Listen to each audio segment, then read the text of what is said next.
There is a serene and blessed mood in which the emotions lead us gently on until the breath of this corporeal frame and even the motion of our human blood is almost suspended, so that in the body we are almost laid asleep, but in the mind made quiet by the power of this harmony, by the deep power of joy, we see into the life of things. Those lines were written by William Wordsworth in 1798. They come from the poem Lines Composed Above Tintern Abbey.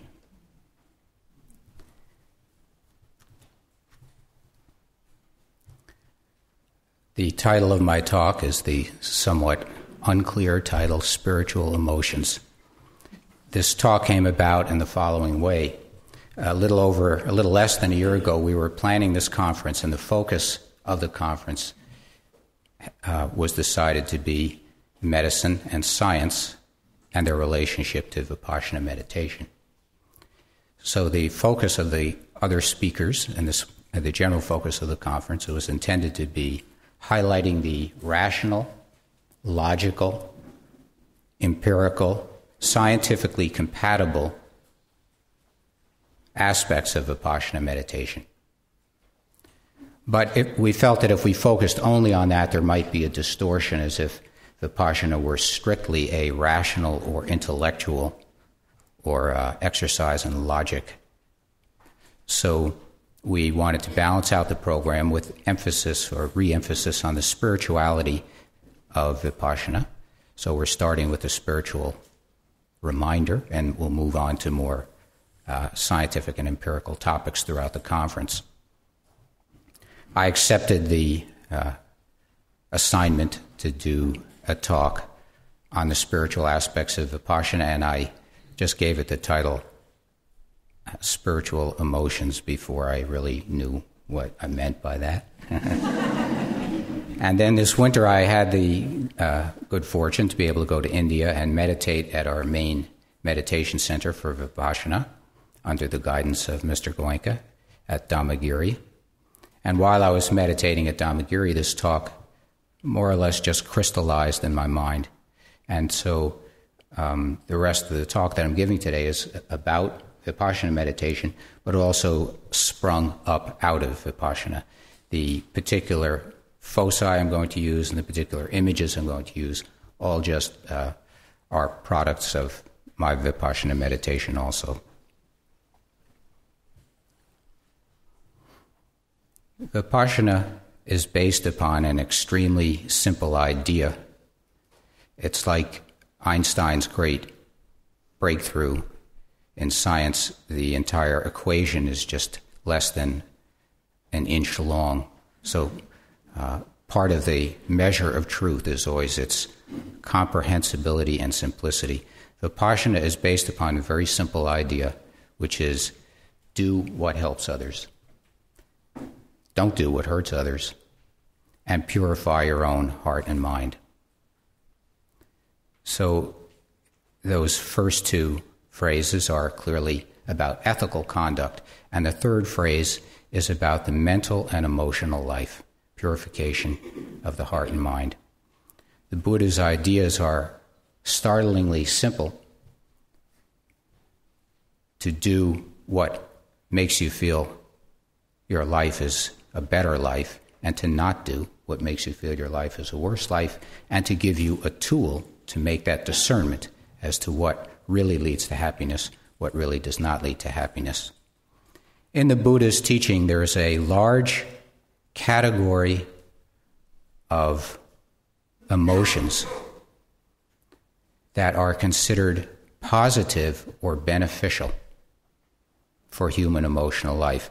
And for those of you who are already, and many of you, of course, are already students of Vipassana, by the term spiritual emotions, I mean those aspects that we study under the terms the paramis, the virtues, the bala, the friends, and the bojjhanga, the enlightenment factors. And since those are all foreign terms, I coalesced them into what I hoped was an English language equivalent, spiritual emotions, those emotions which are positive or helpful on the path of Vipassana. The Buddha's lists of negative emotions are extremely short. Those emotions which are harmful on the path, there's just a handful. Hatred, ill will, passion, fear. So there's a long list of positive emotions, a short list of harmful emotions. I start with this because if you have the opportunity to talk to students while they're taking their first meditation course, if you're conducting meditation courses, there are many very small, specific questions about details of technique, but the commonest big question, particularly among young adults just starting out on the practice, the commonest concern, the commonest question is, does this mean I'm not supposed to have emotions? Somehow there's a confusion between the concepts of harmony or equanimity and the absence of emotion. In Wordsworth's poem, Lines Composed Above Tintern Abbey, he talks about a serene and blessed mood in which the emotions lead us gently on. So the fear that many people have, and maybe it's a Western cultural stereotype that we find repeating in our students who take Vipassana courses, is the fear that equanimity, serenity, is the same thing as what psychiatrists call flat affect, having no emotions, not being involved in life, not caring. Frequently people ask, does the Vipassana mean I'm not supposed to care about things, or I'm not supposed to love my family? I mean, it should be intuitively obvious that the answer is no, but this is a key point that we want to balance out by using the term spiritual emotions and talking about the spiritual life. So while I was meditating, I decided that the focus of the talk, if there's one thing I want to focus on, say the topic sentence of this talk is, Vipassana is a meditation practice that deepens human emotional life. By practicing Vipassana, your emotions should become deeper, not shallower. Instead of flattened affect, you should have deeper affect. But some emotions should certainly be diminished, and almost anybody, I would say absolutely everybody who practices Vipassana finds a automatic diminution of some emotions, such as hatred, ill will, and fear. So while some emotions decrease, mostly there's an increase. And the cultivation of a rich emotional life is a core aspect of Vipassana practice. And that's the main idea. And everything else I say will just be an embellishment or an addition or an example of that thesis. Two other points that go as corollaries to the main thesis that Vipassana deepens our emotional life. If Vipassana deals with common human emotions,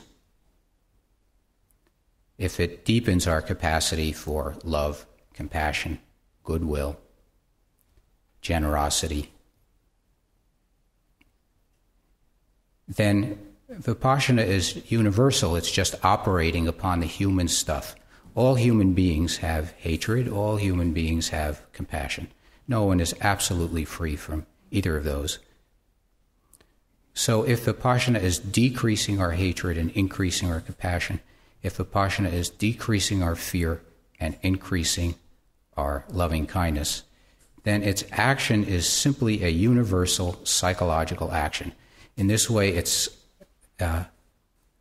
empirical, that is to say, it's just working with the human stuff in a pragmatic way.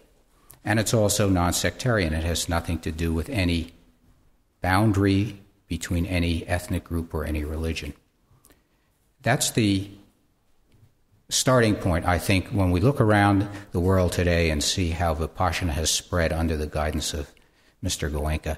That is the key to his capacity to communicate to people from Mongolia, where we now have meditation centers, to Thailand, to Australia, to the United States, to almost every continent in the world today. The key factor is Vipassana helps those emotions that almost all people wish they had more of: love, compassion, goodwill. And it diminishes those emotions that we all wish we had less of. So it's an emotional action of meditation, and it's a universal action that just deals with what we have in common.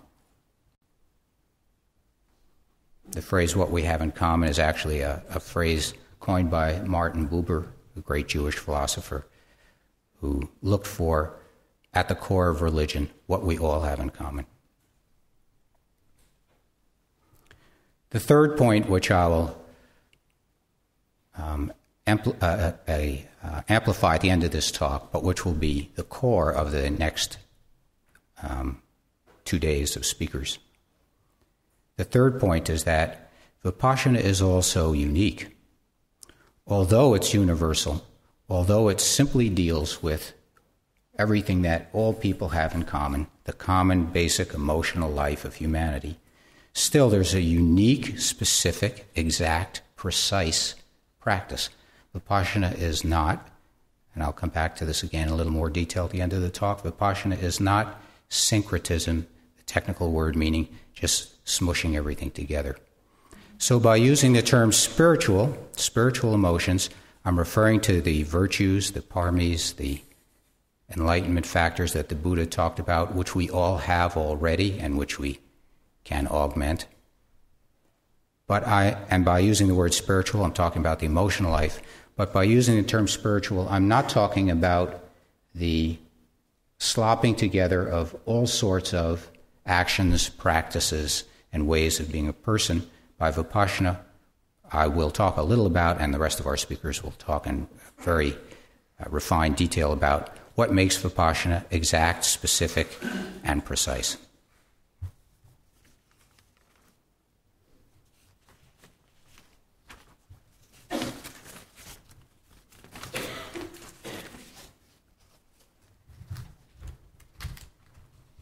I want to read an exact paragraph I wrote, which will reorganize what I just said.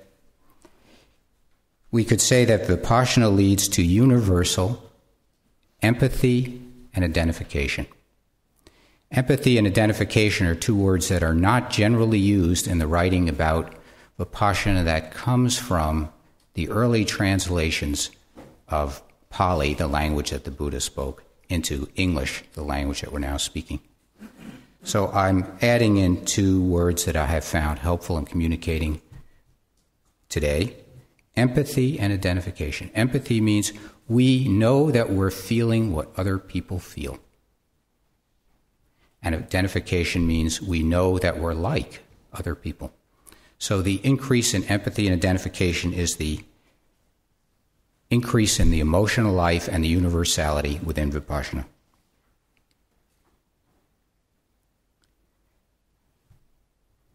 For this reason, the fact that we increase our empathy and identification, Vipassana leads us from self-centered emotion that's pointed towards ourself, into outward-going emotion. So negative emotions that the Buddha encourages us to get rid of are those emotions that defend ourselves. They're self-referential. Positive emotions, the spiritual emotions, the paramis, the virtues, are those that refer primarily to others. They're outward going. The classic example is loving kindness.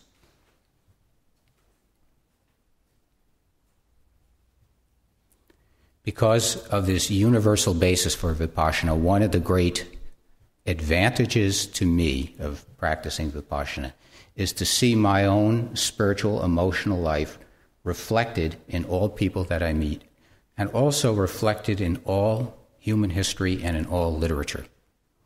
For the rest of my talk and our time talking together, I'm going to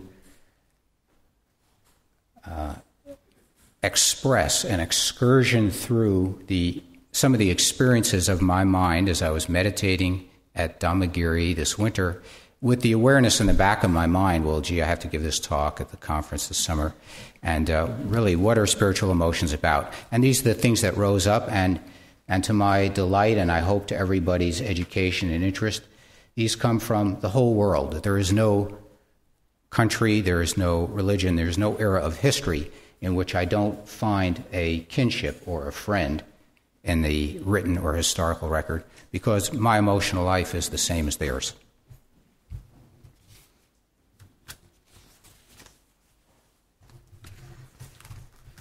The most important realization in the Buddhist teaching. So now I'm moving from the key point about spiritual emotions. Now I'm going to move to 3 examples.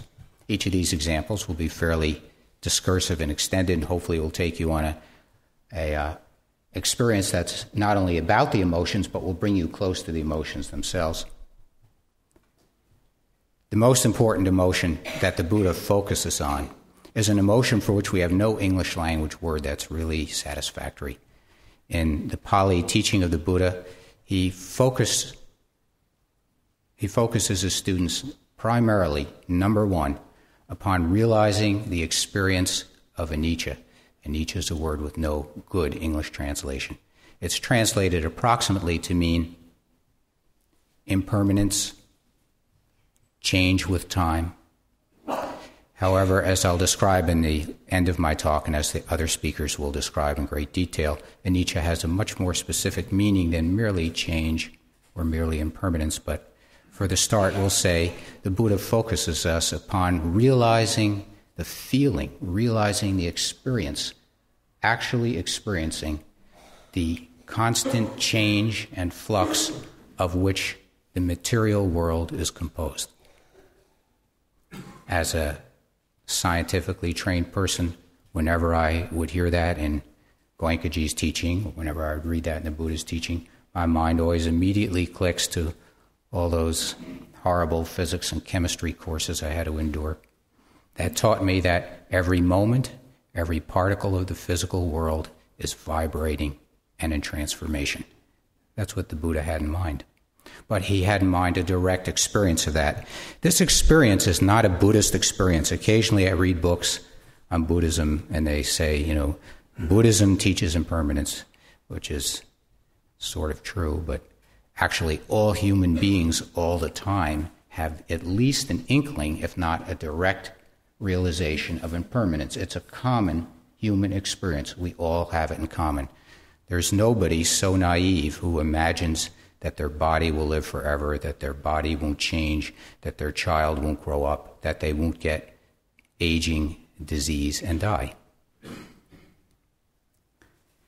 A number of years ago, I wrote an essay called The Experience of Impermanence, in which I quoted various passages of poetry from different great poets that describe their moments of experiencing something like the realization of anicca, the Buddha's emphasized spiritual emotion.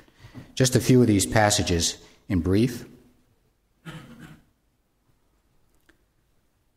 One from Ceslo Milos, who won the Nobel Prize for Literature about 15 years ago. He was a Polish poet who lived through World War II in Poland, which is probably the worst moment on the human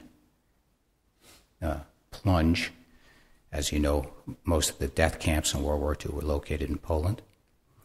Milos then moved to the United States, where he has lived and taught in California, which is, I am told, the closest thing to heaven we get on this planet.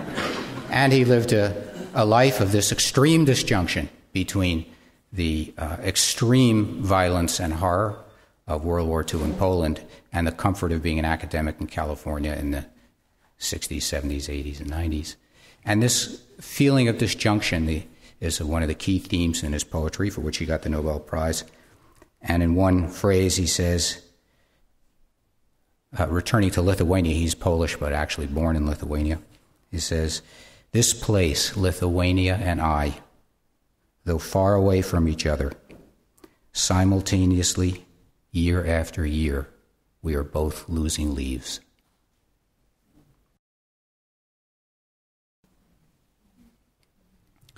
A poet I'm going to emphasize in this talk, William Butler Yeats,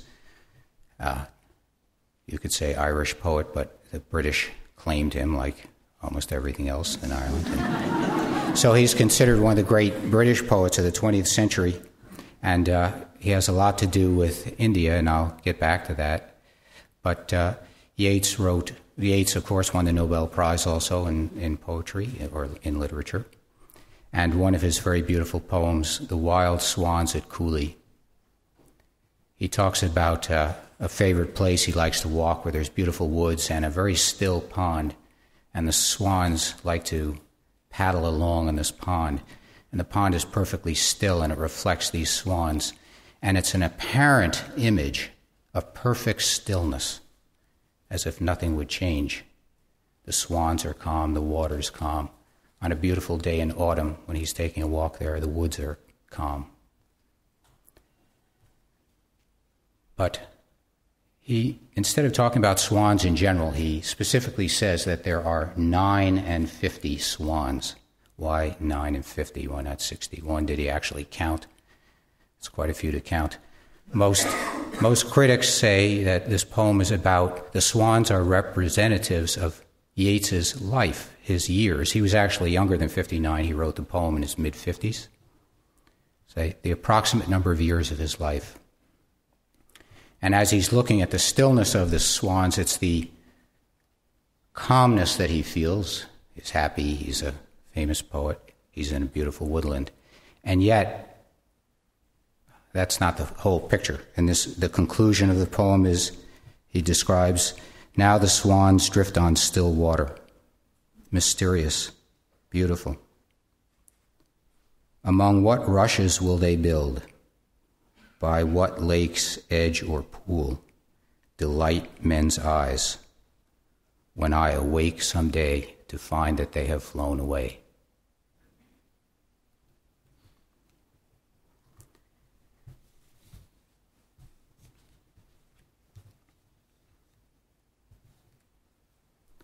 The Psalms say, the Psalms in talking to the God that's addressed in the Old Testament, thou turnest man to destruction and sayest, return ye children of men, for 1,000 years in thy sight are but as yesterday when it is past. 1,000 years in thy sight are as but a watch in the night.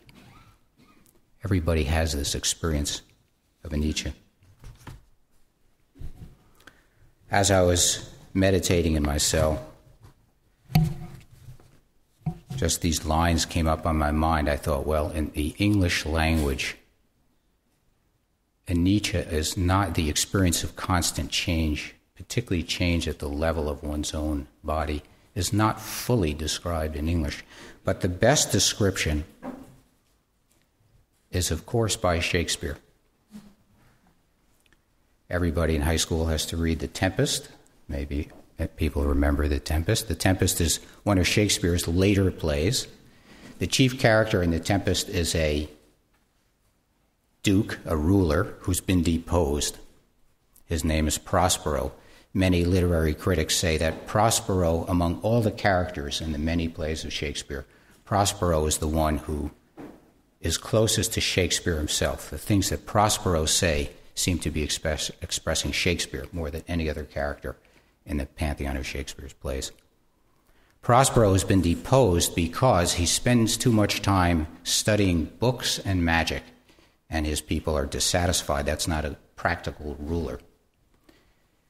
And as you may remember in the play The Tempest, a group of people gets stuck on an island by circumstance, and each character in the play The Tempest moves from illusion towards reality, each character in his or her own way.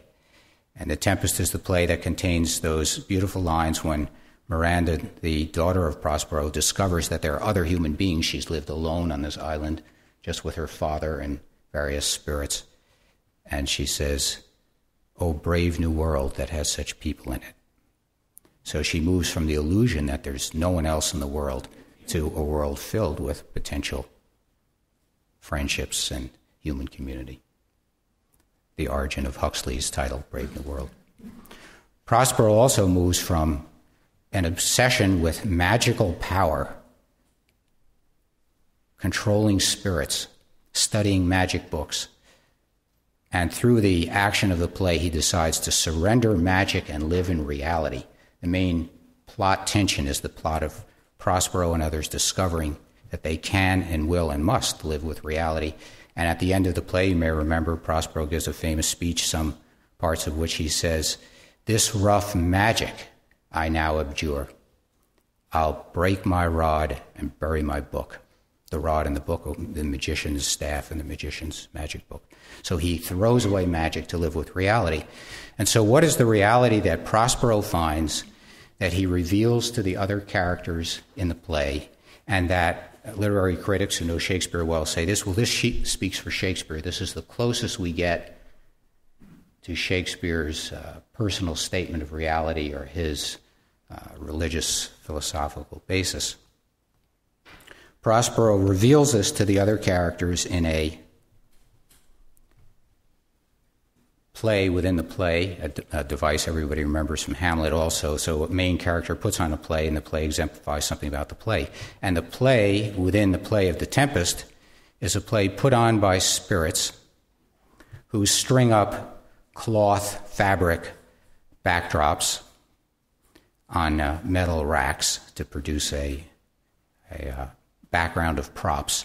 And the props reveal the whole world. There's the prop of the globe. And then the spirits put on a play or a dance. The spirits are under the power of Prospero.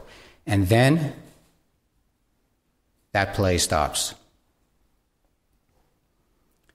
And it stops abruptly. And the other characters in The Tempest, the main play, look concerned. And Prospero says to them, and the first words are very important, "Be cheerful, sir. Our revels now have ended.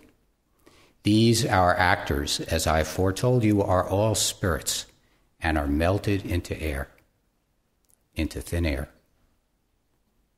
And like the baseless fabric of this vision, the cloud-capped towers, the gorgeous palaces, the solemn temples, and the great globe, and all which it inherit, shall dissolve. And like this insubstantial pageant faded, leave not a rack behind. We are such stuff as dreams are made on, and our little life is rounded with a sleep."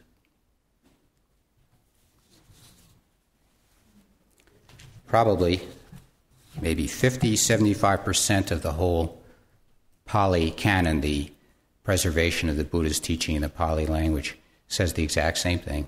It repeats over and over the importance upon experiencing and remembering the reality of insubstantiality.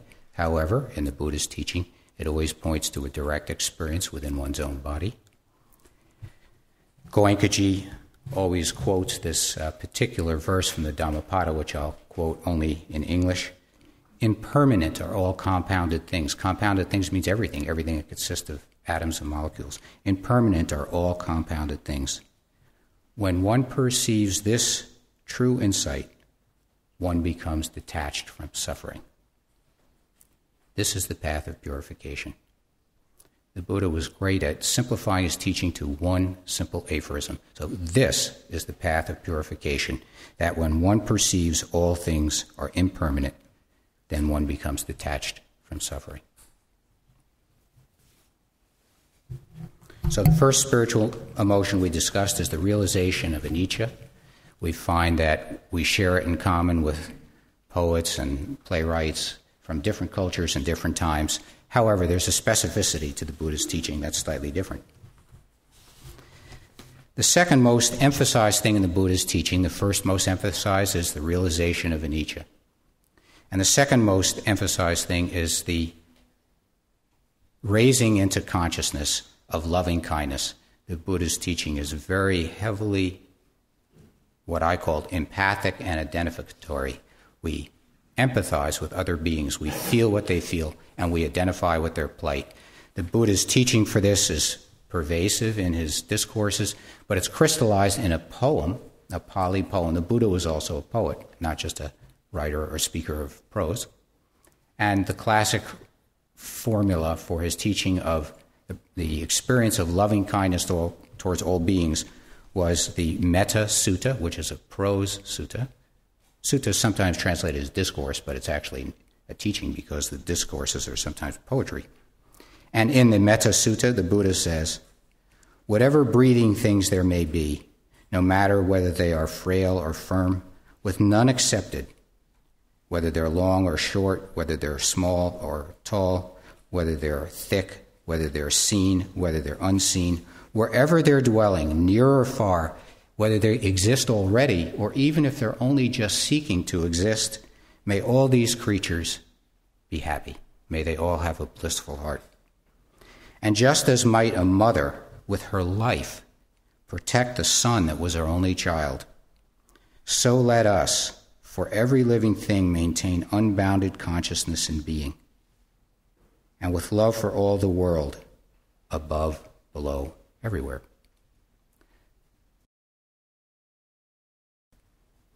Just a few things about that poem stand out. One is that key image, which is actually repeated wherever you see the Buddha's teaching repeated, that towards all being we should feel as if each one of them is our only child.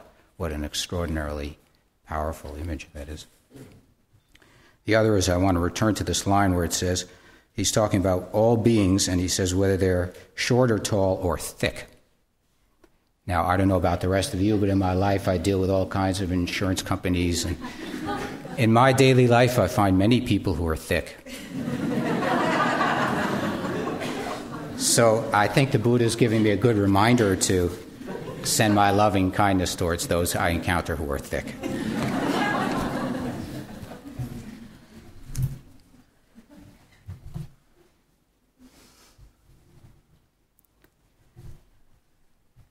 When I think of the practice of loving kindness, and when I look around the world for someone who is not a member of a Buddhist religion, who is not taking the Buddha's teaching and organizing it into an organized religion, but who is just practicing the way that the Buddha taught, often my mind goes to John Muir, famous American writer and naturalist.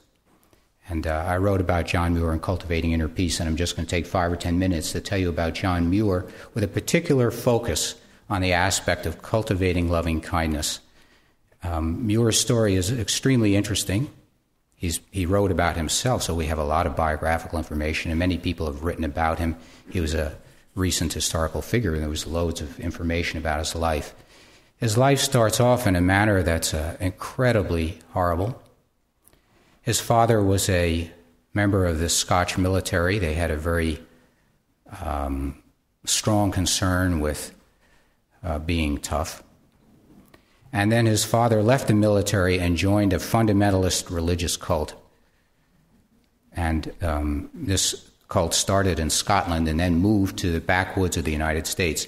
In those days, and actually we still have cults like this today, there are people who seek out the United States of America and the backwoods of the United States to pursue what they feel is freedom, but which to everyone else looks like some extreme form of fanaticism.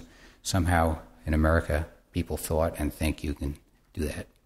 So his father was a member of a fanatical cult that moved to the most remote part of the settled United States. This would be before the Civil War. So the Great Plains still had no people living on it. The Great Plains were open and had native people, and the European settlements extended as far as Wisconsin. So John Muir's father took them to Wisconsin. John was about a child at that point, so he did have some memories of Scotland, had grown up in Scotland, but he was still a boy when he arrived in the backwoods of Wisconsin. And they proceeded to live a life of poverty, isolation, and extreme cruelty. The behavior that his father exhibited is unbelievable. If you read about it, you just can't believe a human being is perpetrating this upon any living thing, not to mention his own children, all his children. But John Muir was the oldest. He was an extremely vigorous, robust child, and so he seemed to receive the worst of it. They were whipped every day. There was no reason not to be whipped. They were whipped every day. John Muir, who had a great sense of humor, later wrote, he said, "My father seemed to believe that irritating the skin stimulated the mind." But there were special forms of punishment and beatings and torture. At one point, John Muir was sent down a well to help clear out a well. The well had poisonous gases in it. He complained. His father refused to haul him out, and he basically died, but was revived just in the nick of time. So now, I think it's common knowledge today, one of the major discoveries of our time in psychiatry is that when you find an extremely cruel person, almost certainly they themselves were treated extremely cruelly. So we don't have the data on John Muir's father's background, but unlikely he was well treated as a child.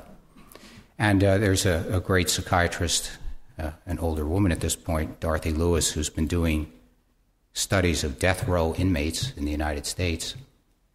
And of course, as you all know, we in Vipassana have a strong interest in reaching out to prisons. And Dorothy Lewis has showed that if you study the lives of death row inmates, that is, people who've committed significant violence and direct interpersonal murder, 100% have been abused in childhood and have had head trauma from the abuse. Now, Johnny Muir had the equivalent of head trauma. He was unconscious and seriously unconscious, almost dead, almost brain dead.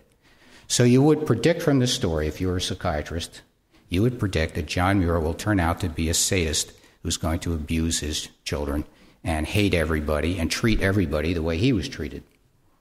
And the wonderful thing about human life is that it is not totally predictable. It always remains somewhat mysterious and incomprehensible. And Johnny Muir turned out to be the exact opposite. From his earliest days, he showed a great concern with compassion. You might imagine he's saying, don't do what was done to me. Let's everybody treat everybody differently.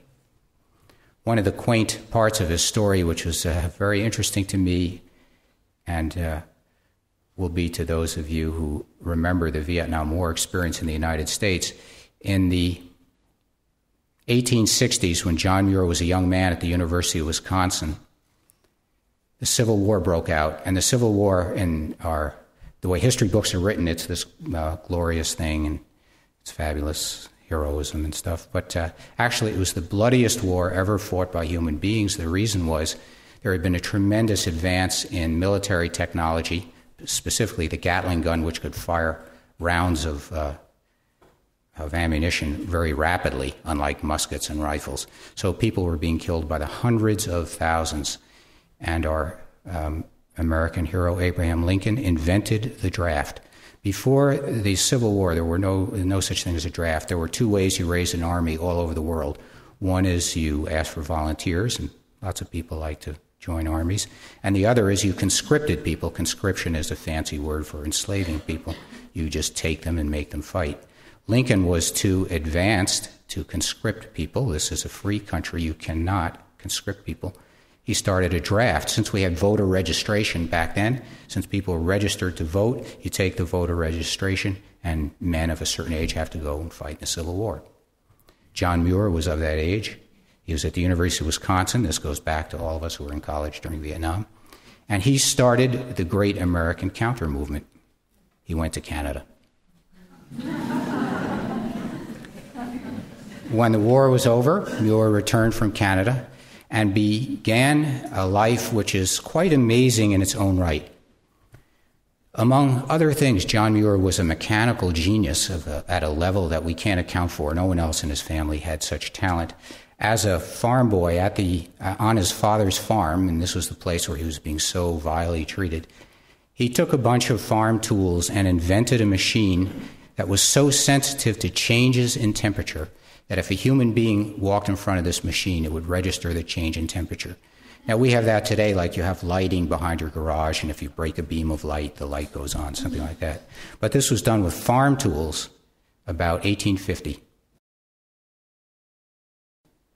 He showed this machine at rural fairs in Wisconsin, and that's how he got to the University of Wisconsin. Obviously, he had no money, no education. He'd never gone to school because his father wouldn't allow them to go to school. But when this machine was shown in the fairs of the Wisconsin State Fair, he was given a scholarship to the University of Wisconsin. After the Civil War, when he returned from Canada to the United States, he was made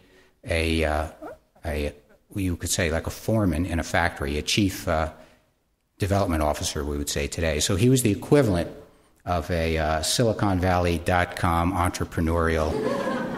He was absolutely destined for wealth and fame. In fact, he was already, as a very young man, wealthy and famous, developing various sorts of agricultural implements.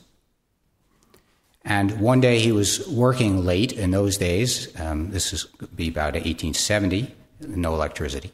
So he's working by candlelight or kerosene light, and he's working with an awl, a point, and he was leaning over something, and the awl slipped and went into his eye.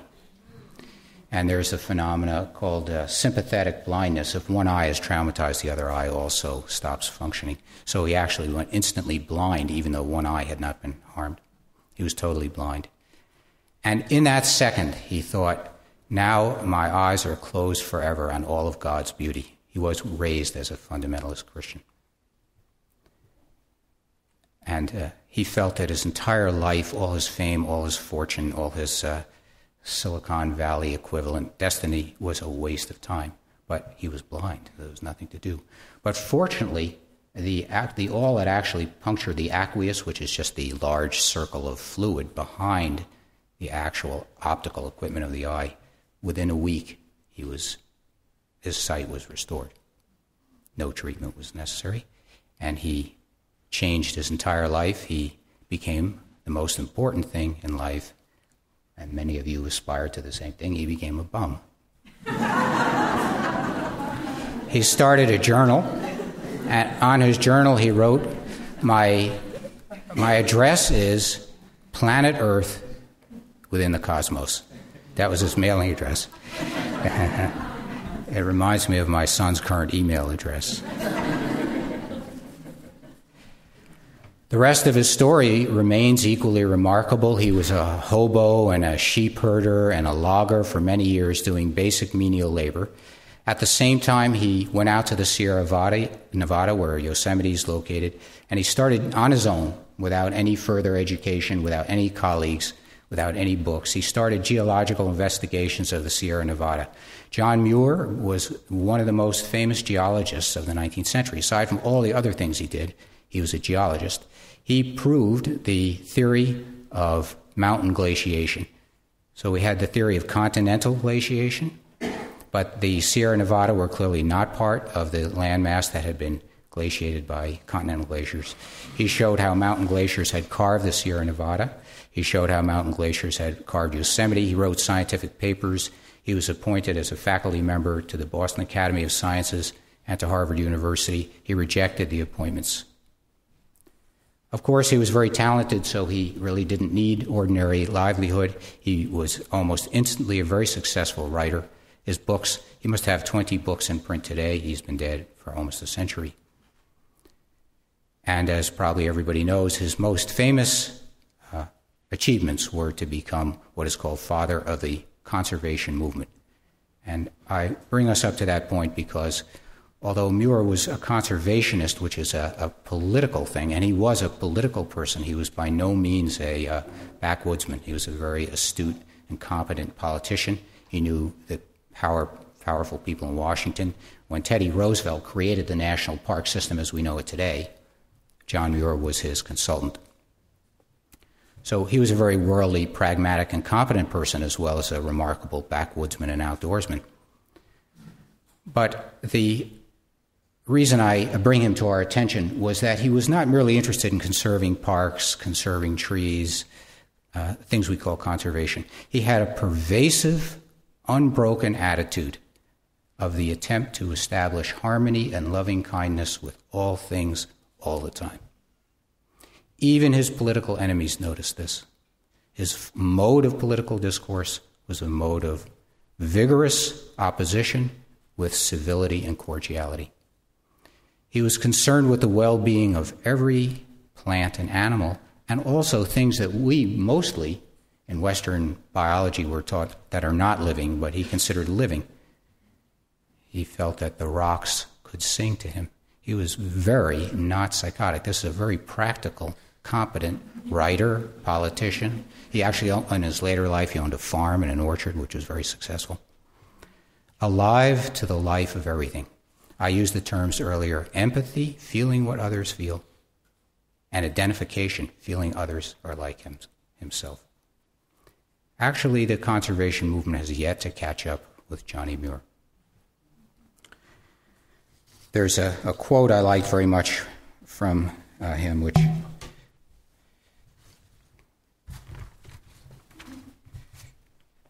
captures this feeling. There are many, many, many quotes. He wrote many books, and they're filled with this love of all beings and the sense of harmony among himself and all things.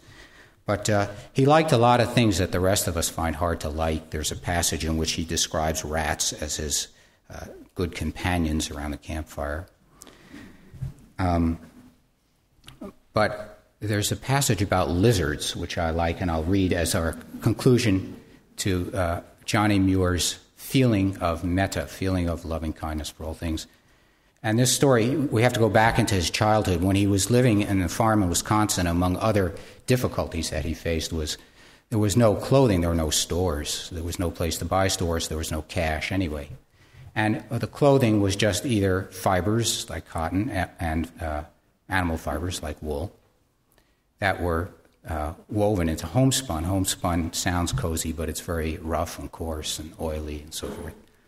And yet Johnny had grown up in Scotland, and there then as now, British wool, was number one in the world. British tailoring was number one in the world. So it was a very humiliating, class-conscious deprivation to have no tailored clothes. And a big thing for John Muir when he did become wealthy and famous, which he did become, tailored clothes.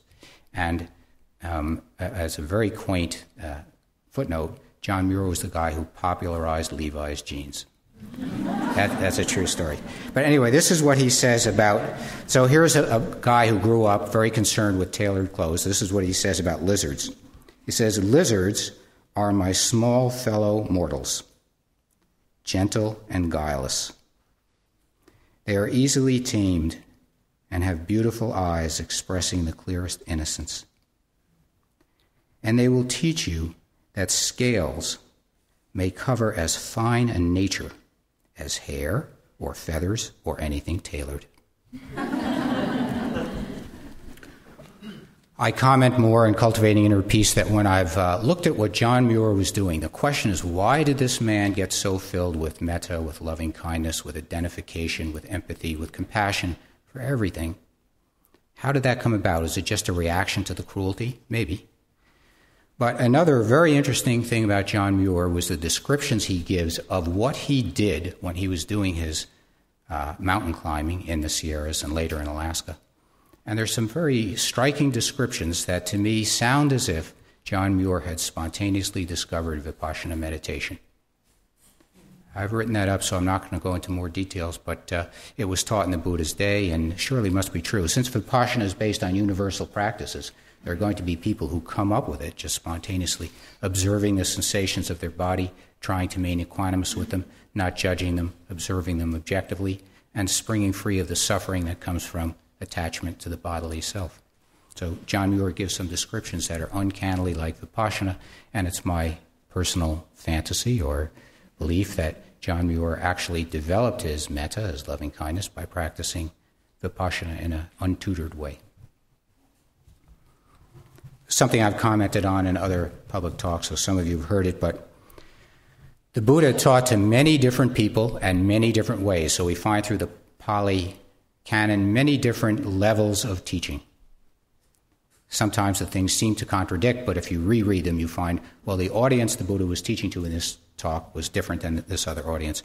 The Buddha did teach morality. Morality means don't hurt others. That's morality. But the Buddha also taught empathy and identification. It's not just a moral position, like, don't do that. It's a teaching like, these are just like us. We identify with them. Why would we hurt them? And there's a little udana. Udanas are the short discourses of the Buddha, hardly a few words long. And one of my favorite ones is the Buddha's walking along and some kids are pounding a snake with a stick. And in India, snakes are very fearful. There are many poisonous snakes. People are naturally afraid of them, and it's understandable that they attack them. And the Buddha does not say to these boys, don't harm a snake, I teach non-harmfulness. If you hurt others in your next life, you'll be punished. He doesn't say that. What he says is, why are you harming other beings that just want to be happy? That's empathy and identification. That's the teaching of metta from the Buddha. And in one of the quaintest teachings of metta by the Buddha, he says, the meditator holds himself aloof from causing injury to seeds or plants. So we've gone through two spiritual emotions, the realization of impermanence and the practice of loving kindness. And now on to a third.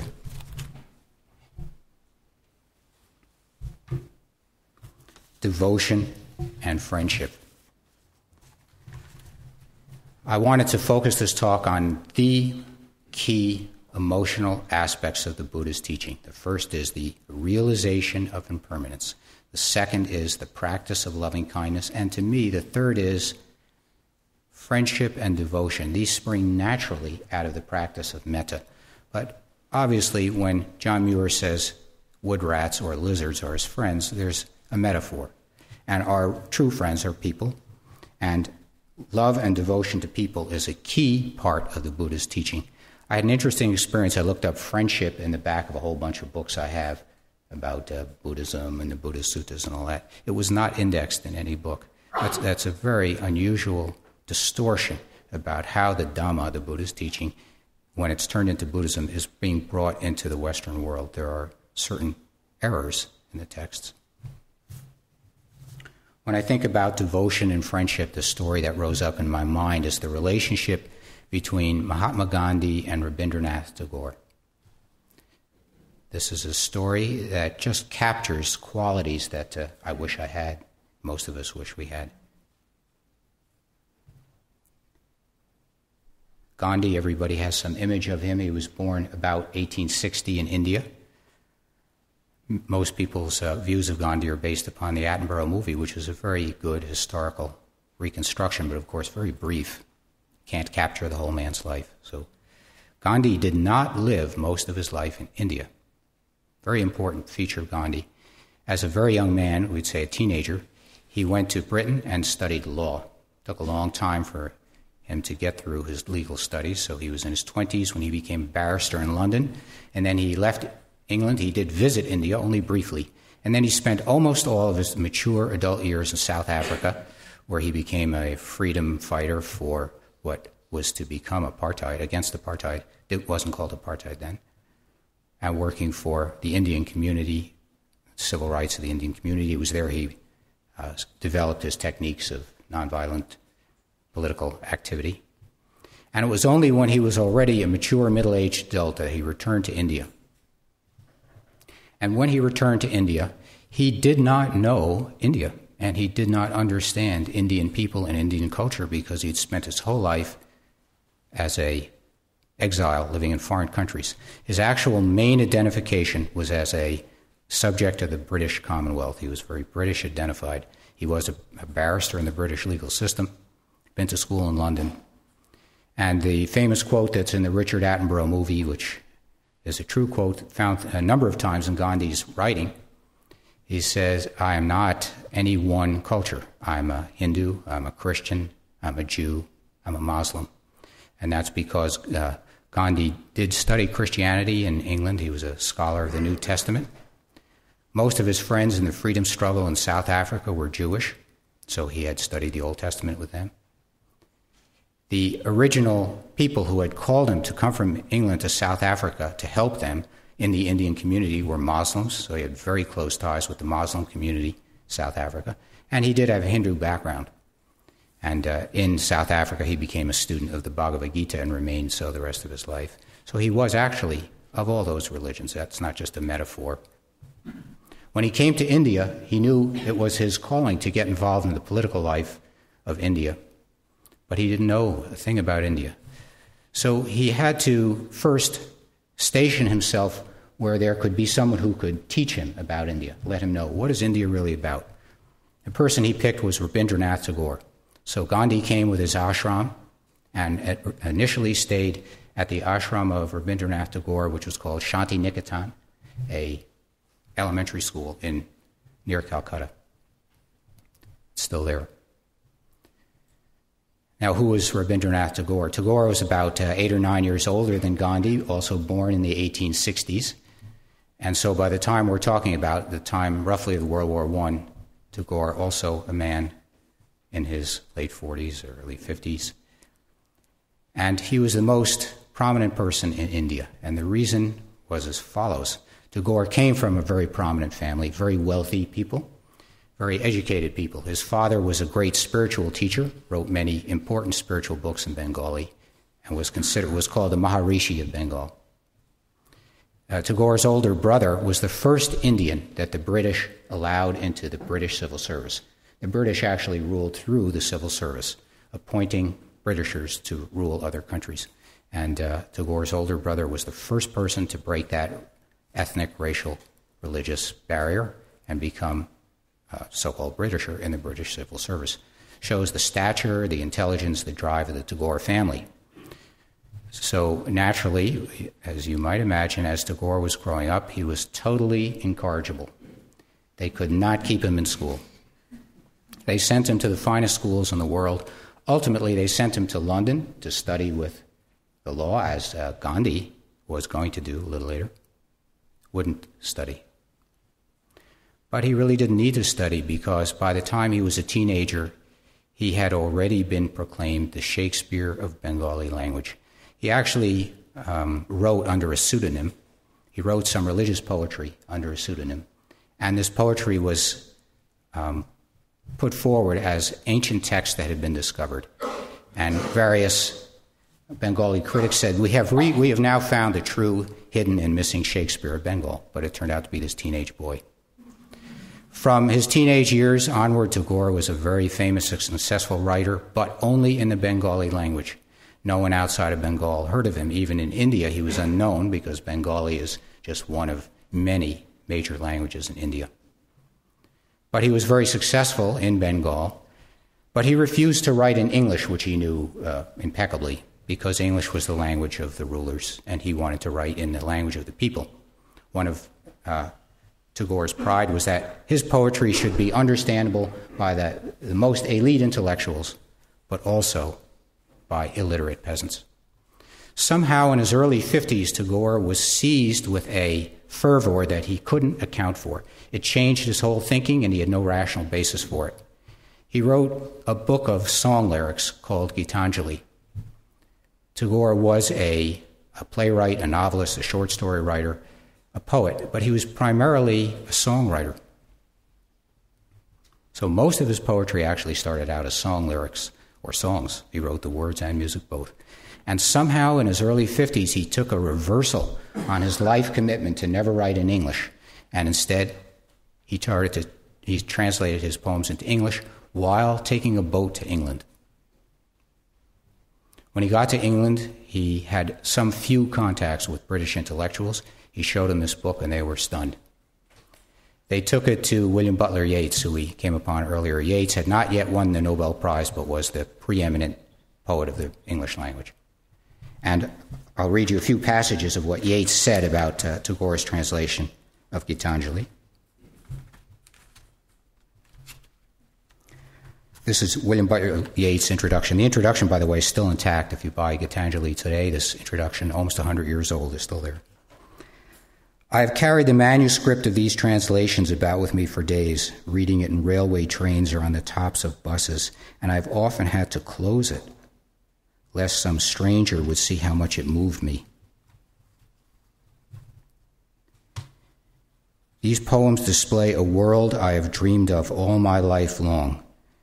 They are the work of a supreme culture, as common as the grass, yet a tradition where poetry and religion are the same thing, having passed through the centuries, gathering from both the learned and the unlearned.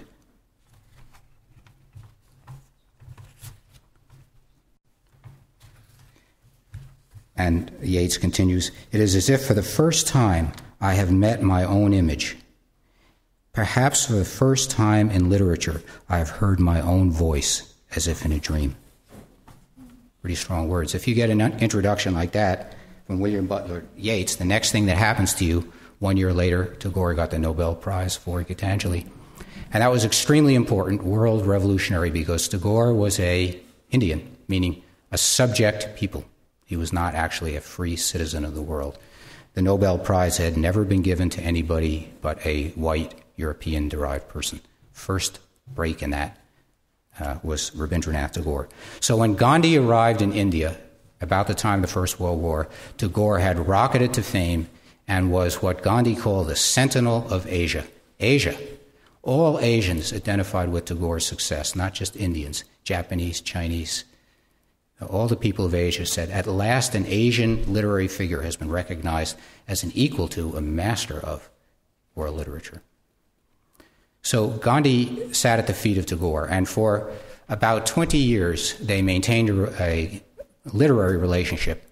Gandhi moved back to Gujarat on the other side of India. And almost all the relationship was querulous and contentious. These guys were constantly at odds. Gandhi was a political activist who wanted to shake things up, who started major social and political movements. He chastised Tagore. He said, the only poem that the people of India really need is food. Tagore was an educator, a literary man. He felt that to change a society, you should change elementary education. His focus was on educating children. The heart of his life was the school Shanti Niketan. He took the money from the Nobel Prize and gave it all to his school. This moves up to 1932, and a very important event which also impacts upon the development and rise of Dhamma and the Buddha's teaching in the world. In 1932, Gandhi was in prison for a previous civil rights action. When Gandhi was in prison, he felt like he was in a temple. It was the only time in his life he got away from all this hubbub and activity, and he was free to think and write. He wrote a book in that prison called The Temple of Prison. So imagine today, I hope they ban email in prisons, give people a little break to think. While Gandhi was in prison, the British were reviewing a plan to give India somewhat more independence. And one of the big sticking points was what to do about untouchables. Gandhi, most important thing in Gandhi's life, much more important than the independence of India from Britain, was the elimination of caste distinction. And an ironic counterplayer to Gandhi was a gentleman called Dr. Ambedkar. Ambedkar was of untouchable descent. His grandfather had joined the British military. The British, of course, didn't care if you were untouchable. His grandfather had a distinguished career. Ambedkar's father had been in the British military, distinguished career. And so when Ambedkar grew up, he had access to education. People noticed this guy's brilliant. He ended up at Columbia Law School here in New York. And then he went back to India and was head of the untouchables in the political struggle for freedom and rights for the untouchables. You would think Gandhi and Ambedkar would be on the same side, both fighting to eliminate untouchables, but actually they were at odds. Gandhi felt that untouchability should be eliminated and untouchables should all become part of the mainstream of Indian life. Ambedkar felt that Hinduism had so abused the untouchables that they needed a separate electorate. That is to say, Ambedkar favored affirmative action, and Gandhi was against affirmative action. In 1932, Ramsay MacDonald, British Prime Minister, said, we're setting up a new government and we're giving affirmative action, separate electorates, separate seats, separate votes to the untouchables to protect them under the advice we've gotten from Mr. Ambedkar. They assumed incorrectly that Gandhi would like this as a protection for the untouchables. Gandhi said, this will divide the people of India into separate governments, separate groups. I will fast to the death to stop this. This was very threatening as he was in a British prison. So if he died, he'd die in British hands. Now,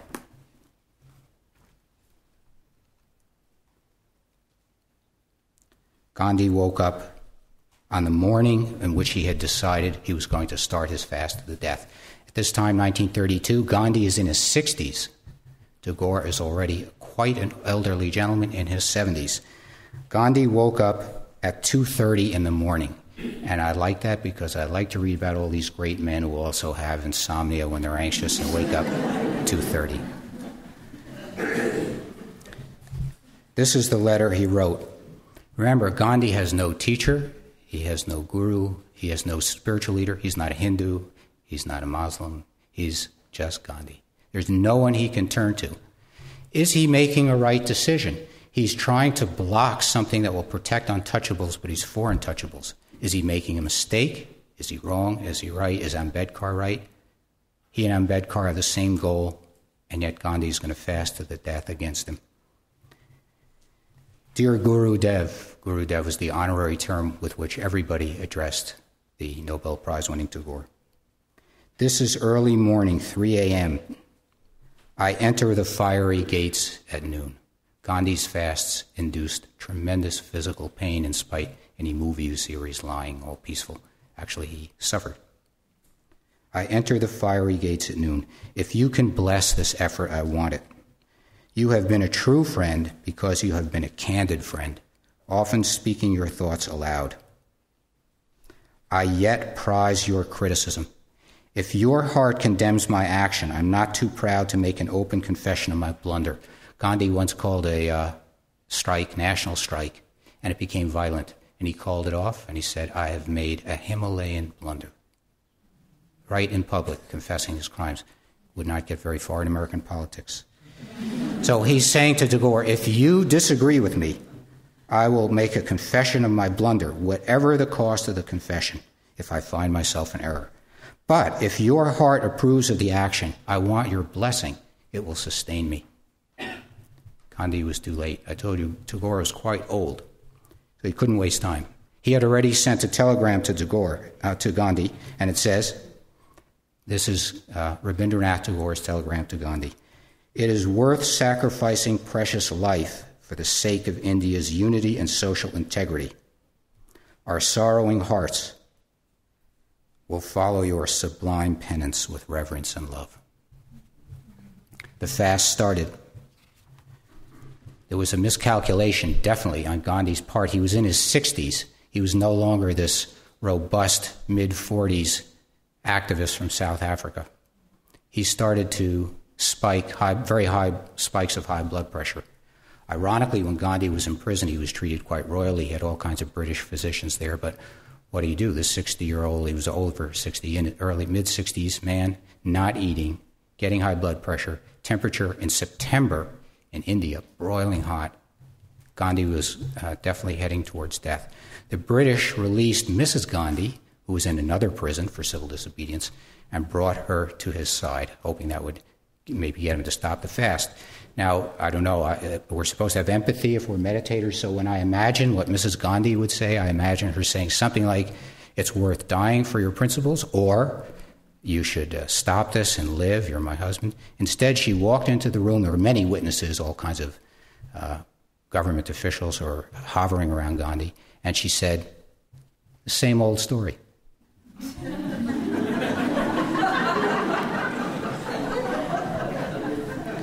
The actual negotiations required three partners. Gandhi and Ambedkar had to come to some agreement whether the untouchables would have affirmative action or not. And the British had to ratify it. It was actually a British decision. But Ramsay MacDonald was in London, and Gandhi was in Pune. And this is in the heat of Indian summer, September.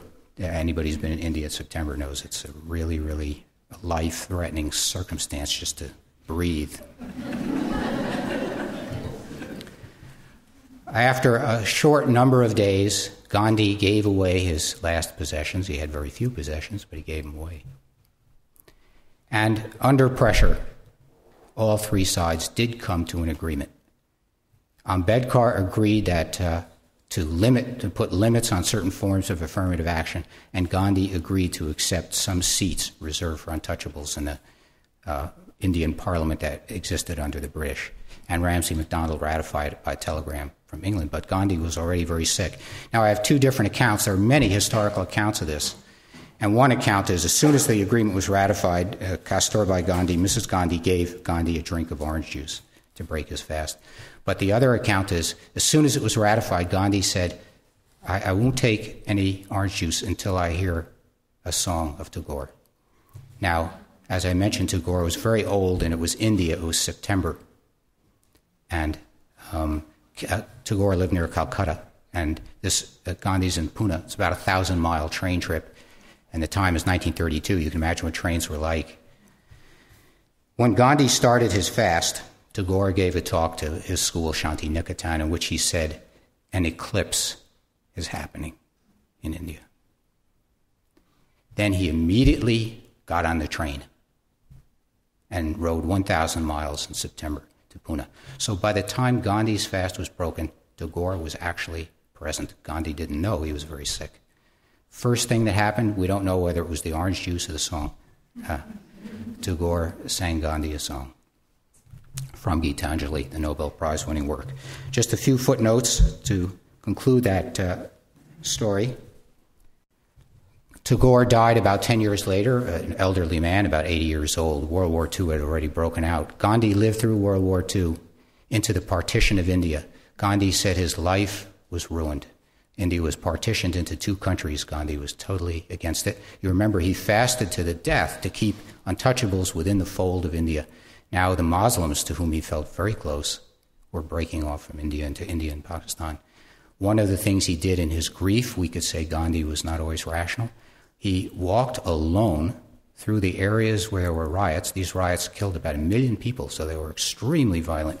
He walked alone so that no one would know it was Gandhi. If he went with a retinue, they might listen to him because he's Gandhi. He wanted to be listened to because he felt he was speaking the truth. He walked alone through these areas that were being torn up. Why he wasn't killed, no one knows. He was not killed, but he was eventually shot, as everybody knows, by a Hindu. As he was walking alone, people would try to traipse behind him or see what he was doing. He was very, very famous.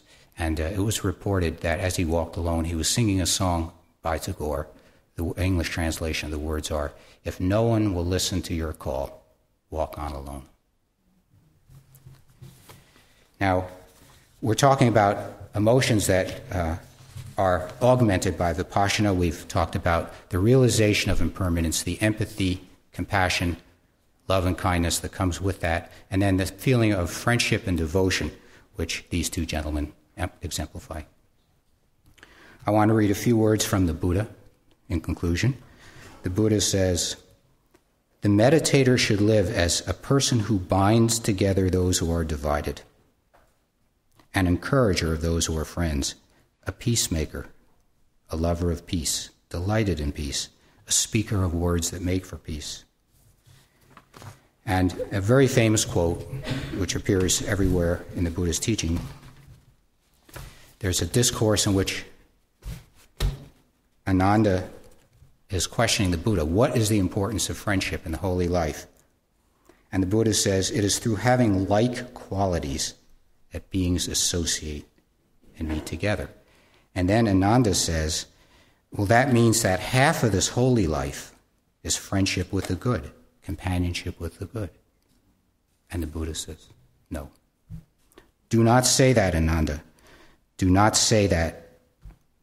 It is the whole of this holy life, this friendship, companionship, and association with the good.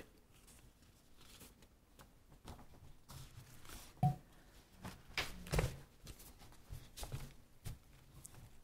few points in conclusion.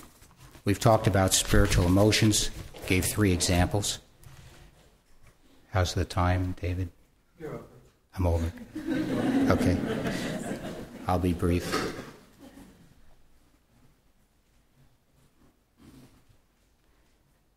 The final point I want to make is that although Vipassana shares these universal human heart, this spiritual, emotional life with everybody, it has a very specific, exact, precise, definitive teaching that enables an ordinary person to make progress. We can't be like John Muir and Rabindranath Tagore, but we can make progress. But if someone is very developed, then the path also works for them.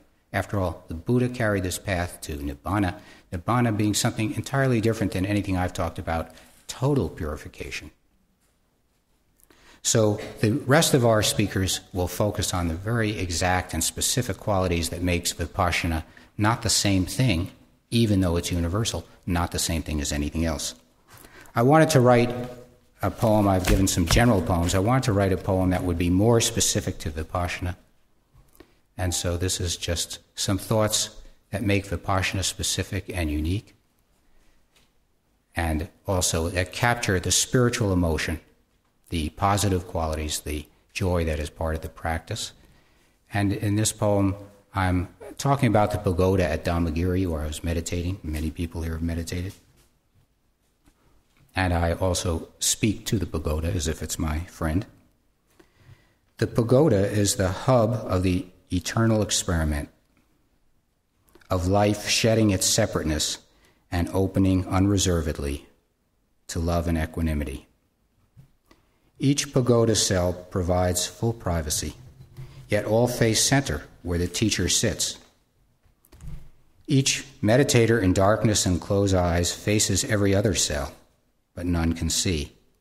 Alone together, each meditator is tuned by the pagoda's orbic vibe.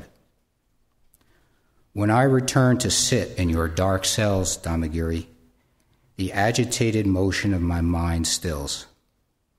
I close the door and cross my legs, and now I wrap the shawl of truth around me and seek to realize, moment by moment, in the scintillation of my body's life, the reality of change upon change, the chemistry of life, the atomic kinetic base of incessant transformation in the particles of myself.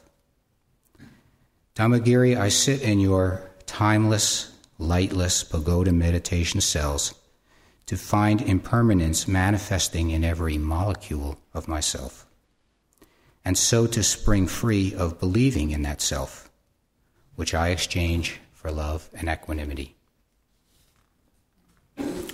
When I wrote in Cultivating Inner Peace, when I visited the great Pali translator, Juan Mascaro, before his death, he was already very ill with Parkinson's disease, and he couldn't greet me as he wanted to. He was sick, crippled. And so when I walked in the door, this long-awaited meeting, both of us, we'd corresponded for many years, he put into my hands a copy of his translation of the Dhammapada. It's the Penguin translation by Juan Mascaro. And he pointed, read this. And this was his greeting to me. And so it's my conclusion to you about the spiritual emotions that go along with Vipassana. These words are the Buddha's words in the Dhammapada. Let us live in joy and love among those who hate. Among those who hate, let us live in love. Let us live in joy and peace among those who struggle. Among those who struggle, let us live in peace. Let us live in joy, although we have nothing. Let us live in joy like spirits of light.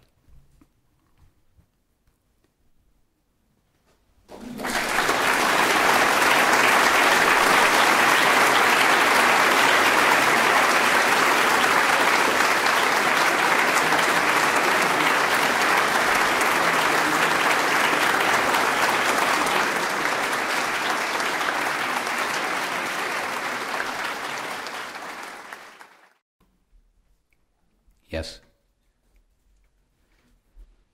My question may be a bit of a devil's advocate question. You spoke about detachment from suffering, and that can come from an understanding of the impermanence of things. Now, my question is about the execution, or how practical is this for people to really take it into their lives? We've talked about the illusion giving way to reality, the theory going into the practical. How theoretical and how much of an illusion is the concept that one can really achieve what one is experience of emotions. Great. It's not a devil's advocate question. It's the key or most important question that every person should ask. And the question was, for asking me to comment on the practicality, the reality of changing or attempting to change the mix of emotions that lead to our suffering and to transform them into a way out of suffering. Is this realistic? Is it practical? And the specific phrasing was the concept of this. So the Buddha encouraged, and I hope everyone here who's practicing meditation encourages, that intelligent skepticism. Intelligent skepticism should be the approach to life, also to Vipassana. So obviously, just by listening to me, you shouldn't believe what I'm saying. And the question is, if you give it a try, will you find a concept translated into something valuable for you? At the empirical level, we say that Vipassana emerged out of the obscurity into which it had languished. It emerged only about 30 years ago under the teaching of Goenkaji. And in those 30 years, it has spread around the world. About 100,000 people are said to have taken Vipassana courses this year. And there's no motive. No one's getting anything other than the experience inside themselves. So that's the empirical validation that many people experience this as valid. I would add to that the most important things that I would wish to encourage your appropriate skepticism with are, the first is, human being is intrinsically a learning animal. The thing that most dramatically defines our species is the expanded capacity for learning. Why can't we have emotional learning? Why can't any person at any life stage with any degree of suffering make at least one step of progress? The second thing I'd say is, the Buddha taught a lifelong path. There were teachings later on under the banner of Buddhism, which is not the teaching of the Buddha, that had these melodramatic, in 1 minute, the person understood the sound of no hands clapping and became totally enlightened. That's not the teaching of the Buddha. The Buddha's teaching is, he said, it's a gradual training, and he used the analogy to training a horse to be a good steed. It takes a skilled trainer many years. So, and that goes back to the question about psychotherapy. Vipassana properly practiced, I would say, should start with your personal skepticism. Is this going to work? Is this practical? Of course, if you're just skeptical, you won't find out, so you have to take a step, see if it works for you. And the two guidances should be, why can't you learn? Why can't you learn and grow in the first day of the first course and the second day of the first course, and then every day of your life that you're practicing meditation? What makes you think you won't grow? I predict you will grow, because all human beings are capable of learning. However, you want to give it a long time scale, and the longer you work on it, the deeper it'll get. Yes? You spoke about John Moore being able to transform his experience and not become a sadist. Yes. That would have been the most predictable thing. But could you say a little bit more about why you think he could go that way instead of the more predictable way? I don't know. So I will share your delight in speculation. I think there's a number of things. And the question is, why did not John Muir become as sadistic as his treatment in childhood was? I think there are some reasons that I think about that are psychological. Strangely, abuse can have different meanings to the abused. Although his father was vicious, really vicious, I've understated. I didn't want to go into all the descriptions. Nevertheless, in a bizarre sort of way, he was well-intended. He never said, I'm doing this to hurt you. He always said, this is the teaching of the New Testament. It's an exceptionally bizarre interpretation of the New Testament, but it's not uncommon.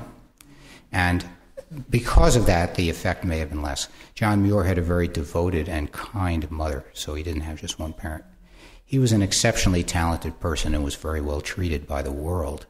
As a teenager, he was noticed to be a genius, and he was well cared for the rest of his life.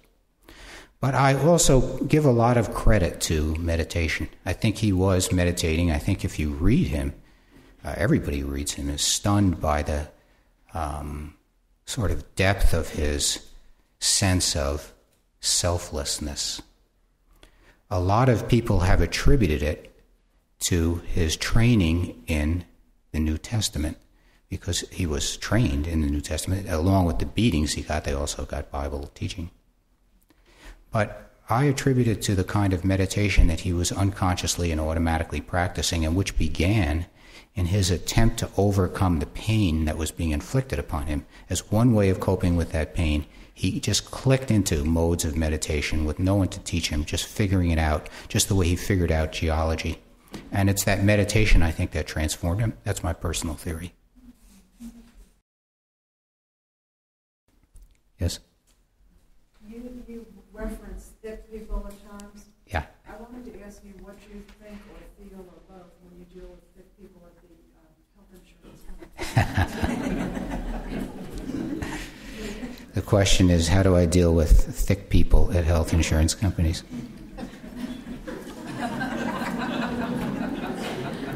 I think that's the hardest question I'm ever going to be asked.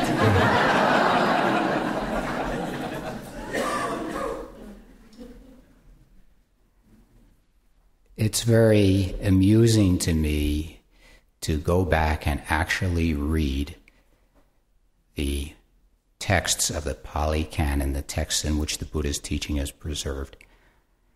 Those teachings were considered the textual basis for the spread of the Buddha's word for a long time, and then eventually they got more or less overshadowed by the teachings of Buddhism, which added many texts that weren't taught by the Buddha. When we go back to the Buddha's teaching, one of the things that's most striking to me is the disjunction between my personal expectation of what I would imagine in my naive daydreams, what I would imagine a Buddha would behave like, and the actual behavior of the Buddha. He was a very firm, tough cookie. He was not a weak-willed or flaccid person. He was a person who stood firm on his beliefs and on his interpersonal relations in thick and thin. And, of course, he had impressive charisma, but he was very clear about what he believed.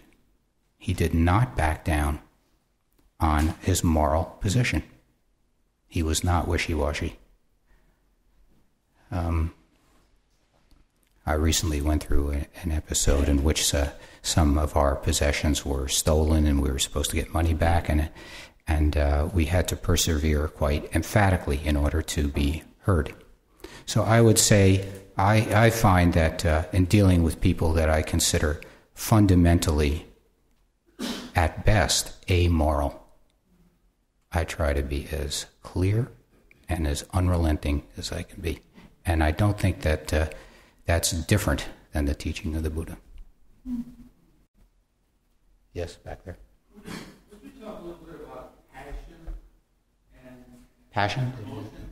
Yes. And certainly a number of the people you talked about were passionate Yes. about things. Why isn't it negative? Great question. The question is about passion. I talked about emotion, and where does the emotion of passion fit in? Well, one of the very great difficulties of human language is trying to capture what emotion we're talking about when we use language and what words mean. And that was why, for example, in my talk, spiritual emotions, that's just a term I coined for this talk. It actually has no previous meaning in English. And when we talk about passion, nobody knows what we're talking about. We're all referring to something different. Lots of times in colloquial English, the word passion is given a very positive spin. we say that's a student in my course who's really passionate about learning, and that means we like that student. And other times we can say that a member of that cult is really passionate about his belief, and it means we kind of think they're overstated, maybe cuckoo. So what does passion mean? And so to divide that word into a few different words and give it more flexibility in English, as I described, the Buddha lists different states, positive and negative, and I've tried to understand them for myself by looking at one guideline that runs through all of them. Those that are primarily to augment my sense of self, make me think I'm permanent, big, grand, cool, and wonderful, and everything about me is fabulous, my country's better, my nation's better, my religion's better.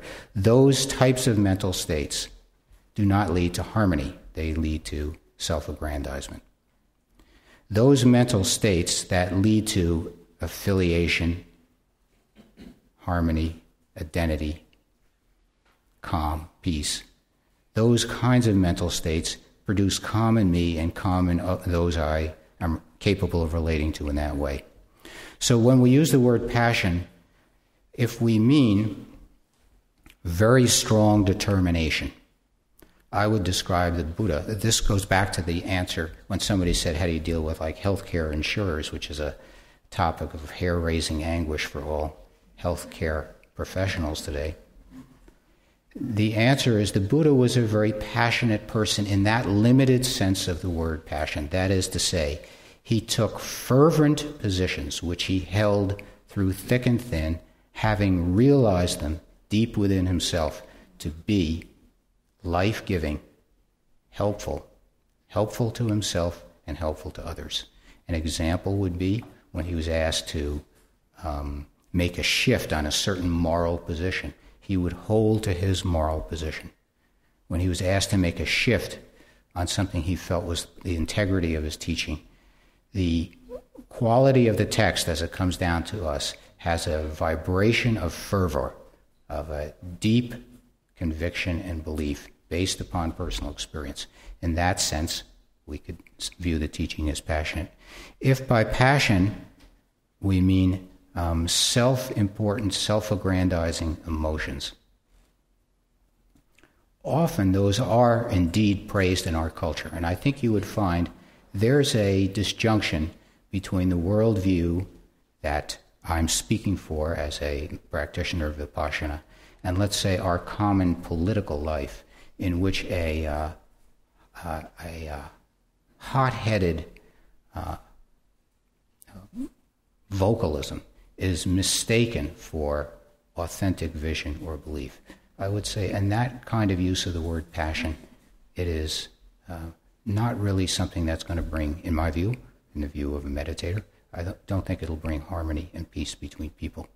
In the same way, bringing the word passion more specifically to the erotic arena, where it is often applied, when it is a bond between two people and a producer of domestic, social, familial harmony, then it's a way station. Buddhas are obviously don't participate in family life. Sammasambuddha's great teachers of the Dhamma are beyond family life. But for most people, most of the time, most people will want a family life, a partnership.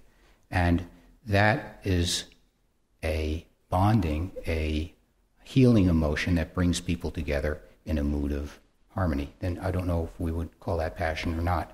That's different than lust, another English language word, which refers to erotic life that is for its own sake. It's not affiliative. It's not bonding. It's not with a goal of producing an enduring harmony between two people.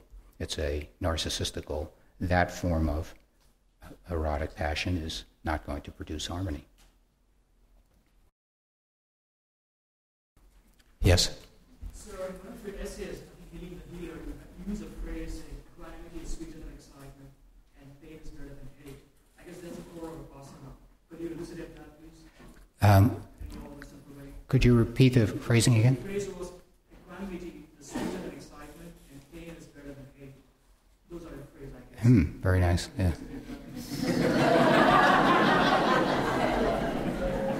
Good.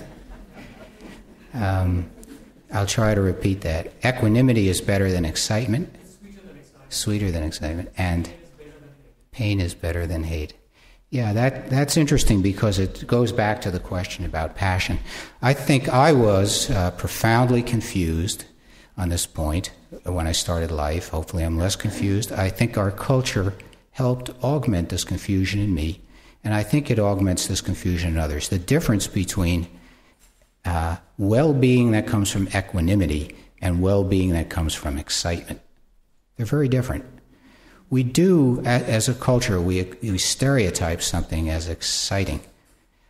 I do remember thinking, when you go through medical training, you're expected to go through all the different subtypes of medicine before you make your decision. So you practice a little internal medicine, pediatrics, radiology, surgery, etc., psychiatry eventually. And I remember some professors trying to get me interested in something, and they'd go like, well, this is a really exciting field. And I would think, well, then it's not for me.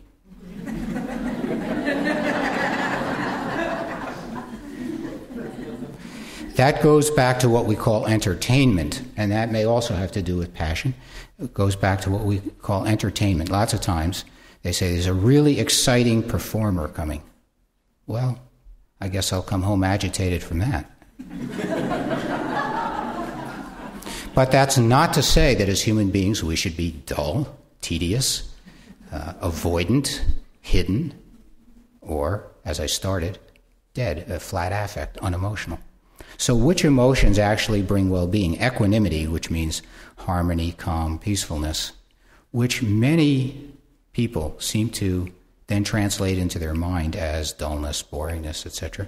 I find that a mistake which I also had, which I think meditation helped me correct. The kind of emotions I talked about today, those deep, enduring, like deep gongs underneath your life that feel life-giving and beneficial day after day. Equanimity is like that. Personally, I don't find excitement is like that. Now, pain is even more interesting because we very much negatively stereotype pain, and of course I don't like pain, nobody does.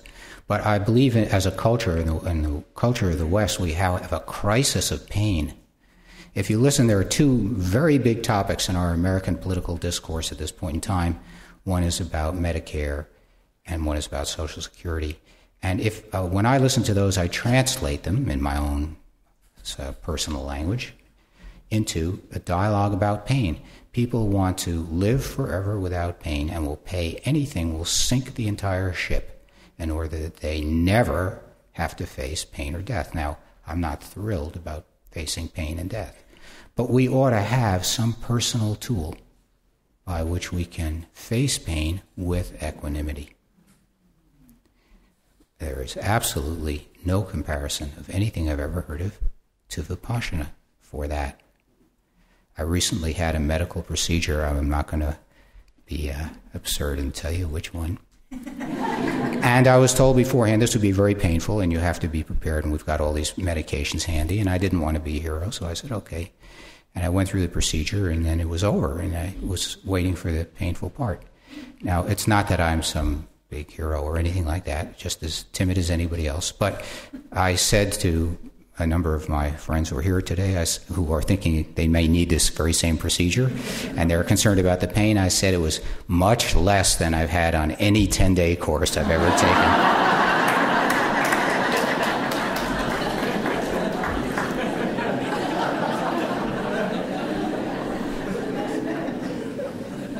The capacity to face pain has been a virtue in every single human culture except modern American society. So yes, there is a positive value. It shouldn't be exaggerated. Pain should not be created.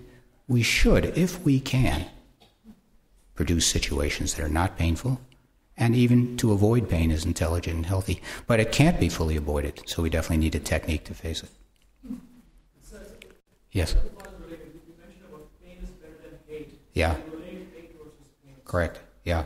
Right. One of the main ways that people avoid psychological pain is to blame it on somebody else. I'm in distress over certain things in my society, and if we only got rid of these other people, I wouldn't have this distress. One of the saddest parts of my life is that, having had the opportunity to be a world traveler and visit many cultures, I've never been to a culture where I didn't, within minutes or hours or days of coming into this culture, find that the very lovely people I'm meeting are stereotyping with hatred some other group in their own country. And often it's groups I can't even tell apart. So, and that comes from an attempt to avoid personal pain and anguish, is to think that by attacking others somehow the plight of your human existence will be lessened. Yes? Could you say something about sadness, sorrow, and grief? Yeah, excellent. Could I say something about sadness, sorrow, and grief? The gateway to the Buddha's teaching is sadness, sorrow, and grief. The Buddha encourages awareness of these emotions. He does not encourage these emotions. He encourages awareness of these emotions. That distinction is one of the key questions that comes up during meditation courses. Lots of times people will become aware of something upsetting in themselves, some sorrow, typically. And they'll come up and ask, well, I've come to this course to develop harmony and equanimity, and now I feel very sad. So clearly the course is not working for me. And the answer is, this is how it works. It raises into consciousness this sadness, this sorrow, as a window or a example, or we could even say a provocation towards the better life. The first step on the Buddha's path, in the very formal teaching of the kind I haven't talked about today, is the awareness of suffering or sorrow is the first noble step. So becoming aware of our sadness, I put it in that way, all people have sadness. It's impossible not to be sad at some point, sometime. Being aware of that burden in ourselves, how we have produced it. That's a very Vipassana phrasing. How we have produced it, not how we were subject to it. And how we can come out of it. You can't be aware of the path out of it unless you're aware of how you got into it. So an awareness of these motions and a circumstance that catalyzes that awareness can be extremely helpful. Even put more powerfully, is the doorway to Vipassana. However, cultivating, augmenting, or increasing these emotions will only increase your burden. So there should also be a path, a tool, a way to emerge from them.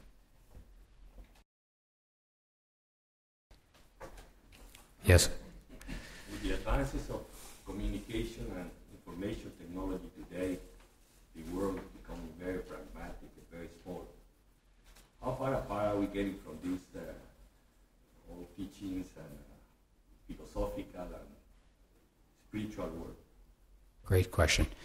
With the advances in communication and technology in this small and immediate world, are we drawing away from these ancient teachings and practices? I think so. It's an old observation about human society and culture that it tends to move in opposite directions at the same time. That's the theory of a dialectic, that as we get an increase in one extremist group on one side of a political spectrum, we typically catalyze the other extremist group on the other side of the political spectrum, so we prefer a political dialogue that's not as divided and more mainstream. I would say today we're in a emotional or cultural or spiritual extremist dialogue. I'm not pessimistic because look at the way Vipassana is sweeping the world. And, Goenkaji, who, when we first met him about 26 years ago, didn't have a single meditation center any place to teach, just a basically unknown fellow going around India giving almost anonymous courses at random sites. Now, just finished addressing the UN, the World Economic Conference. There's 100,000 people a year taking courses in 75 meditation centers. That's all happened in a quarter of a century. So it's hard to be pessimistic in the presence of that. On the other hand, if we do look at the way people live today, most people seem to be more pressured, more frantic, have less time, and are less self-reflective and internally aware. So there seems to be a bifurcation. Hopefully we can overcome that. I share the tenor of your question, which is some dismay at the rate or pace at which many people are living. There's an old quote from Pete Seeger, the famous American folk singer I've quoted here before. He says, I wish I had more time, but most of my free time is taking up with all these labor-saving devices. and it's never been truer than today. So.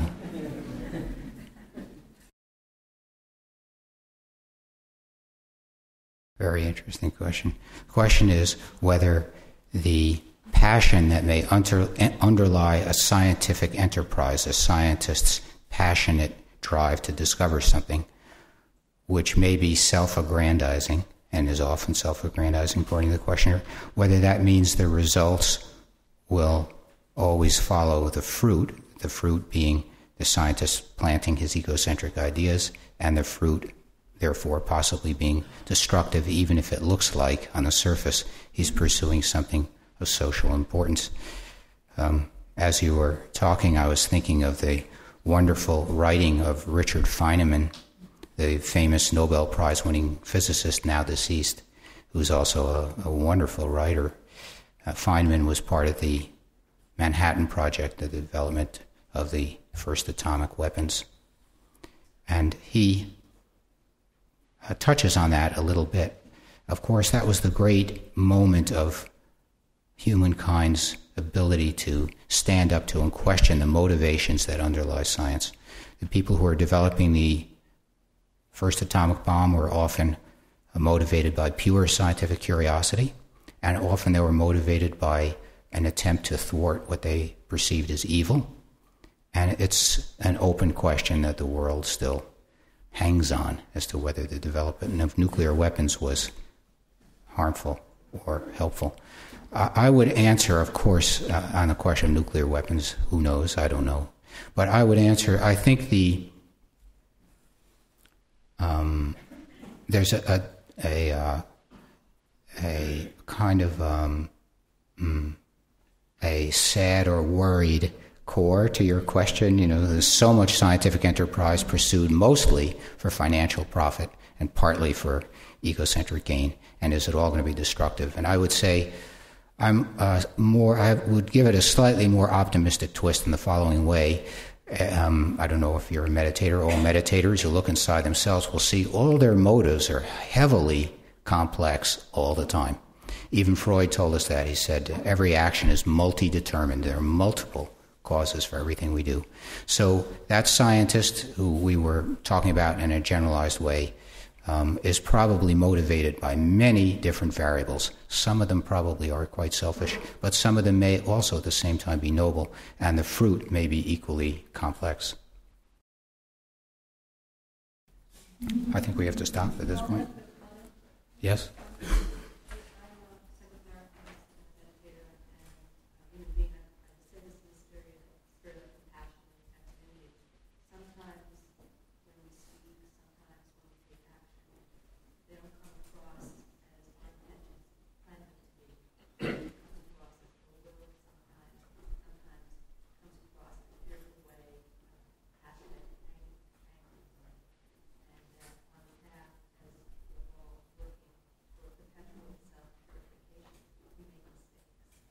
Okay. Great.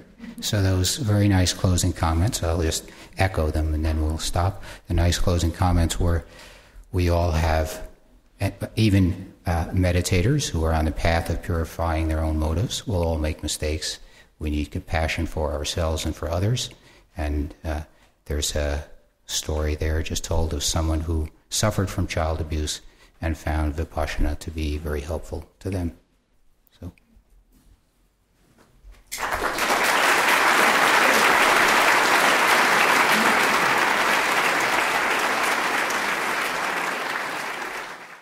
I don't know how much down in the trenches we're going to talk about, but I was sitting with some of the other speakers, and We got a little fidgety when Paul started talking about how the remainder of the speakers were going to make clear the exact and precise scientific nature of science. A couple of us kind of looked at each other and said, "Are you going to do that?" I'm not going to do that. So,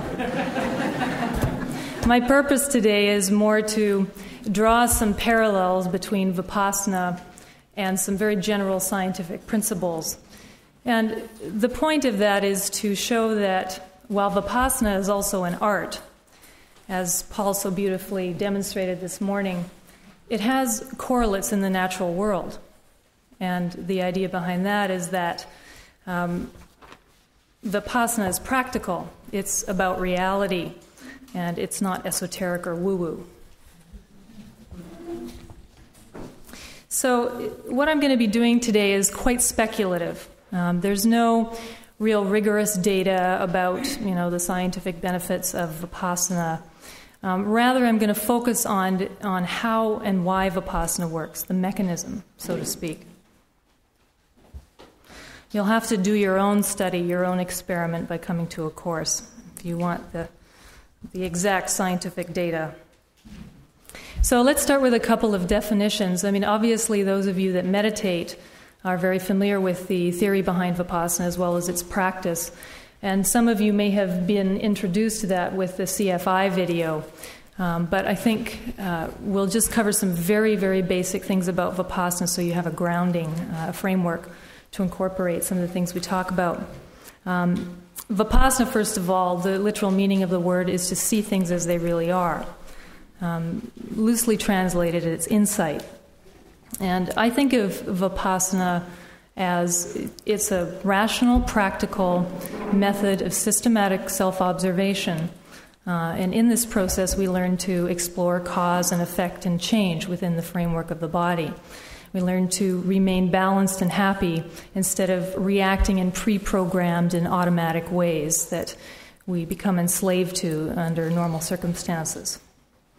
As far as science goes, I think that, we could go on for a long time trying to define science, but I decided just to take the Webster's dictionary definition, which defines science as the study of natural phenomena in an orderly way, knowledge acquired through experience.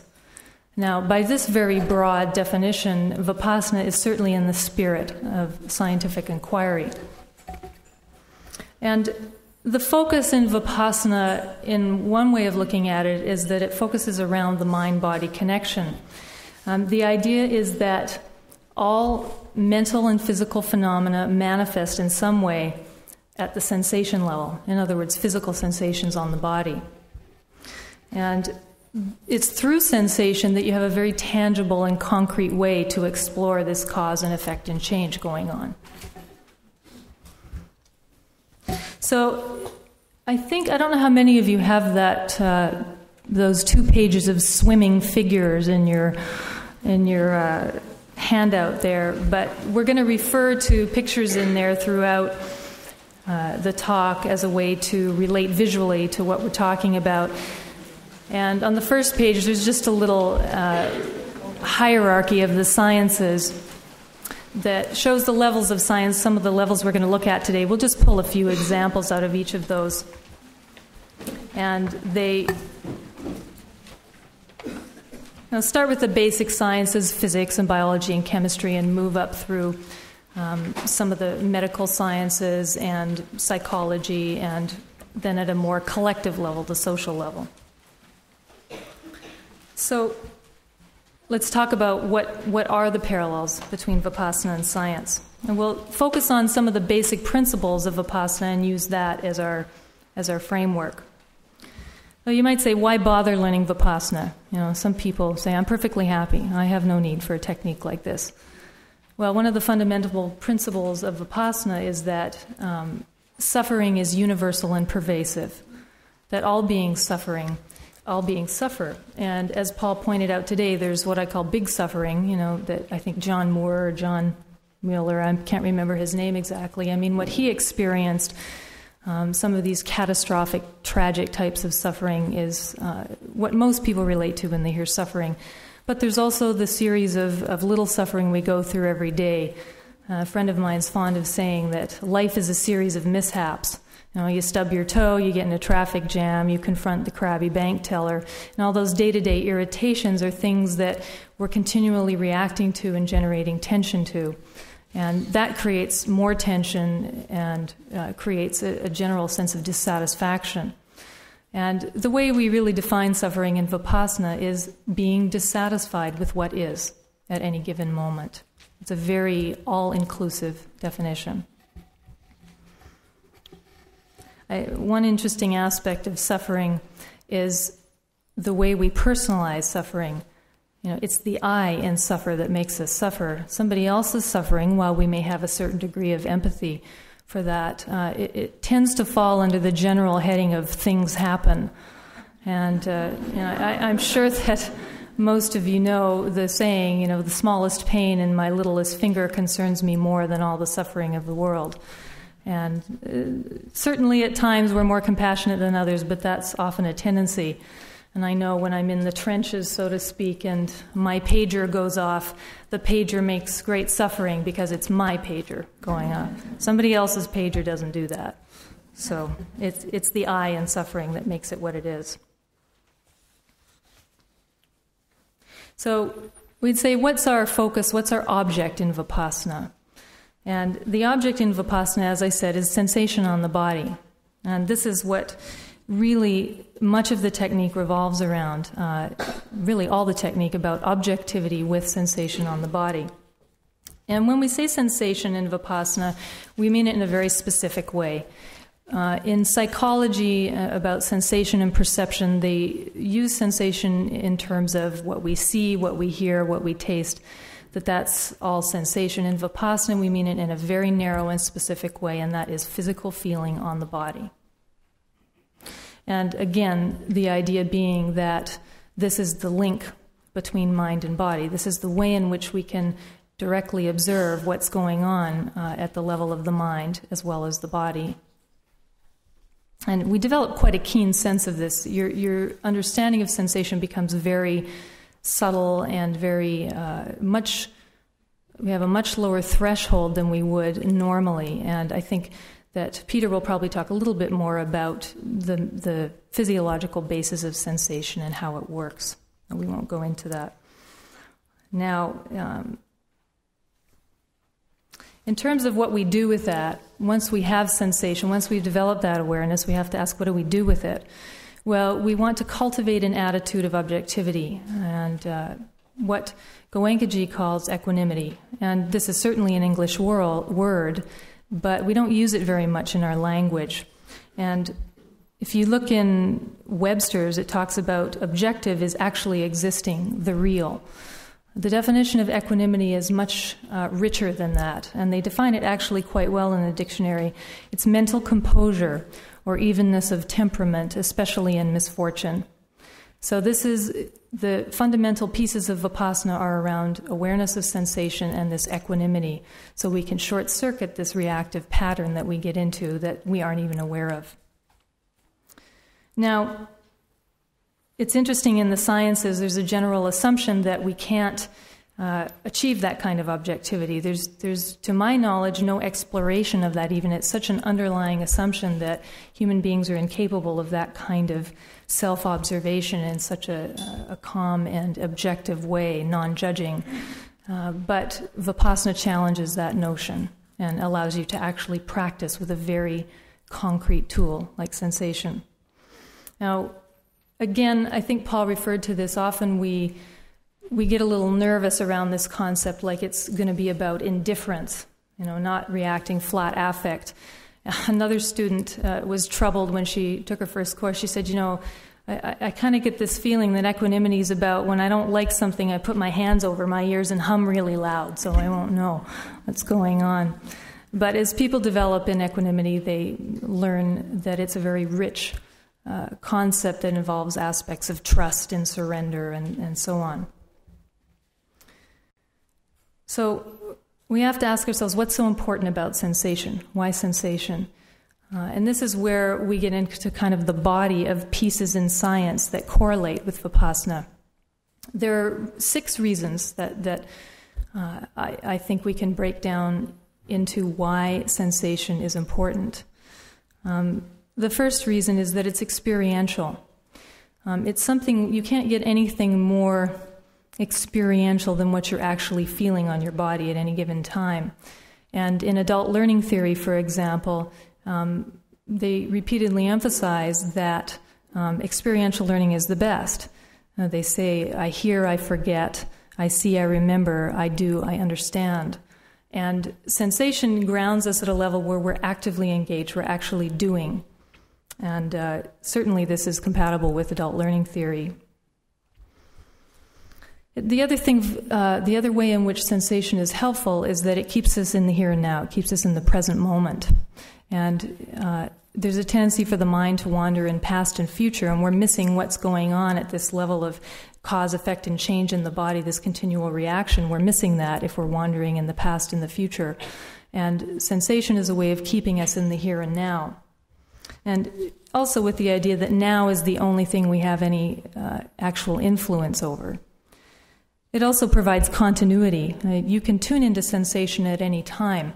And certainly in the sciences, it's very clear in the biological and physiological sciences that sensation's going on all the time, perhaps not at the level that we mean it in Vipassana, but there's continual activity, and at any given time you can tune into sensation. It's going on 24 hours a day, 7 days a week, better than satellite TV. So another aspect of sensation is that it makes the impermanent nature of our mind-body structure very apparent. Now, there's a number of examples we're going to go through in sciences that demonstrate this law of impermanence. And we'll start with atoms, which is at the level of physics. And if you look at your little list of figures, you can see figure 3 there. You've got a series of 3 panels with water molecules on it. And I'm just going to briefly take you through a little exercise that the famous physicist Feynman used to give to his first-year physics students to demonstrate this impermanent nature, starting right with the atomic level.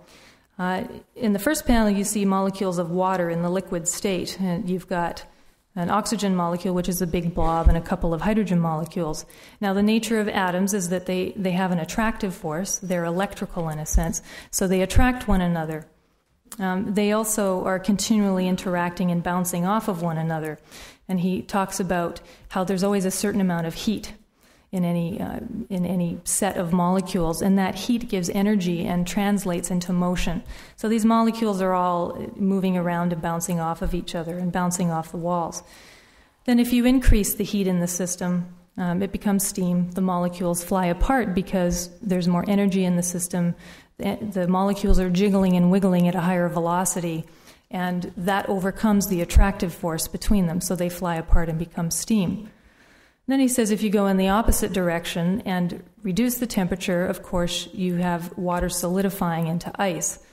It's a good demonstration of how something that looks very, very static and very solid is not at all. These atoms are certainly moving at a much smaller rate. They're vibrating in place, so to speak, but the movement is very, very small. So even in something like ice that looks very solid and static, there's still a certain amount of movement and oscillation, vibration going on. So one of the interesting things about this is the Buddha 2,500 years ago talked about kalapas. Now, kalapas are what he called, our nearest translation is subatomic particles. And this was a man who obviously didn't have any scientific instruments, only his own experience observing sensation. And he defined a kalapa as the smallest indivisible unit of matter. It can't be divided any further. And he said that within each kalapa are 8 components. And those 8 components consist of earth, air, fire, and water, and their characteristics of those elements. Now, this all sounds very esoteric, but what's interesting to note is if you get further into the explanation of what is earth, air, fire, and water, it's very much in line with some of the forces that act in nature. For example, earth. element is mass. Now, obviously, a drop of water sitting there has a certain mass, though it may be very small. And water element is certainly the nature of fluidity, which water has, but the water element is also responsible for binding or cohesion. So this attractive force that these molecules feel for one another and that they respond to is all about cohesion. Then he talks about fire element. Fire element is the whole range of temperature from the coldest to the hottest. And when he talks about adding heat to a system like a glass of water, that translates as energy, and it changes that the molecules start to vibrate much faster. And that translates into motion. So air element is the quality of movement and motion. Now, you can see that there's an infinite array of possibilities when you take a kalapa and you start to incorporate varying degrees of intensity of each of these elements within each kalapa. Then you get a large variety of the ways that the kalapas that make up these particles can interact with each other and act in the world. That's a very interesting piece of theory of Vipassana that very much correlates with physics. Then we can talk about matter and energy. And through the sciences, particularly physics, we can see that essentially matter and energy are one and the same. They're interchangeable. And Einstein's famous equation, E equals mc squared, was kind of, I think, the first thing to really make that relationship apparent, and it was quite revolutionary. I remember in my first year of physics, physics, in all honesty, didn't interest me very much. It was not my forte, but I really perked up when my physics professor said, human beings are nothing but sinusoidal oscillations of electromagnetic radiation. Whoa, that's heavy, And it caught my interest, and it's very true, that matter has an electrical component, and all of these particles and up to the level of organisms have an electromagnetic field, an electrical field. What's interesting about that is it's, again, part of the whole aspect of impermanence and continual oscillating and changing and vibrating. Energy has wave characteristics, and waves travel, and they oscillate and they vibrate. So it also opens up the possibility of how we're all interconnected, and how what's going on in my electromagnetic field is going to have a certain oscillatory frequency, and that in theory that should affect the world around me, whether the objects are inanimate or other people. So it's an interesting concept to explore. And one of the other figures on this diagram is figure 4, which shows essentially what they call in physics wave-particle duality. And they have a little simple picture of a particle and a wave.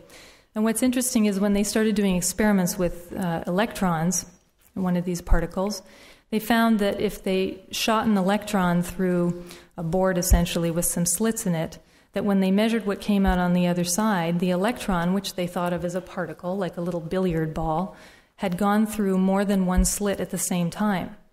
And they said, this is not possible. You can't have a particle going through 2 slits at the same time. So they investigated that some more and figured, well, I guess the only explanation is that the electron also has wave characteristics, because we know that waves have that capacity to pass through larger areas, almost like a flashlight beam. So they realized that an electron, which is a fundamental unit of matter, something we think of as solid, has also this wave or frequency characteristic, which is energetic, and also brings in this possibility of vibration and frequency and oscillation. There's another little figure on here, figure 6.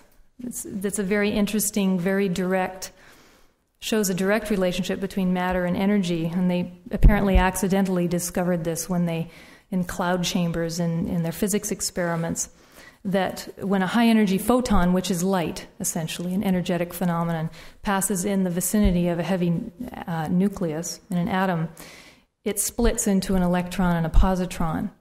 And those are particles. Those are matter. So the relationship is direct between energy and matter, and this particular little experiment shows that.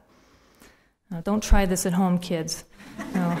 I'm not suggesting for a minute that when you meditate you're going to be splitting photons into electrons and positrons, but at least not intentionally.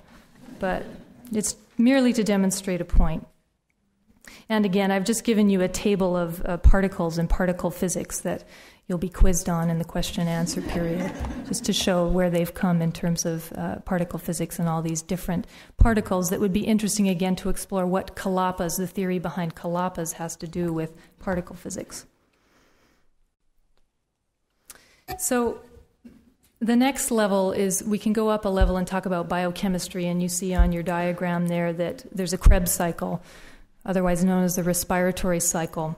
This is a biochemical cycle, a series of chemical reactions that go on in cells in the body to generate energy for use in other biochemical cycles. So this is a very complex system where all these different cycles are interacting with one another to drive physiological processes. And it's interesting that the Krebs cycle probably makes up less than 1% of what we know about biochemical cycles and reactions in the body. And as you can see, there's a lot of complicated formulas, but what they essentially are groups of molecules, which are made up of atoms. And again, so they inherently have this oscillating, vibrating quality that atoms have. And then we can move up to the level of the cell, and if you turn your sheet over, you just see a little picture of a cell, which will be very familiar to many of you. And it's essentially a little factory where all these different components, all of which are made up of atoms and molecules, all doing their thing and jiggling and wiggling, are all interacting in a way to drive this machinery in a very organized, purposeful way, which then goes on to cells make up tissues and organs, and then the level of the whole organism. And remembering again this wave particle duality, the matter and energy nature of matter. And there's a little picture of a salamander here, figure 10, and that's just to show you that that there is indeed a demonstrable electrical field around a living organism. Another meditator was looking at this, and she kind of looked at me blankly and said, "So, tell me again, what do salamanders have to do with enlightenment?" Oh, permit me this little digression.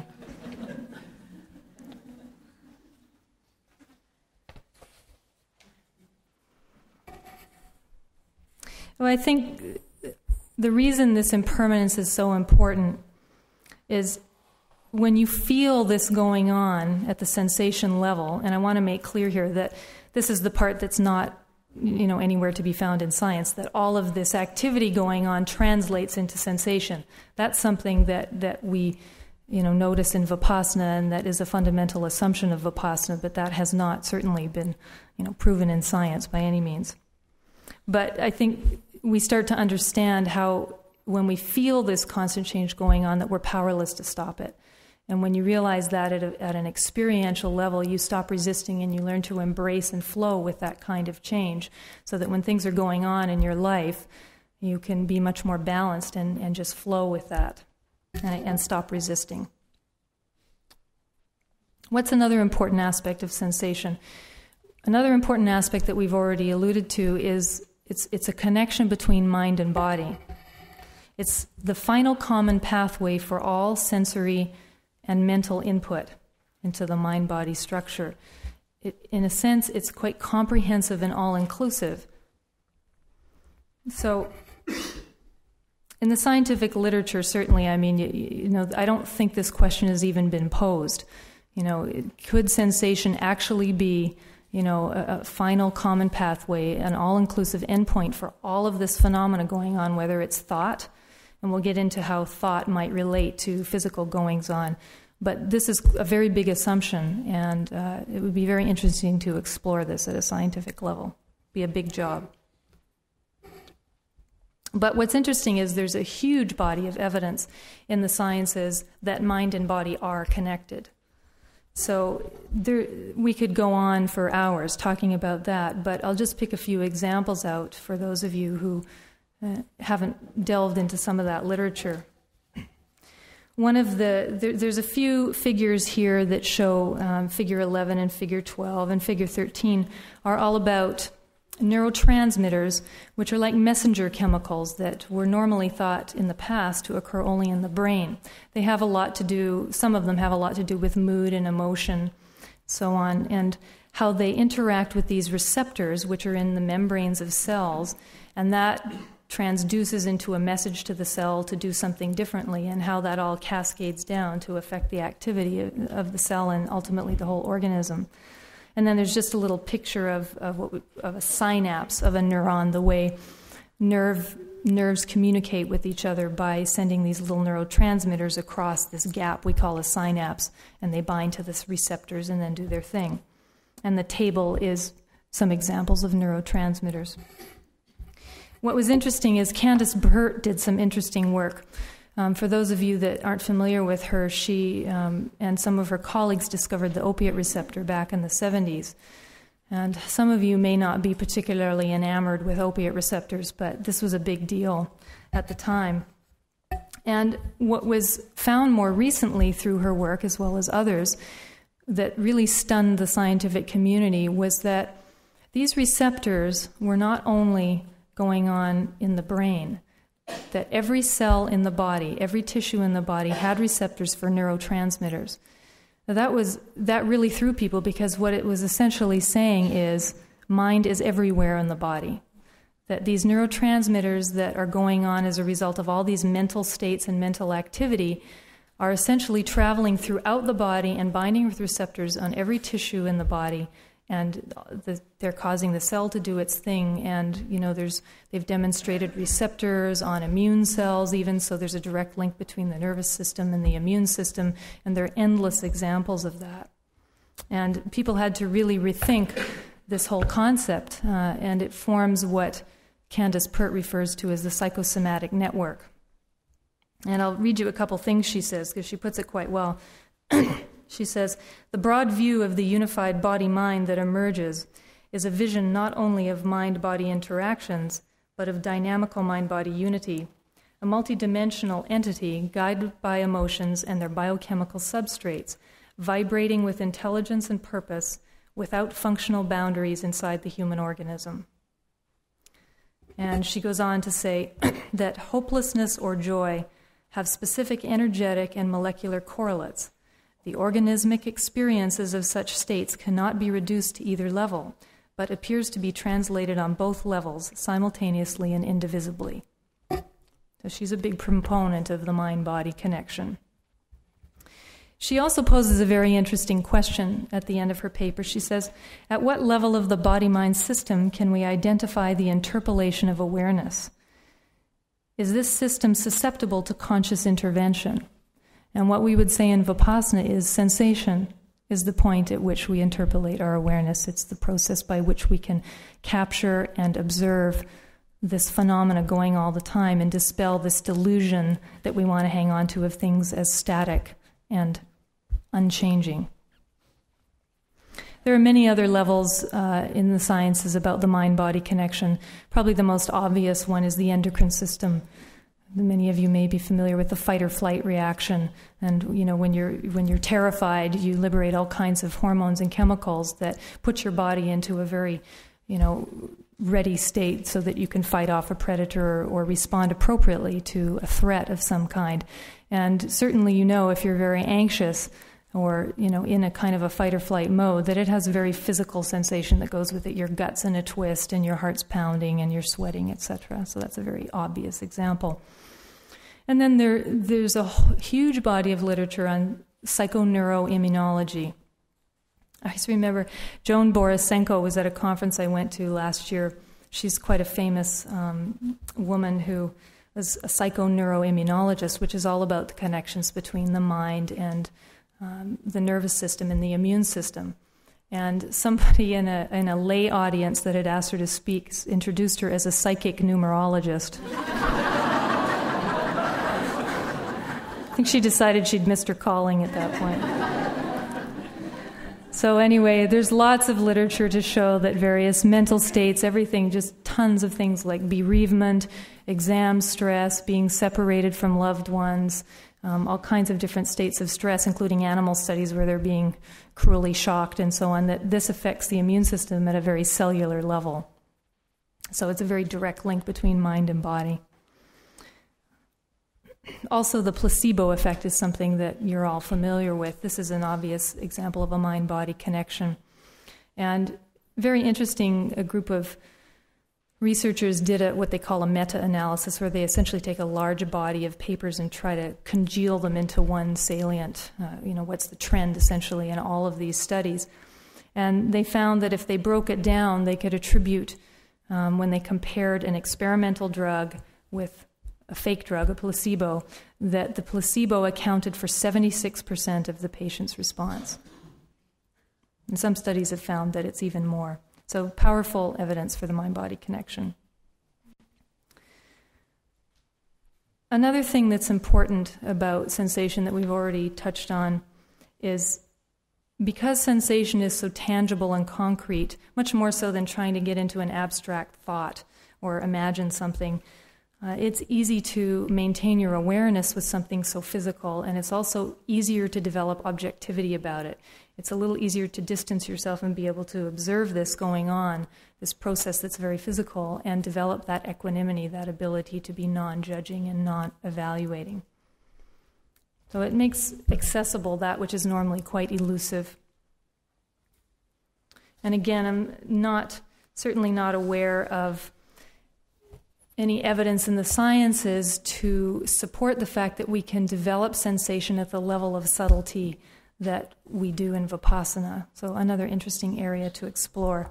And there's a threshold table, figure 2 actually, that talks about various sensory thresholds, levels at which you can start to feel sensation. And of course they're including vision and hearing, but if you look at touch, a bee's wing is the sensory threshold. And with Vipassana, it's interesting to note that we seem to go much beyond that and be able to perceive this oscillating, vibrating quality of our mind-matter structure.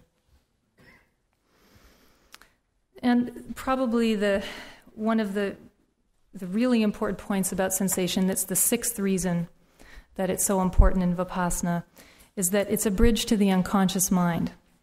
And one of the problems we have with all of the suffering that we undergo is so much of what goes on is beyond our conscious awareness. We can't access it.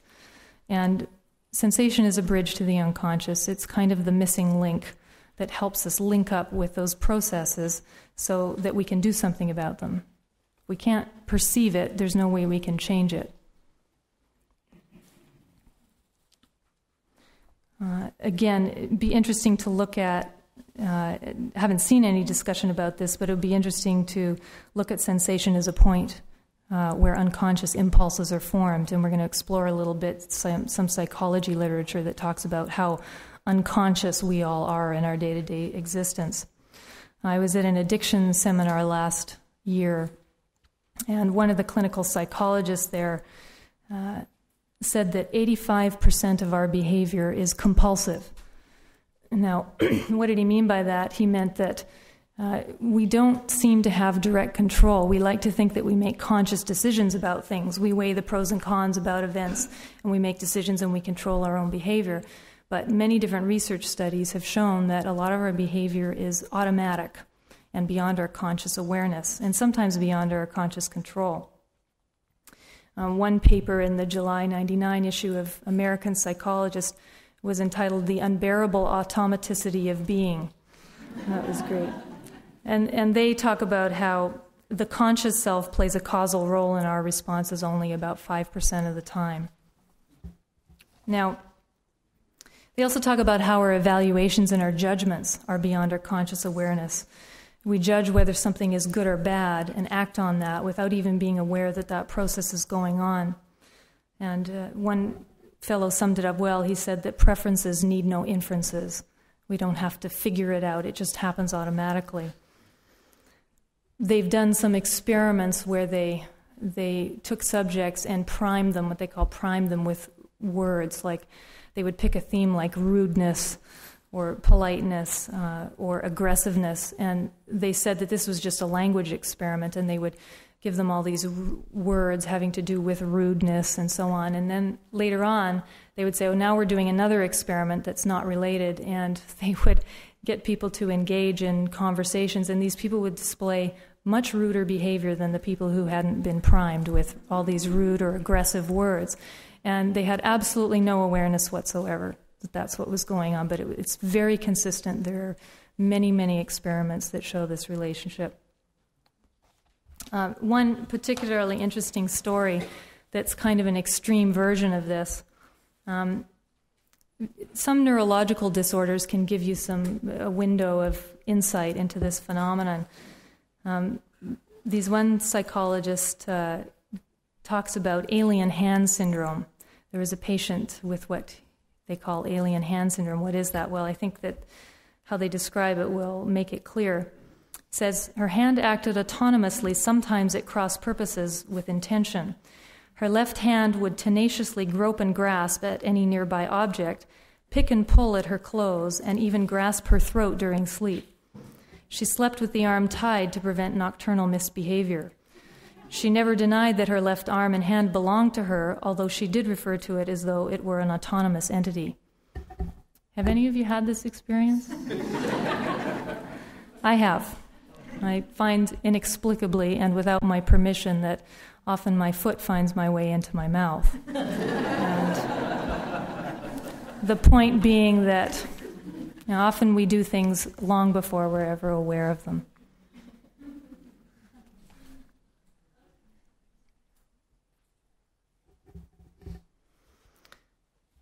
So I'm going to give you, I'm questioning this quote. I like this quote by William James. I think I'll read it to you. In 1890, he wrote, "The whole sting and excitement of our voluntary life depends on our sense that in it things are really being decided from one moment to another, and that it is not the dull rattling off of a chain that was forged innumerable ages ago." And the psychologists that quoted him respond, "Psychology has shown that behavior is caused by mechanisms, the rattling off of genetic, unconscious, neural, cognitive, emotional, social, and yet other chains that lead, dully or not, to the things people do." So there's a little figure here again. At the bottom of the second page, figure 17 and 18, that demonstrates a couple of these principles. Figure 17 is a little picture I pulled out of a book called Elemental Mind, that really the point it's demonstrating is that they've, through experiments, deduced the speed of unconscious versus conscious information processing, and that unconscious data rates outnumber the conscious data rates by about 1 trillion. So there's a lot going on beyond our awareness, and the cognitive, conscious awareness barely scratches the surface of what's going on. Then figure 18 is a model that the psychologists in one paper in that related series of The Unbearable Automaticity of Being proposed. And it's very interesting to compare this to the model in Vipassana.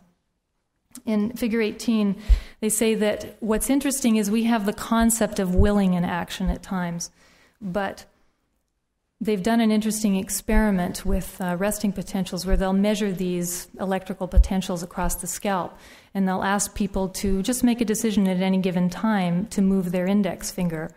And they'll ask the people to tell them exactly when they've made the decision to move their index finger. And what they found was that the resting potential indicated that the decision had already been made significantly before that person said that they decided to move their finger. So they said, so why do we get the impression? Where do we get this idea that we're willing something? And they said that unconscious cause of action, as we see in the figure, goes directly into action, or at least we're unaware of the mechanisms that go through that. That unconscious impulse also translates into thoughts that ultimately become conscious. But what's interesting is that our thoughts about the action are not what caused the action. And this is what they've concluded from all these experiments that they've done, so that our experience of will is somehow spurious, so to speak, to what we're actually doing. Now, obviously, there is a role for conscious decisions. We make conscious decisions and we act in a concerted way to achieve goals. They're not saying that there's no role for that. What they're saying is that it's shocking and somewhat alarming to discover how much of what we do is not conscious. Now, if we look at figure 19 and 20, figure 20 first, actually, it's kind of a simplified psychological model that an object in the outside world comes in contact through our senses, something we see, something we hear. And immediately, from what these psychologists are saying, we evaluate it, good, bad, indifferent, and then that and whatever else goes along with that evaluation, and that leads directly to some kind of response or reaction. And what Vipassana is saying, if you look at figure 19, is that we can introduce something here that intercepts that chain to make it conscious, so we can make some conscious choices to exercise the free will that we're all capable of. Sensation comes between evaluation and response. So something comes in contact with our awareness, we make an evaluation about it, it becomes sensation. Something we associate with pleasant things becomes pleasant sensation. Something we associate with unpleasant things becomes an unpleasant sensation. And by learning not to react to that and just observe in a non-judging way, then we can be in a position to stand back and say, okay, what do I want to do? Instead of just blindly reacting like a little animal. So let's talk a little bit about what does this mean for the individual? Now, how does this help me as a person? Well, again, there's no rigorous scientific data to prove this. There's lots and lots of anecdotal evidence. I'm sure that many of the meditators here would be happy to tell you their story about how it's helped them. People talk about decreased fear and more courage, being more compassionate, more sensitive, clearer-minded. One very specific benefit that one student reported was she said she always had this wise guy in her head that was making all these continual judgments and sarcastic remarks about herself and everybody else. It was a continual dialogue in her head all the time that she wasn't even really aware was going on until she did Vipassana. And after her course was over, she came along and said, no more wise guy. It's gone. Forever. The wise guy went right out of her head. There's some literature on happiness and psychology that the psychologists in a particular series of papers I read about happiness feel that it's very rudimentary, in the very rudimentary stages, but that certainly there are qualities that are associated with people having a general sense of well-being, and they list off a whole series of virtues, like hope and optimism, capacity for love and connection with others, courage, perseverance, wisdom, including things that are beneficial for others, like responsibility, altruism, tolerance, etc. And certainly Vipassana, anyone who's done Vipassana can tell you that those kinds of qualities become more prominent as they practice. Another area of psychology that's relevant is resilience and coping. And there's lots we could go into about this, but basically there are certain qualities that act as buffers against suffering, and Democritus and Epictetus are quoted in one of these papers as saying a very simple thing that many people are aware of, that it's not what happens to people that makes them happy or unhappy, it's how they interpret that determines their happiness. And certainly Vipassana would very much agree with that, and that it's all about free will and making conscious choices and often seeing change and something stressful as an opportunity for growth. Now, how do these changes manifest at a social level, at the collective level? And it has an obvious effect that if we become happier and develop all these good qualities, that manifests in our behavior towards other people. And it's also interesting to go back to the energetic, the matter, energy aspect of ourselves as human beings, and speculate that because of the frequency characteristic of matter, because of its electromagnetic component, that, again, it's quite possible that we connect with other people at the level of waves and frequencies, and that, I'm sure you've all met people that you can just resonate with. There are certain people that it just feels like you just fall into a slot and there's a certain resonance. And somebody just told me about a general theory of love. It's a book by 3 psychiatrists who talk about limbic resonance. And the limbic area of the brain is responsible for emotion and so on, to put it very simply. And maybe one of you's read the book and can tell us more about it. So it also has wide-reaching effects on the world and the environment. And just a quick quote by the Buddha. He says, "The world is led by the mind. It is dragged hither and thither by the mind." Paper on morality that was kind of interesting. The writer talks about enlightened self-interest. And the idea being very much similar to Vipassana, that if we take care of what harms and hurts ourselves, then automatically, if we develop a more wholesome attitude and more wholesome behavior, that we benefit and others benefit. What's harmful to others is harmful to me, and vice versa. And I remember a student who was actually somewhat wistful about losing one of her qualities, which was that of being able to lie. She said that, I used to be able to lie. I was such a good liar, really good liar. She said, now the results of lying are so immediate and unpleasant, I can't do it anymore. It feels horrible on my body. She kind of shook her head and said, what a waste of talent. So it's a double-edged sword. Truth hurts sometimes. Some data we have around the social benefits of Vipassana is in the jail courses. Many of you probably just saw Changing from Inside. And they started in Tihar Jail in Delhi in '93, and as you know, just started in North Rehabilitation Facility a couple of years ago. And they have some data as of June of this year on recidivism rates, the rates at which people reoffend over the last 2 years. And they found that overall recidivism has dropped from 75% to 41% in those people that have taken courses. Now, this is all very, this isn't a rigorously designed study, and the number of students is very small. It's about 80 students. And another thing that might be a little deceiving about it is that all the people who took courses aren't out of jail yet, so you can't recidivate if you're not out of jail. So the number is a little artificially low, but they are doing 5 outcome studies now with 4 other programs as well to look at recidivism rates, and the Vipassana courses by far have the most promising statistics. There's also the possibility that Alan Marlette, who's a well-known addictions expert at the University of Washington, they're hoping to get funded to do a much more in-depth study of the effects of Vipassana on jail residents. And there's lots and lots of anecdotal evidence about businesses. In India, there are so many businesses that have deeply incorporated Vipassana into their operations, and lots of anecdotal support for everything from improved interpersonal relations to increased profits. In business, you've always got to take account of profits.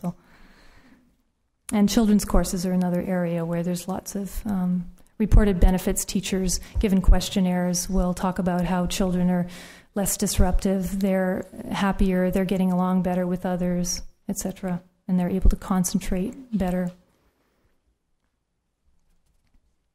Now, let's talk about the application to the healthcare profession, since that's obviously relevant to a number of you here. How many healthcare professionals are there here? There's quite a few, maybe about guessing around 50 or something. So I'll talk a little bit about how Vipassana has helped me, how I found its application really useful in the trenches, so to speak. One of the things I've noticed is that I've become a lot less reactive and tense in the day-to-day practice. And not that I'm always floating on a cloud of equanimity by any means, but I'm certainly a lot more aware when I'm generating tension. And the hustle and pressure that's inherent in so many jobs, and being on call for long hours and so on, you get kind of worn down. Vipassana helps diffuse some of that tension, when you're able just to try to work with it, even in little fits and starts. And there's also certainly many of you who work particularly, I think, with in psychotherapy or psychiatry, there's a tendency to pick up stuff, loosely speaking, from people, however you want to define that when you're relating to another human being that's suffering so much, we all have those inherent tendencies ourselves. And so we start to kind of identify with that and resonate with it. Now that's very useful and very good and helpful from the point of view of empathy. And certainly being in touch with your sensations makes you much more aware of that. It can also, if you get caught up in it and start reacting to it yourself, that inherent tendency that's been awakened in yourself, it can get overwhelming. And, often we find that if we're working with people who are suffering a lot, we start to feel kind of drained. And Vipassana, because it gives you that ability to develop equanimity with that, it helps you work with that in a way that keeps it at a level where your sensitivity is maintained, but you're not allowing yourself to hook into your own tendency to identify with that. And again, we can talk about this idea of resonating with other people from the energy quality that we have, the frequency characteristics of matter. We can speculate that indeed we do connect with each other at a vibrational level. I find that it's really helpful when you're dealing with a difficult situation. I mean, a lot of us have, for example, confronted an angry patient. I mean, often people, when they're overwhelmed, will respond in different ways. And I've noticed that an angry patient can be very threatening. If you start to feel attacked or blamed. And Vipassana has very distinctly saved me from behaving in a rather destructive way a few times. The impulse, you can start to feel that the impulse is arising when somebody is angry and attacking you, or you perceive that they're attacking you. There's a very unpleasant sensation that goes with that. And I've noticed that on those occasions when I remember to come back to sensation, it's been very helpful in sidestepping my ego and watching that tide of anger rising to the surface in response, and help diffuse that. And it helps to see that this isn't about me. This has nothing to do with me. It's not personal. This is about this person's suffering, and it helps to focus in on what that patient needs and helps keep you from behaving in a way that you're going to regret later. And I think I could summarize it by saying it cools my head and warms my heart and helps me remember that the patient is not the enemy in those kinds of situations. Another aspect of Vipassana that's related is that I notice that through the practice of Vipassana, I get more into the habit of what I call whole body listening. And when a patient is in your office, if I notice that if I remember to go into the mode of being aware of sensation, that I don't immediately go into what Carl Rudebeck talks about. I'm going to give you some quotes from him, but he talks about this biomedical reflex that we get into. Somebody presents and they start telling their story, and you're immediately into your own head and your own dialogue about, okay, what's the differential diagnosis? This person's complaining of belly pain, and you go through your little list, and what's the lab workup? And you're totally missing what's going on with the patient because you're busy trying to, you're so preoccupied with your own story. So what Vipassana does is it kind of short-circuits that and helps you get into this non-judging, very, very receptive mode and catch often very subtle nuances of what's really going on here. And any of you that have worked with patients know that often when people come into the office and they say they want their flu shot, or, they've just got a little pain in their, in their chest, there's something else really going on. And when you're in that receptive state, often you'll pick up something's not right here. This isn't what it's about. And that person with their flu shot, if you probe a little because you can sense something's not right here, they'll often tell you, well, my son is on drugs, and, they're often on the point of, despair. And it's often helped pick up what's the underlying thing, what's behind the words that this patient is telling you. And, the person who comes in with belly pain might be afraid they have cancer. And you're sitting there trying to figure out, why is this person so distressed with this minor pain that they have? And when you really find out what's going on, obviously it makes you much more effective.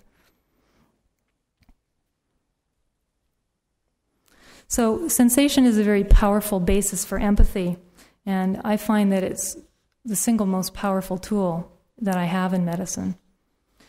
I'm going to give you some quotes from Carl Rudebeck, who wrote a beautiful paper called The Doctor, the Patient, and the Body. And he very much, I wonder, like Paul wonders about the fellow he was talking about, if this man has spontaneously discovered Vipassana. Because the whole theme of his paper is that the best way to connect with patients is through our shared experience of being in a body. And some other studies have shown when they put doctors in a room, and this is kind of scary because these doctors know they're being studied. You think they'd want to be on their best behavior. But they put them in a room with a patient and find that the average time of before the doctor interrupts the patient when the patient is trying to tell their story is 15 seconds. So we could learn a lot about being a little more receptive. So he says, Carl Rudebeck calls this aspect of relating to the patient through your shared bodily experience as bodily empathy. And there's quite a long quote here that I think beautifully sums it up. He says, "The atoms and molecules have also circulated in nature through the ages before they found their ways into my body, and no one knows where they will be in 1 billion years. The body is the I, and at the same time it is a piece of nature subjected to the laws of causality. When ill, this fact becomes salient. It is quite frightening to look right into the eyes of my own bodiness. My vulnerabilities suddenly become very concrete. Much of that which occurs I have no influence over, and even more I am, on the whole, not aware of. Within the impersonal and implacable hides, as their uttermost consequence, the reality of my own death. The field of action of biomedicine is the body as nature. It touches the most intimate aspects of my life, but puts, at the same time, my identity within brackets. There is a draft of nothingness in the examination room, and the undressed patient freezes doubly." So he emphasizes that there's nothing more real or more important than what the patient wants to tell, and that the root of understanding through people, between people, is through the body. And we're in a unique position as healthcare professionals, for those of you that are in that profession. We're privileged. We have a privileged access to people when they're often at their most vulnerable and hence their most receptive. So Vipassana is a very powerful tool for connecting with people at a level that we can resonate and be very receptive to what they're suffering and be receptive to what they need. It can have a profound effect on your practice and in your life. So I'll come towards finishing up with just a few thoughts about evolution. I don't think we've studied the effects of Vipassana long enough to comment on how it will affect evolution. But I'd like to think that certainly Vipassana makes us much more attentive to what's going on around us and much more sympathetic and more connected to others in our environment. And perhaps evolution can almost become more conscious. In a way, it's been driven largely by unconscious things, how we react in these unconscious ways to the environment. And it would be interesting to speculate what might happen in terms of natural selection if we were more socially, individually, and environmentally conscious. And some people feel that by our very nature, our essential nature is to be compelled towards enlightenment, and that ultimately evolution is taking us in this direction.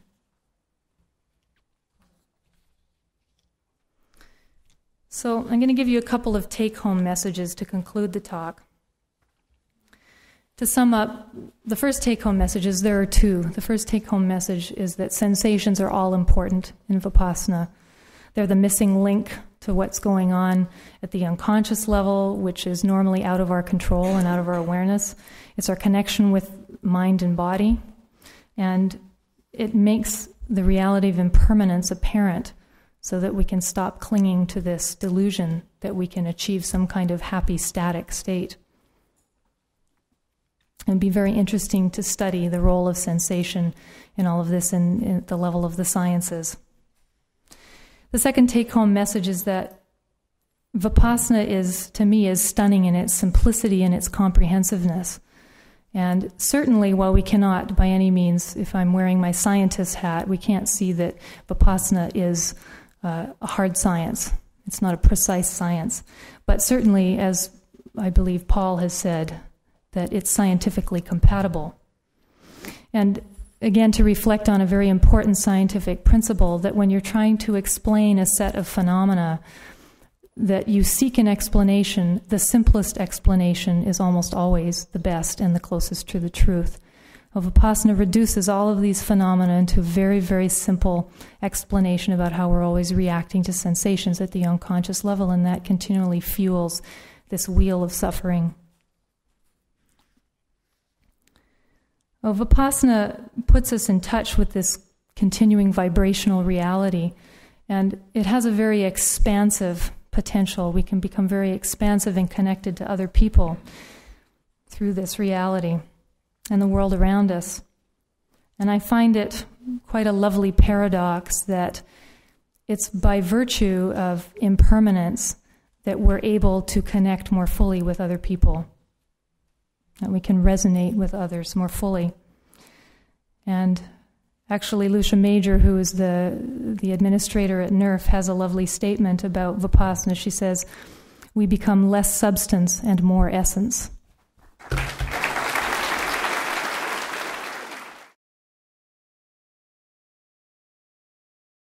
You asked to comment on the philosophy of science and comment on pseudoscience. Yeah. And, well, what the exercise we're doing today is obviously, the philosophy of science, I can't give you a comprehensive, dissertation on that, but certainly science is about making objective observations about data in the real world and drawing conclusions from that, rather than going in there with your preconceived notions and trying to find pieces of data that happen to fit with that and ignoring all the rest. That much I can say. Certainly, pseudoscience, you could define pseudoscience in a lot of ways. One of them is doing just that, making up your data to sort of suit your ideas. And, all scientists recognize that certainly when we're not highly trained in Vipassana, would be my meditator bias, we're all biased. All of our preconceived notions about the world tend to distort the truth. We get partial truths, both in just our day-to-day functioning with other people and in the sciences. I think what's the beauty of Vipassana is that, yes, we're making a lot of assumptions in Vipassana that really the only way to explore this for yourself is through the direct experience. And I think that's what's something unique about Vipassana, if you consider it in the spirit of scientific inquiry, is how direct these observations are. You are the subject and the object of study, and you're very close to it. And some people would say, well, that directness and that closeness is so replete with bias that you couldn't possibly develop any objectivity.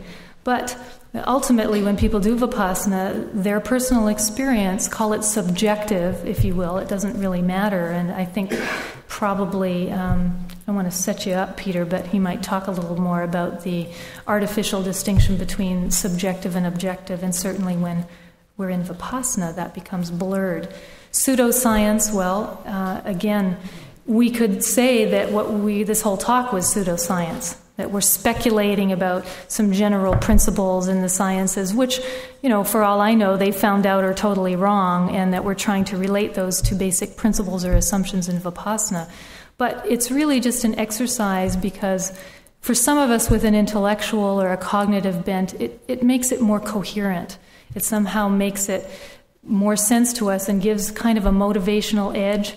I find it helpful myself when I'm trudging through my body and kind of saying, why am I doing this again? Oh yeah, kalapas, and I can kind of go through it, and I can use the intellect as a way of motivating myself and saying, yes, this makes sense, this is why I'm doing it. Whether or not these things are true and these things are truly compatible with this scientific finding or that principle, who knows? But experience, we're talking about happiness here. The whole point of Vipassana is to become a happier, better person. Do you want a research scientist to tell you if you're happier, or do you want to decide that for yourself? So that's the point of Vipassana, really. This is all a big digression, all this stuff about science.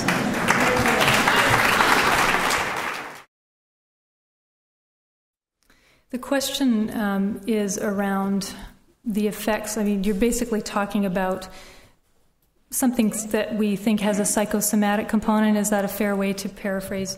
So talking about illnesses like irritable bowel syndrome, that in medicine we tend to there's kind of a divided feeling. Some people feel it's purely psychosomatic. In other words, it's caused by people's anxiety or their underlying unconscious conflict, some Freudian thing or something. And other people feel it has a purely physical basis that we don't just understand yet, and everything in between. I can't say that. Certainly, again, at an anecdotal level, there are many people who have problems like this. Things like migraines are very a common problem among people that many physicians feel have a psychosomatic basis, and many patients will tell you, when they're stressed, it's all psychosomatic. My migraines are triggered. Many people report that their migraines are better or gone after 1, 2, 3 or more courses.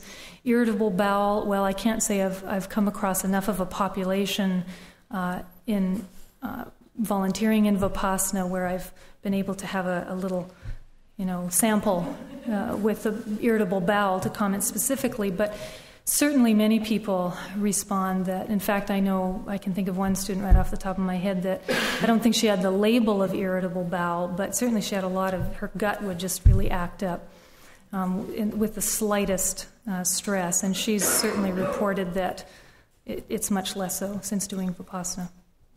Mm-hmm.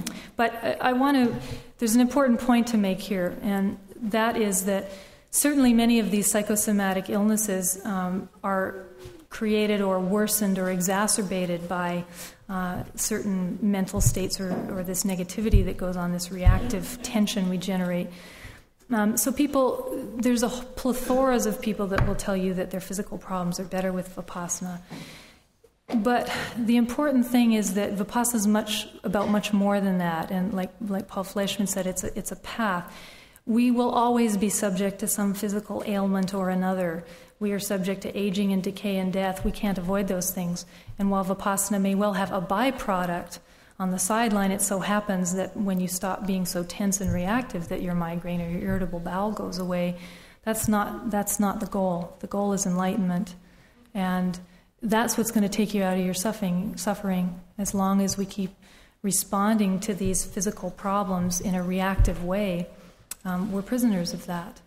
So we need to learn how to respond to any suffering that comes along, which we will all be subject to as long as we are in a physical body. That takes you much beyond any aspect of physical healing. The question is about if you want to study Vipassana at a scientific level, there are so many levels to start, as we went through, everything from physics up through to biology and psychology, etc. And this woman is very correctly pointing out that this, in a way, this is partial truth. We're only looking at it from one very narrow angle, and how do we go about being more comprehensive and complete if we want to investigate Vipassana scientifically? Well, there's some discussion in the literature about psychophysiology and how to approach things at multiple levels, and how simply, if we want to look at it, if we were a scientist and we wanted to investigate Vipassana scientifically, you'd ideally, I suppose, get a team of scientists from different disciplines together and look at it from as many angles as possible. And the interesting thing here is that it really illuminates the whole notion in Vipassana that we see things from all angles. And in science, the reality is it's so much less direct. And again, I'm speaking as a meditator now, not as a person with a background in science. But again, my personal experience, and many people will corroborate this, is that there is nothing so direct and so complete in terms of approaching things from many levels and many angles as doing the practice of Vipassana. And we can, pontificate and speculate and, posture about, the scientific implications and how we're going to study this scientifically. And that's worthwhile endeavor. But it pales in comparison to the level of understanding that you get when you do something experientially, something so fundamentally experiential, which is at the level of sensation, your own observation. The question is around how using people's language, kind of like when you're talking to other people about Vipassana, helping them relate to it if they are particularly of a scientific bent, how would you... Yes, so, basically, you can take... it's helpful to use people's language and relate to people on a level intellectually that they relate to. And I would say that if you're trying to use scientific examples, again, it's important to emphasize that the experience is really where it's at. That's the most, again, from a meditator's perspective, that's the most scientific study that you can do. But you would try to just choose some examples that are very speculative, like we talked about today, that you think that they could particularly relate to. The bottom line is many people have had the experience of going to Vipassana courses where the person who recommended it hasn't told them anything. You know, they come out saying, "Oh, it's the most wonderful thing. It's fabulous. You've got to try it." And the person goes, "Great." And they go there and they get pain and they're, uncover all these horrible, miserable things. And they're like, "What is this? I mean, this isn't a bliss out, My friend was beaming when she came out, obviously. Her reality is different than mine." And the bottom line is you got to experience it. The proof is in the pudding. So all of these things may help people in understanding, but it's also important for them to understand that there's no substitute for experience. I'm not party to what happens to people after they die. I'm certainly party to the process of dying. The question, let me rephrase it, has to do with this concept of the process of continual becoming, that is this process of change, and becoming, and how conscious, it's one of the aspects of theory of Vipassana, how consciousness drives the flow of life in this continual, chain of reactions one after another, and how at the end of life, that the idea that at the end of life we don't really end, but it's not that we're reincarnated and that there's some permanent soul or entity, but that there's this process of consciousness itself drives to the next life. Well, it is a metaphysical question, and like I said, I can't observe what happens to people after death, but one comment I can make that's relevant is, as one person said to me, it has to be okay if we only have one life. In the context of Vipassana has to benefit us here and now. And if we're waiting around till we die to get the benefit, I don't think it's worth doing. So I can't wait that long. I'm more into instant gratification. So in any case, but that is relevant in terms of the end of life, in that, yes, it has to be okay if there's only one life, because that's all we know. We can't prove that anything happens beyond that. But certainly I've been around many people when they're dying, and I've been struck and moved by how people's capacity to rise to a level that they maybe you wouldn't expect them to be able to do based on their life and their behavior.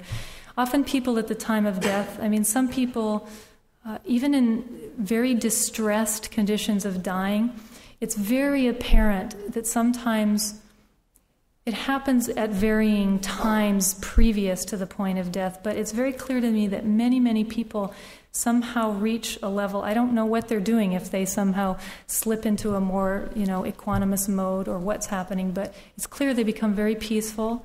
There's a sense that the struggle is stopped and that they're no longer resisting, and that they're just kind of flowing with it. And I'd like to think that somehow at some level they might even be tuning in to this reality. Just they suddenly give up and say, okay, I'm impermanent. Let's just go with it. and that's purely my impression, and that's all.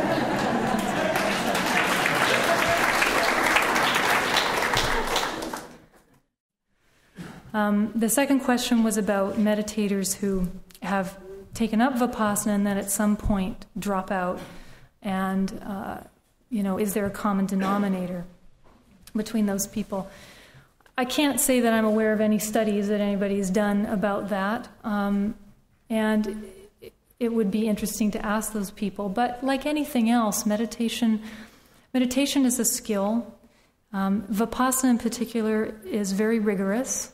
Anybody who's done a 10-day course, it's about facing the truth. It's about facing reality, and the truth hurts sometimes. And it's also a very demanding discipline in many ways. And sometimes people explore a number of different ways of dealing with exploring their inner world, different types of meditation or different ways of trying to improve themselves. And they may try Vipassana, and try a number of things and they just find something else that suits them better.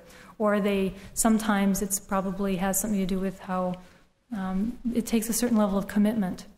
And it's like any discipline or practice, that it requires continued motivation, perseverance, and that's what we're all working on. And sometimes people adopt some other method, or they just find Vipassana kind of difficult. There are a lot of questions in there. I think the first one has to do with, again, the comment around physical. If the body is just a reflection of the mind, then physical healing automatically goes with Vipassana, and that we shouldn't try to make such an artificial distinction between physical healing and what we're doing in Vipassana. And I think the point is not that we're trying to divide mind and body. Obviously we're not. The whole concept of Vipassana is unifying and integrating mind and body. The point there is simply that, yes, naturally, because mind and body are so closely linked, many of these psychosomatic phenomena, these physical phenomena that manifest as a result of mental processes or mental states, that they will be healed sometimes, to varying degrees, because we've cleaned up our act mentally. That's fine, that's good. The issue is not that that's not okay. The issue that's not okay is when we start going after Vipassana as a way of healing physical problems, because it completely misses the point. Vipassana is about equanimity first and foremost. It's about accepting the reality of what is. Not that you shouldn't go and get some physical therapy if you've got a health problem, certainly not. You should be doing everything you can to maintain your health. I mean, the body is the means, it's your vehicle for enlightenment. If you don't have a body, you can't do Vipassana. So it's very important that you take care of your physical health, but if physical health becomes your goal in Vipassana, you cannot practice equanimity, because by definition you are not equanimous. You're craving after some. That's the key point in that whole process. So there's nothing wrong with pursuing, various therapies that will heal your body. It's just that is not Vipassana. They have different goals. The question is around if one person's doing Vipassana or a number of people are doing Vipassana, can it have an impact on the rest of the population in some way, such that it makes it easier for them somehow to get into that mode of coming out of their suffering? Does that kind of basically paraphrase? Impact the ability of people to pursue happiness. Okay, to impact the ability of people to pursue happiness. It's a very good question. Ultimately, everybody has to do their own work. It's very direct that way. There's no way in this tradition to conceptualize that one person meditating can liberate somebody else, in the absolute sense. There's no way that if I meditate really hard that, I'm going to be able to, or even the Buddha, he said himself, if somebody cannot do the practice, if they don't do their own experiential grunt work, then he can't enlighten them. There's nothing to be done. We all have to do our own work. All of that stuff is within ourselves, and we have to work through it little by little, every part of it. However, there's another side to that, and that is this collective influence is very real. And the effect certainly that it can have if I meditate, and lots of meditators here would tell stories about how their relationships in their family improved, that maybe even someone who was very resistant to Vipassana at first, over months or years or even decades, observes that, my sister or my son or whatever has been doing Vipassana for a long time, and at first I thought he was kind of brainwashed and I didn't see much change or whatever else, but that over time it's like there are changes. This person, because it's manifesting in their behavior. And maybe even again at that energetic level, the 100th monkey thing that you referred to, maybe that's at the level even of energy and vibration and resonating with someone that somehow you get aligned with people. It's my perception that often if you're using Vipassana in your relationships with people, that you can get aligned with them and they can get aligned with you, such that there's something that moves them about who you are and what you've learned and how that's manifesting in your life, and that people kind of look at that and go, there's something, they connect with it somehow. It's contagious in that sense. Now that doesn't mean that they get, that somehow has a crossover effect and they'll get enlightened from it. But it certainly means that they'll be inspired. They'll connect with those better qualities, those virtues in themselves, that it will tend to help them get in touch with their own good qualities, and it also may make them very attracted to do their own work, which is ultimately what everybody has to do. It's encouraging to see so many people out so early this morning on a holiday, national holiday, to talk about the teachings of the Buddha as found in the Pali Tipitaka. I don't know where else in the world we'd find such a thing. But seriously, several months ago, when I was initially invited to address this gathering, I hesitated when I heard that the theme of the conference was Vipassana and Science, the teaching of the Buddha. I hesitated because I'm not a scientist or a doctor like our other speakers, and as I suppose many of you must be. I don't have any formal scientific training. My university studies focused on religion. So I doubted that I would have much to add to the discussion here today.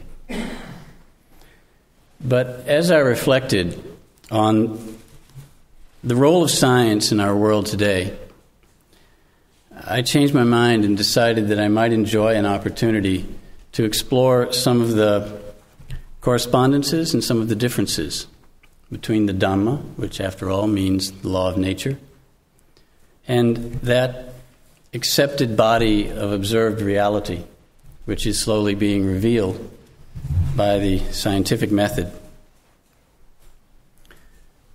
Science has been a fact of life, human enterprise, for perhaps 400 years. If we look back to the Copernican Galilean revolution of the Renaissance in Europe,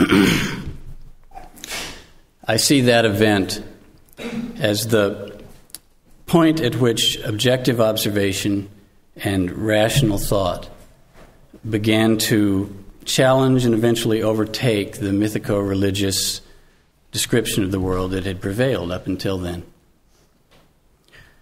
Perhaps we should push our timeline further back to the earliest foundations of scientific thought that's found in the logical speculations of Thales and Democritus, in the mathematical experimentation of Pythagoras, and the Socratic method of inquiry of the 6th and 5th centuries BC. Even though these early Greek thinkers were not practicing what we would recognize today as a fully evolved scientific method of inquiry, they are generally accepted as the forerunners of what became the scientific method. It's also instructive, in light of our discussion today, to recognize that these early Greek thinkers were contemporaries of the Buddha. They were living in the shores of the Aegean Sea, and the Buddha was living a bit further east in the Ganges basin of India. So we can say that science has been evolving as a factor in human culture for perhaps 2,500 years, and has been increasingly ascendant as a force in our lives for the past 4 to 5 centuries. But religion has existed and regulated the life of mankind seemingly since the dawn of the species, at a minimum for tens of thousands of years, as archaeology continues to reveal. The roles of religion, philosophy, and science are not entirely distinct, though they've been defined as distinct disciplines and they reside in different buildings on our campuses. One of the primary purposes of religion in human culture is that it provides us with a creation myth. It explains the observable phenomena of the world in which we find ourselves by explaining how the world came to be, how and why it is maintained as it is, and by predicting what its ultimate end will be.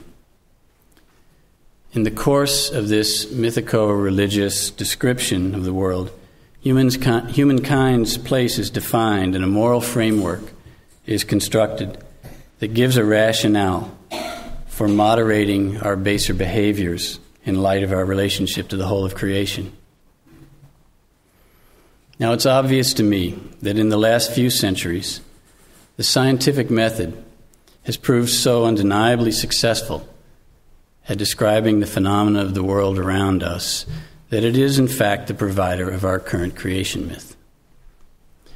Moreover, the scientific view of the world has effectively overwhelmed, or maybe undermined is a better word, all other creation myths on the planet. This is not to say that the various religious worldviews of earlier times have easily and willingly faded away. Far from it. Discoveries of natural laws in astronomy and physics have progressively removed the planet Earth from the center of the solar system, relocated the solar system at the remote edge of an ordinary galaxy among millions of other solar systems, and then discovered millions of such galaxies, all receding from each other in an expanding universe of previously unimaginable size and age. As a result, fundamentalist movements have sprung up in most religions to try to defend the traditional teachings of Scripture. We are all familiar with the sad history of excommunications, inquisitions, fatwas that have resulted from the clash between traditional religious beliefs and the findings of various disciplines of science. The theory of evolution has replaced a more personal, theocentric myth of human creation. Microbiology has unraveled the secrets of DNA and found the means of manipulating the very foundations of life. And the medical sciences continue to probe the neurological and chemical basis of mental activity. As these and other scientific explanations have gained credibility, the old expositions of morality, which were hung on the framework of the traditional creation myths, have shown increasing signs of stress. If the old myths no longer provide an adequate rationale for ethical behavior, then what does? Does the scientific worldview provide us with an alternative? This is a question I want to return to before we part today. Amid all of this ongoing tension between the scientific worldview and the traditional religious systems, it's interesting to note that there has not been a development of fundamentalist Buddhism in any part of the world, nor has there been among Buddhists a history of suppression of modern scientific thought in order to protect the validity of scriptural doctrine. On the contrary, among the followers of the Buddha, there has been a general embrace of the findings of all branches of science. And conversely, there has been an acknowledgement, if not an active embrace, among some well-known scientists of the Buddha's teaching. Let's explore why this is so. There are some intriguing parallels between the Buddha's view of the world and the scientific worldview, but they are not completely analogous. First and foremost, we must recognize that the purpose of a scientist and the purpose of a Buddha are entirely different. Science as a human enterprise sets about to examine the physical universe in an attempt to discover the laws by which it operates. It's an ever-evolving body of theory, each succeeding model lasting only until it is disproved. The great historian of science, Thomas Kuhn, who gave us the term paradigm to describe the generally accepted model in any scientific discipline at any given time, also pointed out that the concept of scientific progress is inherent in any activity that we normally consider to be science. A scientist can never claim to have discovered the truth, only that the paradigm on which he or she has based her assumptions seems to explain the observed facts as far as is known at present. Every scientist knows that each unsolved puzzle remaining in his or her field has the potential to overturn the model, leading to a new, more refined model and a whole new set of puzzles. Nonetheless, despite this inherent uncertainty at the core of science, the ongoing quest of science as a whole, if not of the individual scientist, is to uncover the truth of the universe, the holy grail of science remains the unified field theory that will explain all forces and all matter in a single elegant formula.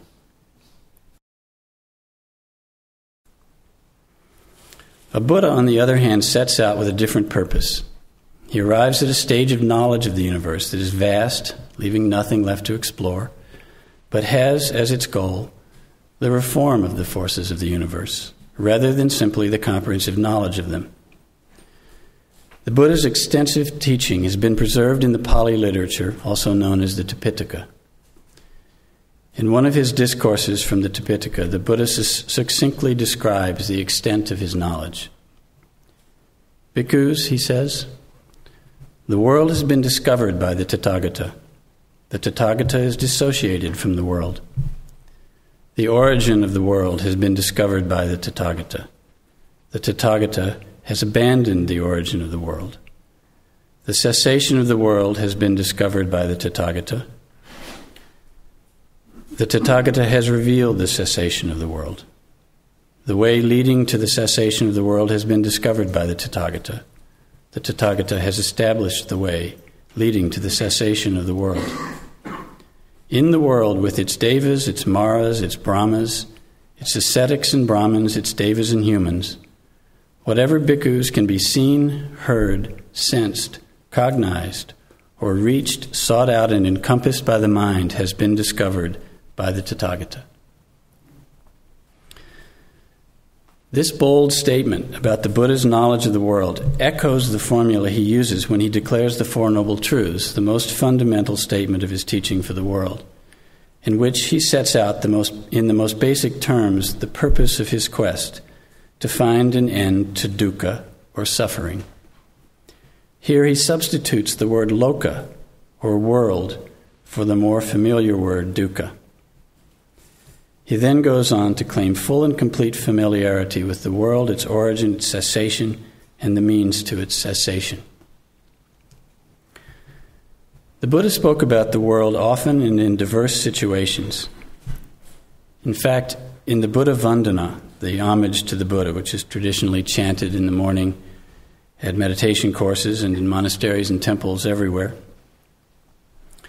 one of the several epithets of the Buddha that is mentioned is that he is lokavidu, that is, that he is one who knows the universe. And yet, having declared that he possesses such complete knowledge of the world, he also states in another place that he does not reveal all he knows. The Blessed One was once living at Kosambi in a forest of singsapa trees. He picked up a few leaves in his hand and he asked the bhikkhus, "What do you think, bhikkhus? Which is greater, the few leaves that I hold in my hand or those on the trees in this forest?" They respond, "The leaves that the Blessed One has in his hand are few, Bhante. Those in the forest are far more numerous." So too, bhikkhus, the things that I have known by direct knowledge are far more. The things that I have told you are only a few. Why haven't I told them? Because they bring no benefit, no advancement in the holy life, because they do not lead to dispassion, to fading, to ceasing, to stilling, to direct knowledge, to enlightenment, to nibbana. And what have I told you? This is suffering. This is the origin of suffering. This is the cessation of suffering. This is the way leading to the cessation of suffering. He makes it abundantly clear that his interest is in bringing benefit to the world, in advancement in the holy life, rather than in merely exploring the mechanics of the universe. Now, contained in these statements are several important elements of the Buddha's worldview. In attempting to compare the Buddha's knowledge of the universe and the collective knowledge of modern science, let us notice, first of all, that the Buddha uses no instruments to investigate the world. He performs only internal experiential experiments and has discovered whatever can be seen, heard, sensed, cognized, or reached, sought out, and encompassed by the mind. His method, as we see, is radically empirical. It is discovery by direct experience and direct knowledge. We must also note here that the world he describes is multi-layered, containing devas, brahmas, maras, many other beings besides humans and animals. The worldview of the Buddha and his followers down through the centuries includes 31 planes of existence, also referred to as lokas. I won't spend too much time on all the features of this complex cosmology, but the outline of it is important because, as we shall see, the multi-layered aspect of the universe is directly related to the Buddha's formulation of evolution. As individual beings evolve and move among the various lokas, so the universe organizes itself into these planes of existence. The moral and psychological laws of nature interweave with this system of realms in an incontrovertible fashion that becomes the very mechanics of the universal creation. As described by the Buddha, this multi-layered cosmos is divided into three broad groups: the realm of sense desire, the fine material realm, and the immaterial realm. The sense desire realm, or the kama loka, so called because sensual desire prevails there, is made up of 11 planes. Ranging in ascending order, there are the 4 undesirable destinations made up of various hells, the titans or the asura, who are individuals involved in continual conflict and combat, the hungry ghosts or the peta, who are afflicted by constant unfulfilled craving, and the animal plane. The desirable destinations, the remaining ones within those 11, include the human plane and 6 heavenly planes of devas. Above or higher than the Kamaloka is the fine material realm, the Rupa Loka, so called because the grosser forms of matter are no longer present in these planes. The Rupa Loka consists of 16 planes inhabited by Brahmas. The worlds of these beings correspond to the attainments of the first 4 jhanas, or the levels of absorption samadhi. The final 4 planes comprise the immaterial realm, the Arupa Loka. These are planes without physical form at all, in which the beings, known as Arupa Brahmas, have only mental activity and dwell in the deep peace of the 5th to the 8th jhanas. Now, beings are born into one or another of these realms based on their accumulated actions from the past, or their kama, which is better known in the West by its Sanskrit equivalent of karma. Kama means literally action, and the Buddha defines it as volition, or cetana. The universe described here is one based on complete conditionality of action, laws of cause and effect that cannot be transgressed. In a succinct definition of the conditional nature of all phenomena, the Buddha said, "That comes to be when there is this. That arises with the arising of this. That does not come to be when there is not this. That ceases with the cessation of this." In this statement of the abstract principle of dependent origination, the Buddha approaches the purity of definition of Newton's third law of motion, which is, for every action there is an equal and opposite reaction. The Buddha would say, rather, for every action there is an equal and appropriate result. In his formulation of this highly structured and complex cosmology, the Buddha goes beyond the universe that is observable by the 5 physical senses. The classical scientific worldview of the 18th and 19th centuries was limited to the observable universe. But we've seen developments in scientific theory in the latter half of the 20th century that so far clearly transcend anything that can be tested or observed within the physical universe.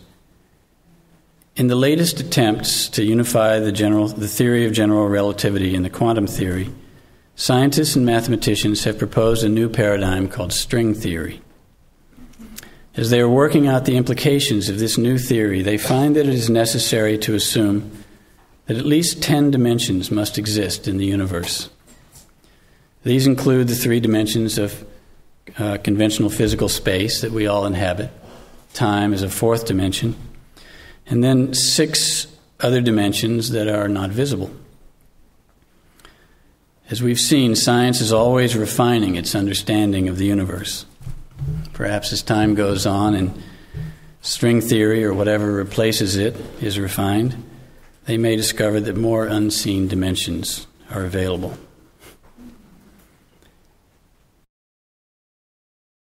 In the Pali literature, each of these realms or lokas, whether visible or invisible, is understood to be an objective plane of existence, which is a counterpart of some action, whether physical or mental, of the beings who inhabit them. These planes are taken to be destinations for successive births of beings. Each birth is based on the actions or karma accumulated in previous lives. In some planes, these lives are said to be extremely long-lasting. There is a noteworthy feature of the Buddha's characterization of the cosmology, namely that while he used aspects of the pre-Buddhist Vedic cosmology commonly accepted in his time, he did not adopt it wholesale. He altered it to suit the reality that he had experienced. The most important and radical alteration he made was that he denied that birth in any of these realms was eternal. Every being, no matter how long-lasting its life might be in the higher realms, was subject to impermanence, decay, and ultimately death. This fundamental characteristic of all levels of the universe, that all experience and phenomena are dynamic and subject to change, is, along with an understanding of the incontrovertible law of cause and effect, the most important feature of his formulation of the universe. In a famous verse from the Samyutta Nikaya, the Buddha declares, Sabbo adipito loco, sabbo loco padupito, sabbo pajalito loco, sabbo loco pacampito, pacampito. I just like saying that. It means the entire world is burning. The entire world is going up in smoke.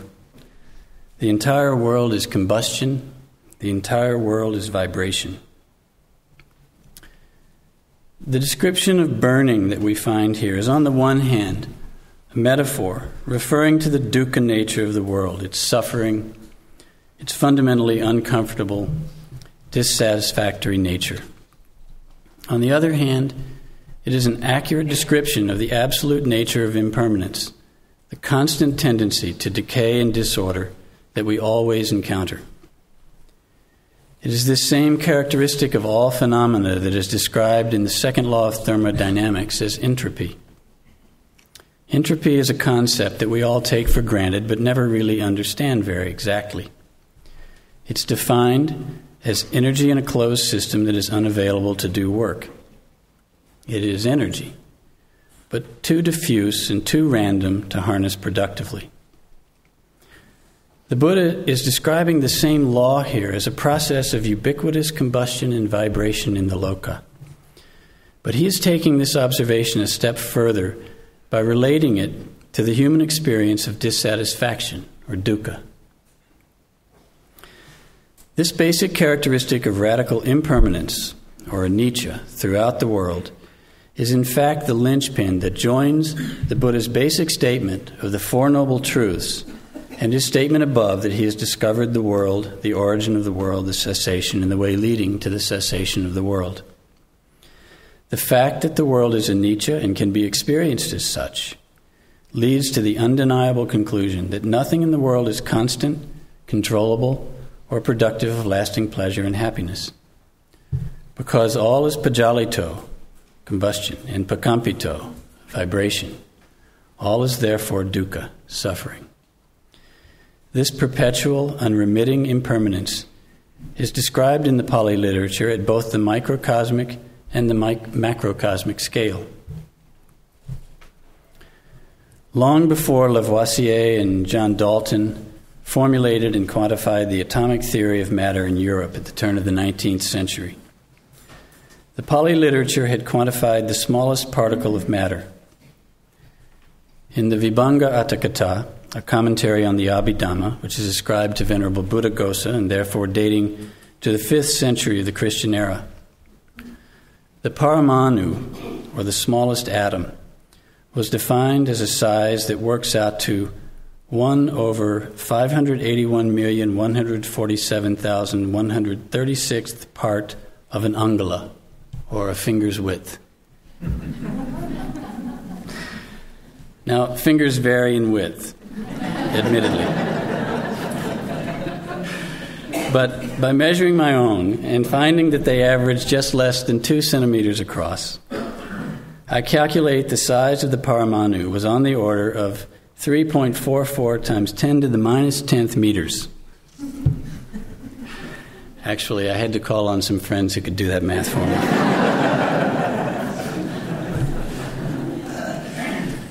This figure corresponds to about 1/3 of an angstrom, the unit of measure that was created in the 20th century to express the size of atoms. Now, atoms are known to be notoriously difficult to measure accurately because it isn't possible to determine the location of the electrons which surround the nucleus. However, estimates of their radii, which is the way their size is usually specified, range from about 0.7 angstrom to 2.9 angstroms. So it seems that, given the problems of the measurement of atoms and without a really accurate estimate of an angula, we can conclude that the 5th century assessment of the size of the Paramanu is at least on the same order of magnitude as the 20th century assessment of the size of the atom. But this wasn't the smallest particle of matter spoken of in the Pali texts. There is reference to a subatomic particle called a kalapa, which Dr. LeMay Henderson introduced us to yesterday. Or it's called the Attakalapa sometimes, which means basically a group or a group of 8.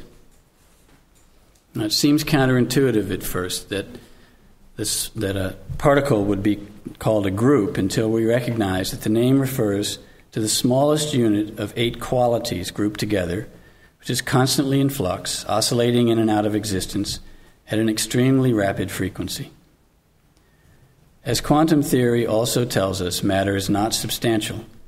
Rather, it exhibits a dual nature of both waves and particles, with one aspect predominating in some situations and the other predominating in other situations, but characterized by extremely rapid fluctuation between the two. Those who have listened to S.N. Goenka's discourses from the 10-day course will have heard the story he tells of Professor Louis W. Alvarez in his Nobel Prize-winning work with the bubble chamber, which essentially established the rate of fluctuation of high-energy subatomic particles at the rate of 10 to the 22nd times per second. Goenkaji compares this to the period of oscillation of the Kalapa, and he quotes his teacher, Sayagyi Ubaken, who wrote, The lifespan of a Kalapa is termed a moment, and trillions of such moments are said to elapse during the wink of an eye. In a different place, speaking of the Buddha's enlightenment, Ubaken also wrote, It came vividly to him that there is no substantiality in the human body, and that it is nothing but the sum total of innumerable millions of kalapas, each about 146,656th part of a particle of dust from the wheel of a chariot in summer. Now, I haven't been able to discover exactly which texts Sayagyi Ubaken is quoting in these passages. But we can be sure that it is from the later commentarial literature, just as the quantification of the size of the Paramanu was.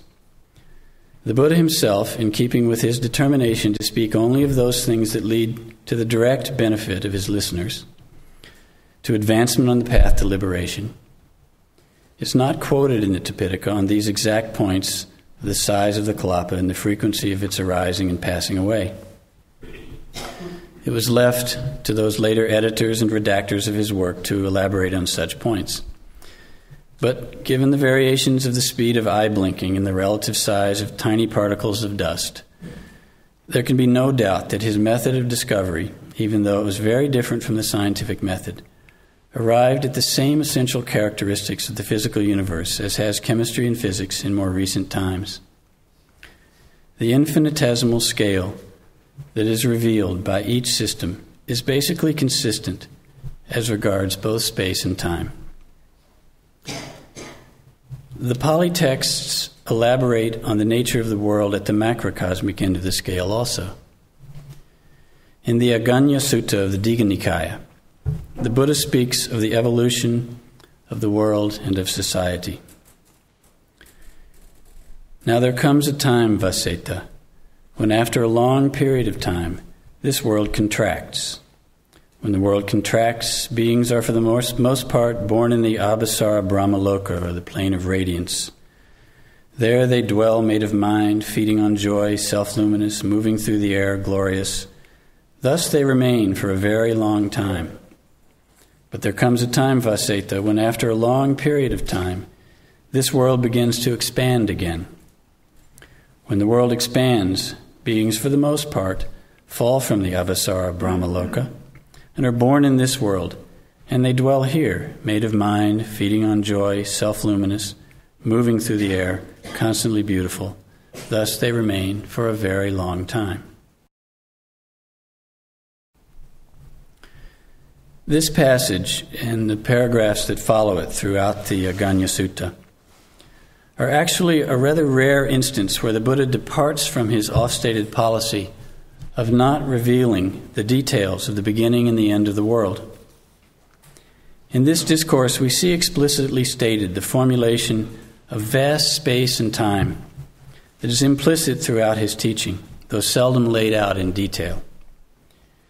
He lived in the Ganges basin in the 5th century BC in a time and place that was rich with cosmological speculation. It appears from many passages throughout the Tipitaka that all of the religious teachers of the day drew freely on this free-floating, evolving mass of cosmological ideas and vigorously debated and disputed them among themselves and their followers. As I indicated earlier, the Buddha adopted these and used them as necessary to explain his ideas to his listeners. In this discourse as a whole, he is describing the evolution of beings according to their actions. By means of this description of the world and its long-range evolution, he makes clear that the actions of each being, no matter what his station in the cosmos as a whole, leads to birth in the various planes of existence. For every action in the world on any plane, there is an equivalent effect, just as we saw earlier, which manifests in the world conditioned by the law of karma.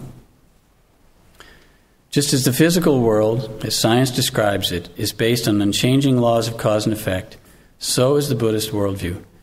The difference is that unlike the scientific paradigm where there is a discontinuity between the physical laws of the world and the ethical laws governing beings, in the Buddha's teaching there is a smooth, consistent continuity of cause and effect in all realms, physical and moral, large and small, human and non-human. The Darwinian theory of evolution that has come to be the accepted explanation for the variability of life on our planet posits that random genetic variation is sorted out into a selection of species based on their fitness to survive in the various niches of their environments. The Buddha also viewed the life of the world as dynamic, evolving, and subject to rigorous laws of selection. But the selection was based on the moral law of karma, rather than the law of mere survival. In his view of this moral evolutionary principle was not limited to this planet or even to the visible physical world. It extended to all the planes of existence and included the entire universe. In the later commentarial literature that was collected in the centuries after the Buddha, a detailed explication was given of vast spaces and enormous periods of time in which the karmic actions of beings play themselves out. The commentaries often speak of the vastness of the world, describing our own world as simply a part of a chakavala, or wheel cycle, and alluding to tens of thousands of such chakavalas in the universe. Does this term chakavala refer to a solar system as we understand it today, or to a galaxy? The literature is not clear on this point. And the differences in scale between solar systems and galaxies is so great that no speculative calculation can be made as to the extent of space that was under consideration in the literature. Suffice it to say that the traditional follower of the Buddha's path would understand that space is vast and teeming with other world systems. The period of expansion and contraction of a loka, as described above, was known as a kappa, or an era. This period itself would be of very long duration by human standards. But the literature tells us that while the future Buddha, who eventually took birth in historical times as Gautama, was preparing himself through innumerable rounds of birth to become a Buddha, the amount of time that is said to have elapsed was 4 asankeyas and 100,000 kappas. If one kappa itself is a long period of time, the unit of time designated by an asankeya, which means incalculable, was truly enormous. It is defined as consisting of 1 to the 140th kappas. With this kind of cosmic space and time as a common backdrop for all the cultures that have followed the Buddha's teaching, is it any wonder that no surprise, concern, or backlash arose among them when astronomers began estimating timescales of tens of billions of years since the Big Bang, when scientists found the size of the visible universe to be billions of light years in scale and expanding all the time? Again, it was no surprise to anyone who knew the scale of the universe described by the Buddhist cosmology. I know just in my lifetime, I've heard at least a half a dozen reformulations of whether or not the universe, as science knows it, is going to continue expanding or reach a steady state or begin collapsing on itself again. And they keep building bigger and bigger telescopes to try to search for the dark matter of the universe and recalculating the rate of expansion. I suggest that these astronomers might want to consider the evidence of the Pali Canon before they flip-flop on this question once again. So we see that in terms of the scale and mechanics of the physical universe, from the tiniest invisible particle to the great expanses of space-time at the opposite end of the scale, science has yet to posit a paradigm that has been a surprise for the follower of the Buddha. The immutable laws of cause and effect are entirely in line with the Buddhist worldview, as is the theory of evolution. But we must keep in mind that in the Buddha's teaching, his purpose was not to completely describe the world or to create a metaphysical system. In a well-known discourse, a certain Deva named Rohitasa comes to the Buddha and asks him about finding the end of the loka by physically traveling there. He asks the Buddha, "Lord, the world's end, where one neither is born, nor ages, nor dies, nor passes away, nor reappears, is it possible to know or see or reach that by traveling there?" The Buddha answers, "Friend, that there is a world's end where one neither is born, nor ages, nor dies, nor passes away, nor reappears, which is to be known or seen or reached by traveling there, that I do not say. Yet I also do not say that there is an end of suffering without reaching the world's end. Rather, it is in this fathom-long body, with its perceptions and its mind, that I describe the world, the origin of the world, the cessation of the world, and the way leading to the cessation of the world." To research this paper, I used the Chattasanggayana Tipitaka CD from the Vipassana Research Institute to search for this word loka, which is here translated as world. I found that in the root texts of the Pali Canon, exclusive of the massive commentarial literature, this word loka occurs in its various forms more than 8,000 times. If you include the many compound terms in which loka appears, it adds several thousand more occurrences. But very few of these appearances of the term actually refer to the world in the external, merely objective sense that scientific objectivity would require. By far, the majority of these usages are in the sense that the Buddha has described to Rohitasa here. The loka, for him, is really this world of mind and matter contained with each individual's body.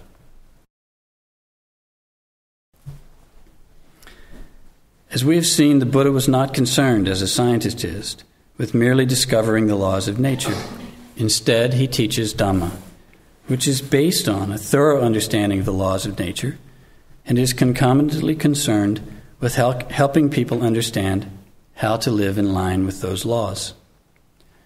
Since the law of karma, cause and effect, is the operative force throughout the dynamic universe, as the Buddha experiences it, he is more concerned to transform the world by teaching beings how to reform their own actions of mind, speech, and body. Therefore, his formulation of the universe, while acknowledging that he has discovered the world, its origin, and its cessation, focuses mostly on the way leading to the cessation of the world, the Noble Eightfold Path, which is to be practiced within the framework of this fathom-long body with its perceptions and its mind. All of the features of the universe, of the loka, that we have touched upon so far can be known within this human scale world, and none more so than the most fundamental characteristic of anicca, impermanence, change, the dynamic energy of the world within. When a sincere individual comes into experiential contact with this characteristic directly within oneself, then he or she has experienced the energy of the loka, the diffuse energy, entropy, that could perform no useful work beforehand, becomes the very medium of transformation of the individual, who thereby becomes an incremental node of reform of the world as a whole. Anicca has to be experienced to bring about any change. Intellectual understanding is useful only to the extent that it inspires one to practice, to seek experience. You may remember that earlier I posed the question, if the old myths no longer provide an adequate rationale for ethical behavior, then what does? Does the scientific worldview provide us with an alternative? Let's return to that question and see if we can address it first from the viewpoint of science. I'd like to quote from Albert Einstein, that most eminently quotable scientist.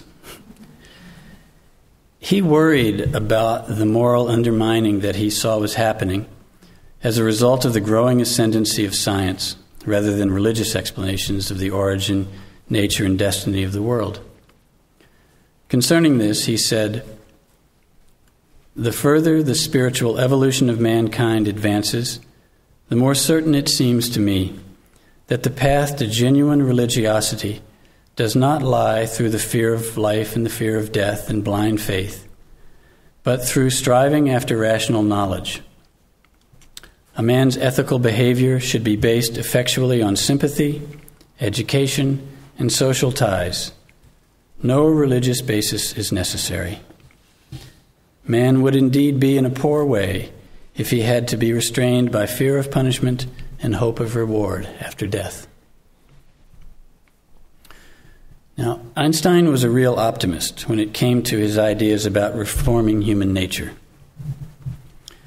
There's a famous exchange of letters between himself and Sigmund Freud, conducted in 1932, addressing the topic, "Is there any way of delivering mankind from the menace of war?" The correspondence between these two esteemed figures, which was sponsored by the League of Nations, was published as a small booklet entitled "Why War?", a correspondence between Albert Einstein and Sigmund Freud. Einstein felt that through education, the spread of knowledge, and the establishment of transnational political organizations, such as the League of Nations, mankind could learn to leave aside the hatred, the greed, and the ignorance that leads to war. He posed the question to Freud, Is it possible to control man's mental evolution so as to make him proof against the psychoses of hate and destructiveness? Freud, however, was not as hopeful as Einstein on the possibility of man's ability to overcome his baser tendencies. He wrote, "The ideal conditions would obviously be found in a community where every man subordinated his instinctive life to the dictates of reason. Nothing less than this could bring about so thorough and so durable a union between men.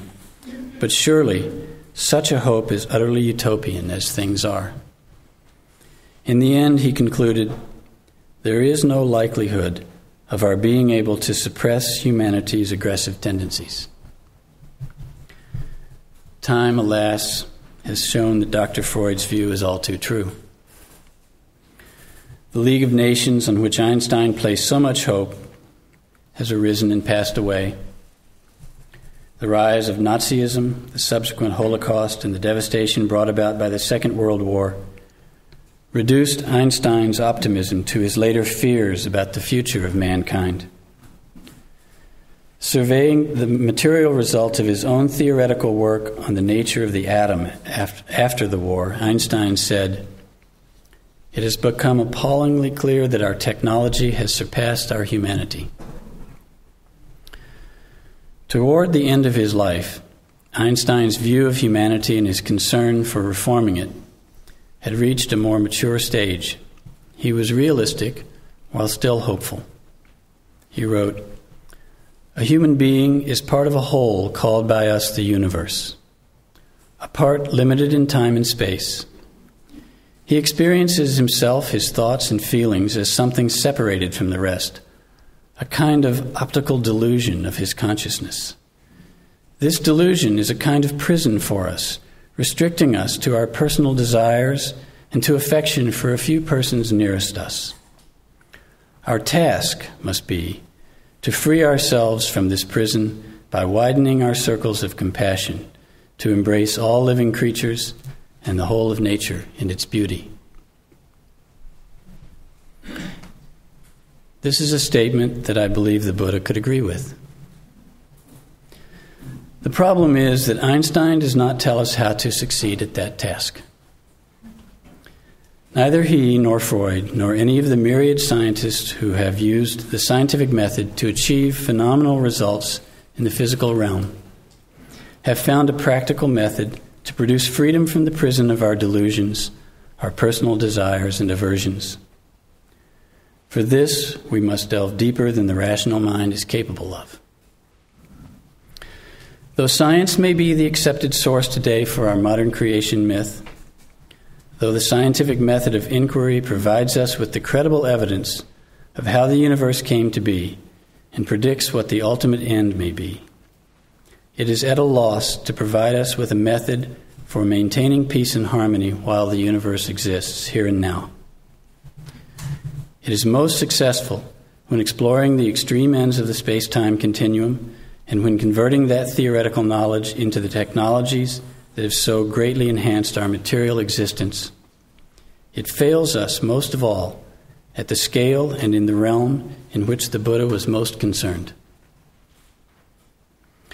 The teaching of the Buddha is empirically based and compatible with the scientific worldview. And it is focused on exactly this moral and spiritual reform of mankind that science has been unable to effect. The practice of Dhamma is the perfect completion to the scientific method. What is it exactly that we seek when we say we want peace? Peace conjures up scenes of people living lives where they can grow their crops and raise their families without interruption. The very word is synonymous with stability, constancy, immutability. The essence of peace at the mundane level is opposed to change. But all the laws of nature clearly indicate that the universe is always dynamic, changing, evolving at all scales of experience. Whether derived by the scientific method or by direct experience of mind and matter in the framework of the body, the laws of cause and effect cannot be revoked within the limits of the universe. However, both Einstein and the Buddha tell us that there is a situation in which change is stilled. One of the more incomprehensible results of solving the formulas for the general theory of relativity is that if it were possible to travel at the speed of light, time would not advance. It is assumed that it is physically impossible to reach that ultimate speed, but theoretically, at the speed of light, nothing happens, nothing arises, nothing passes away. In his attempts to speak about Nibbana, the experience beyond mind and matter, the Buddha gives us similar incomprehensible descriptions. There is, bhikkhus, an unborn, unbecome, unmade, uncompounded. If there were not this unborn, unbecome, unmade, uncompounded, then there would be no escape made known here for one who is born, become, made, compounded. But since there is, therefore an escape is described for one who is born, become, made, compounded.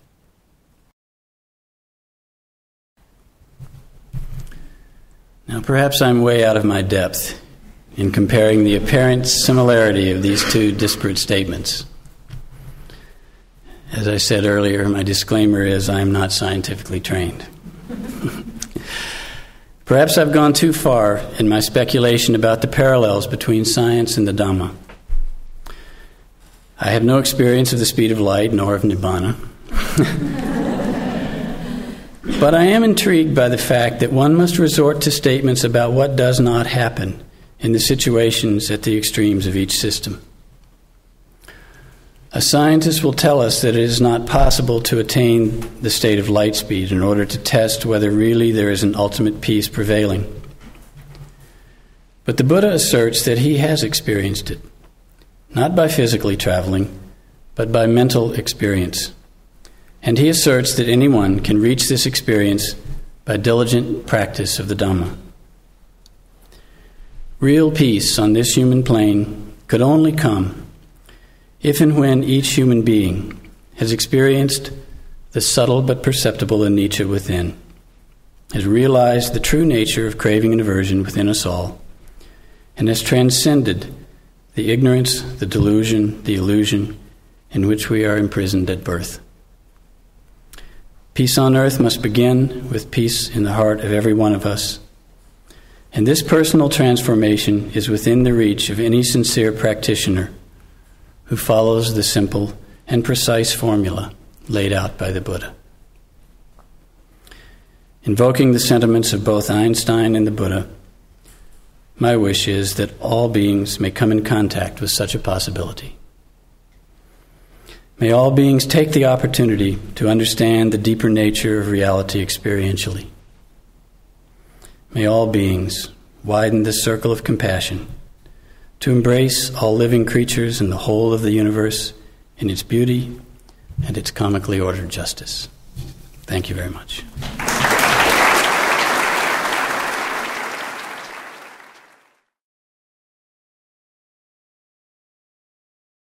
The question is about evolution and the differences between the commonly accepted evolutionary view of science, which is based on genetic factors and consequences, as opposed to the Buddha's worldview, which is or understanding of evolution, which is based more on an understanding of karma, of cause and effect at the ethical level. And he's wondering, are they just fundamentally incompatible, and do we simply have to accept the hand that we're dealt as beings born today? The answer to the latter question is yes, we have no choice but to accept the hand that we're dealt. But are the views totally incompatible is a good question. Certainly the laws of evolution, or the theory of evolution as we understand it, the survival of species and genetic mutation and so forth, must be accepted. They obviously have relevance. But my question in this is always, is it sufficient to stop there? is there no further factor that is controlling the birth of beings, the evolution of species and of the universe as a whole? This gets beyond science. It gets into those realms of philosophy and religion, which, as I said at the beginning of my paper, are not entirely distinct from science. And I think as we look at developments in science today, we can see that these realms start to come closer and closer together.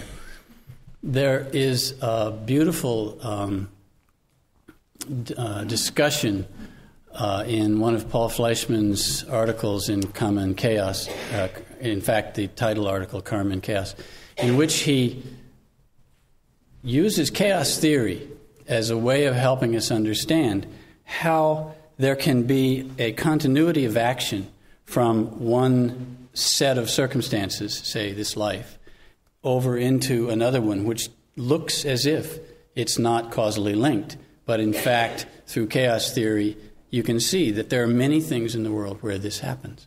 So we get into a realm of speculation here, clearly. There is no hard scientific evidence that an ethical law of karma, as the Buddha would understand it, modifies the evolution of species.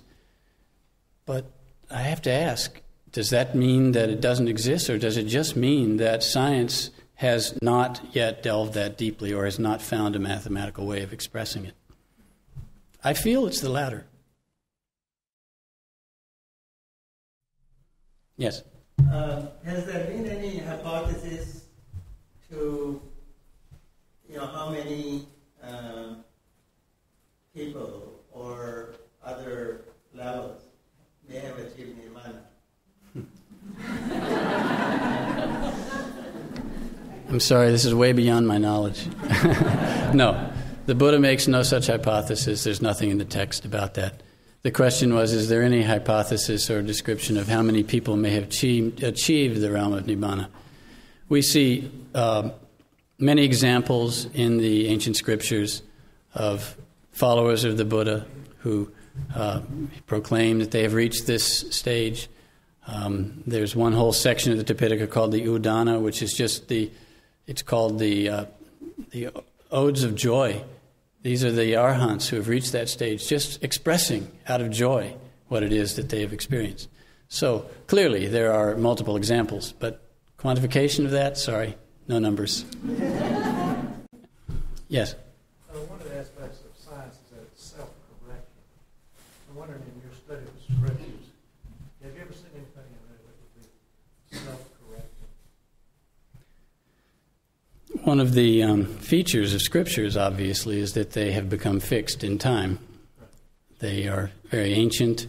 The oldest scriptures, the root texts, are 2,500 years old, and then the commentaries were composed over the next 1,000 to 1,200 years, mostly. So they are fixed in order that we can have access to them down through time. That's the motivation of those who edit and redact and fix them. So therefore, that eliminates the possibility of self-correction. To me, that's one of the points, I suppose, of my talk today, is just the marvel of the fact that something that is so ancient, that is fixed in form, seems to be so relevant at so many levels of our understanding of the world as it continues to be revealed by the scientific method. How do we account for that?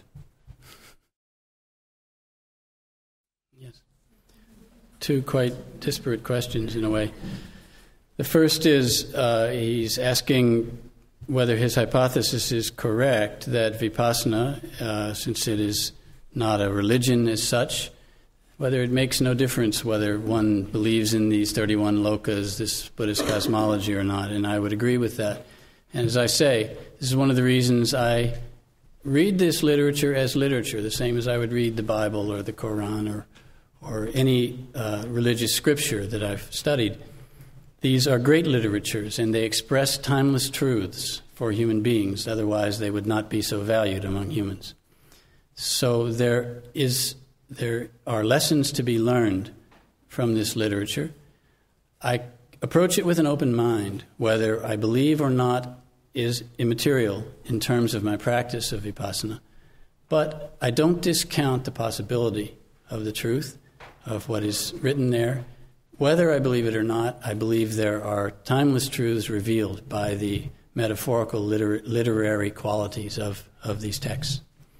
The second question he asked was, if Vipassana is related to improving the mind, he's positing that it actually is more related to how one deals with others outside, and wondering how that relates to other, quasi-religious or self-improvement programs that are available in the world today. I believe it overlaps very, very much with these things. What I often see in other programs, and I can't claim to know much about many of them. Obviously, in modern culture, you come in contact with many different things. And I see that many of them have very wholesome qualities that are being preached, very wholesome methods of trying to improve oneself, to purify the mind, but mostly working with an intellectual or rational method, much along the lines of what Freud may have been talking about, to subsume our baser tendencies to the dictates of reason. And reason clearly leads us to understand that we should not harm others, that we should live a wholesome life, that we should do wholesome things. And these are very wonderful programs that are taught. The difference in Vipassana comes because the technique itself takes one beyond or beneath that rational understanding to an experience of the mind-body which cannot be reached by the intellect or by the rational understanding. We see this, we work in the jails, and I've been teaching courses in the jails in Seattle. We see this so often among the people who come to these courses. Most of them are addicts of one kind or another. That's how they've gotten themselves in jail. They have been through every kind of rehabilitation program, some of them. They've been through all kinds of behavior modification, AANA. They have tried in many ways to improve themselves. And they often come saying, I've done a lot of work on myself. I've been sober now for some period of time, and I think I understand all the issues involved. And we say, great, come, sit a course. They get to day 4, to day 5, and they find that at the intellectual level, all of those issues they had dealt with all come flooding up in their minds, and they just seem to be subsumed with them. And it's one of the difficulties we face with these people, because they think they know the answers. They think they've been told that, these programs that they've been working with, which work, yes, they think that they have gotten beyond these things, and they find no, they're not even close to beyond these things. The unconscious mind is still subsumed in their craving, in their aversion, and it all comes bubbling to the surface, and they have to face it.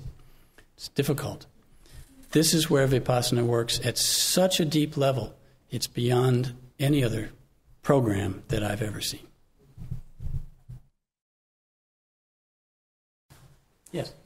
Yes, I'm going to actually preface my question with a comment that the human mind, the human brain, is probably the greatest pattern matching device which has ever been created.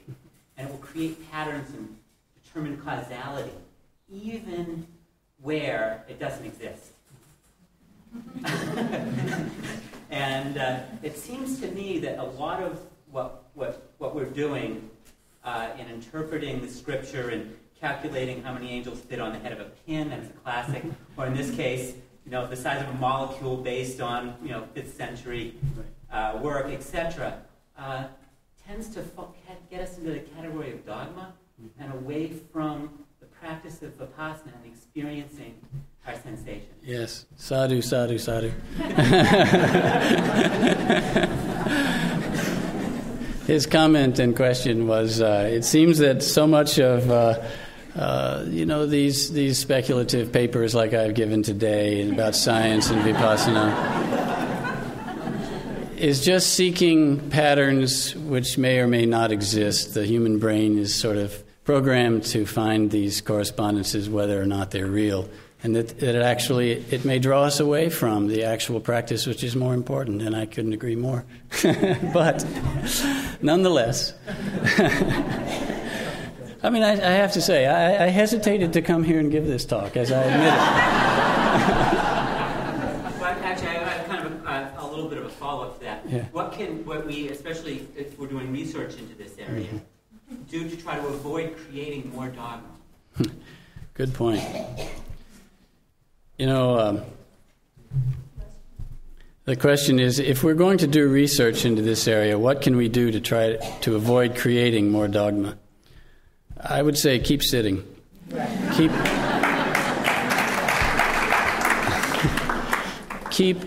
trying to experience at the deep level what it is you're really experimenting about. Just as I agreed to come and give this talk, I would not advise giving up your experiments or scientific research. Yes, over here. Yeah, how can one get to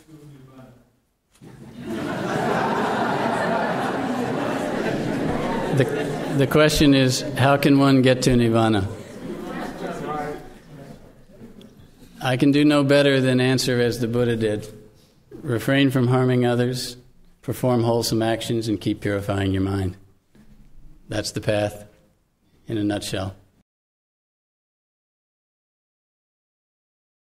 I see we have only a few minutes left. I'll take one more question. How about over here? Her question is relating to the 31 realms of existence and her experience of Vipassana as she's learned it. You're obviously an old student. And Goenkaji's discourses, where he talks about the incredible fleeting nature of not only the physical realm, the kalapas, but the mind, which is much more fleeting even than the physical realm. And how within that experience, within our mind and body, each of these 31 realms is accessible, that we can experience the nature, the characteristic of these realms within our body. And that's exactly what the Buddha is talking about when he describes the loka as within this fathom-long body with its mind and its perceptions. When we are boiling in anger and hatred, we're suffering the suffering of the hell realms. And it's also possible to have those deeply peaceful, deep samadhi states that are at the highest realms of all the lokas. But none of those are constant. None of those bring lasting peace or happiness. And that's why the Buddha described the 31 lokas, but made clear that each of those is still within the realm of samsara, is still the plane of suffering. And the only way beyond that was to purify your mind to the extent that you transcend that completely, experiencing Nibbana. Thank you very much.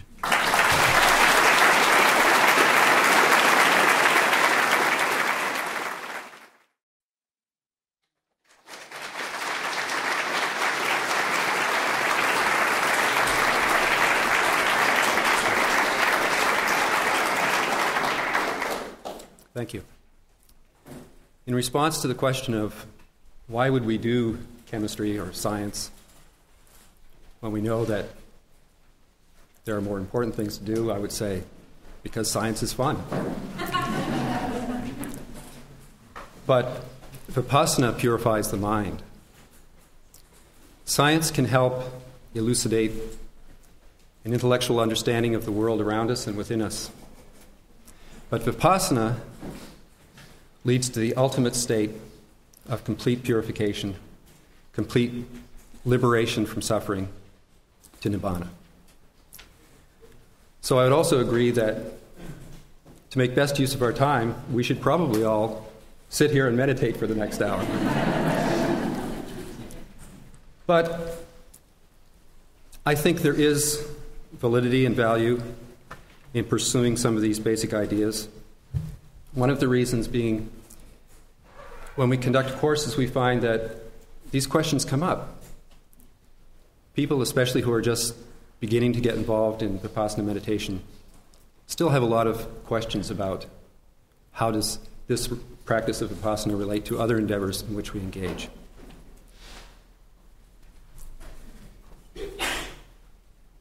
To begin, I'd like to read a quotation from Goenkaji that appears in the discourse summaries. He says, "This is what Siddhartha Gautama did to become a Buddha. He started observing reality within the framework of his body like a research scientist, moving from gross apparent truth to subtler truth to the subtlest truth.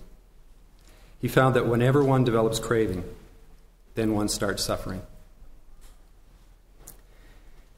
There's a lot contained in that brief quotation, similarly to Rick's 3-point path to Nibbana. The Dhamma is such that it can be expressed in very short, pithy statements, but for most of us it requires more explication, and that's why we come here to take 10-day courses. The reason I read this quote is because it does refer to the Buddha as being like a research scientist. Now, this notion brought up in my mind as I do science for my livelihood. Well, is this just a figure of speech, or does Goenkaji really mean, in a strict sense, that this is a science? So I gave this considerable thought myself, and my approach will be slightly different from the others in that I'm going to focus much more on the actual methodology of science and the methodology of Vipassana, and see if I can chart out some parallels and perhaps formulate the practice of Vipassana in terms of the scientific method.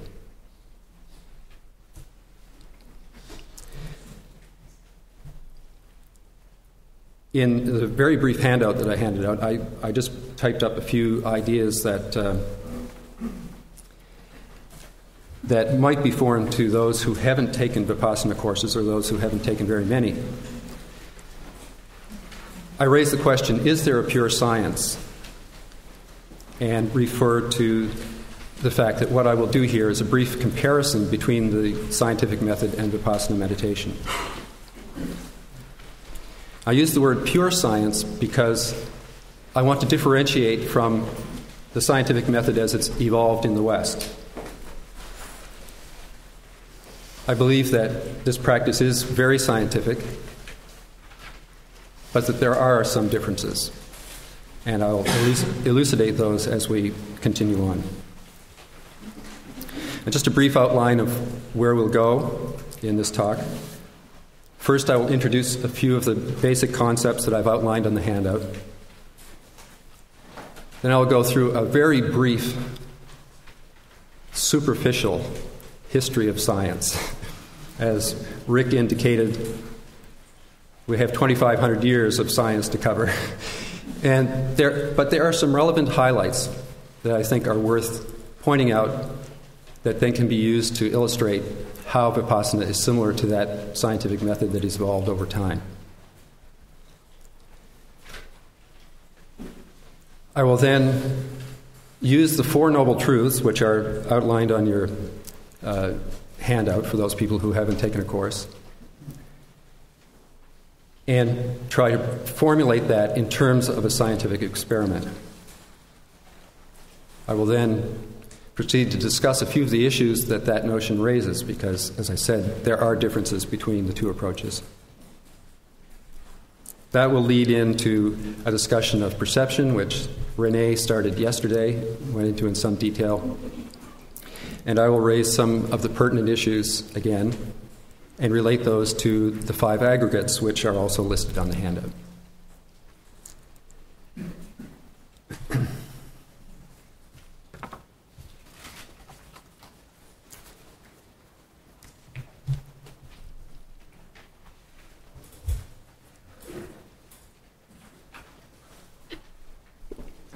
Pardon me for violating the rule, but my mouth tends to get dry. The first notions that I'd like to go into are the 3 types of wisdom as outlined by the Buddha. Now, these are quite simple. First one is Sutta Mayapanya, which in English would be received wisdom. A good example would be somebody tells us it's possible to swim, or we read in a book it's possible to swim. Well, that's a piece of information, gives us some wisdom. We know that somebody's opinion is it's possible to swim. But that doesn't take us very far. The second type of wisdom is Chintamayapanya, or intellectual wisdom, which, as an example, would be if we ourselves get a book out of the library, say, and do some reading, learn a bit about the physical laws of buoyancy, learn the description of swimming, and intellectually we reason out that, yes, in fact, the human body should float fairly well in water and we should be able to flap our arms around and kick our feet and perhaps swim. But at that point, we still haven't progressed to the point where we know for a fact that we ourselves could swim, because obviously some people never do learn to swim. So the next step must be taken, that is Bhavana Mayapanya, or experiential wisdom, where we get in the water, we do start flapping our arms and feet around, and then, yes, we have the experience, we do know how to swim. Now, I raise these distinctions because when we pursue science, generally, in the traditional sense of Western science, we're engaged mostly in Chintamayapanya, or intellectual wisdom. We develop models of reality. They're logically consistent. They're verified by others.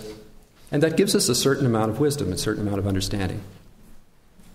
But it's in a completely different category from Vipassana meditation, which is Bhavana Mayapanya.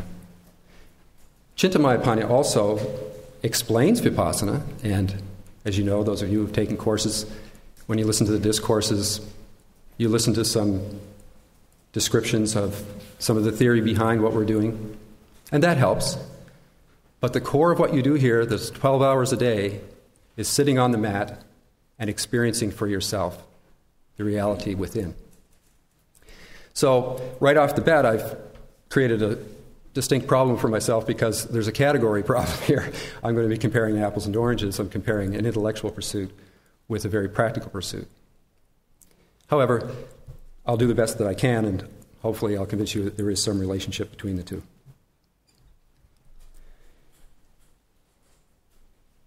Under the primary dualities, and I'm sorry I used words like dualities, there's nothing that's esoteric there. I just mean to point out opposite or opposing principles. The first one I'd like to elucidate a little bit is method versus results. A good example of what I'm talking about is the pursuit of art as opposed to a work of art. Now, quite often we see a painting on a wall and we would say, that's art. Well, art is really the process that an artist undergoes, training, the talent that's used to produce the work of art. There's a difference there. In science, we have the scientific method, which is different from the results of science, which are, for example, our models of reality. You might have all seen pictures of a model of DNA.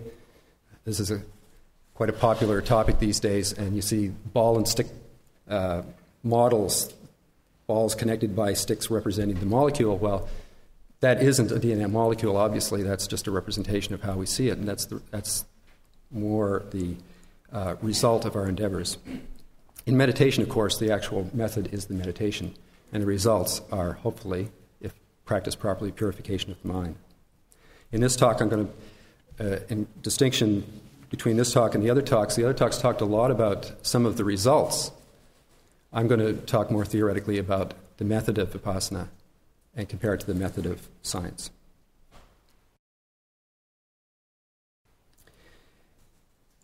There's another duality, subjectivity and objectivity, which is a thorny issue.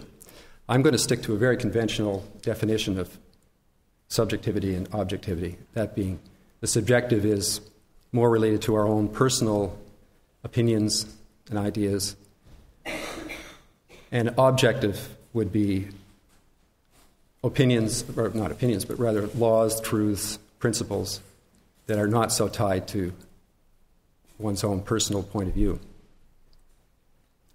The reason I'll do that is because if we look at objectivity and subjectivity in a more scientific term, the way that term has been used over the centuries, and it began with the ancient Greeks, was that there is a distinct difference between the subject, that is, we as individuals, and the objective world outside.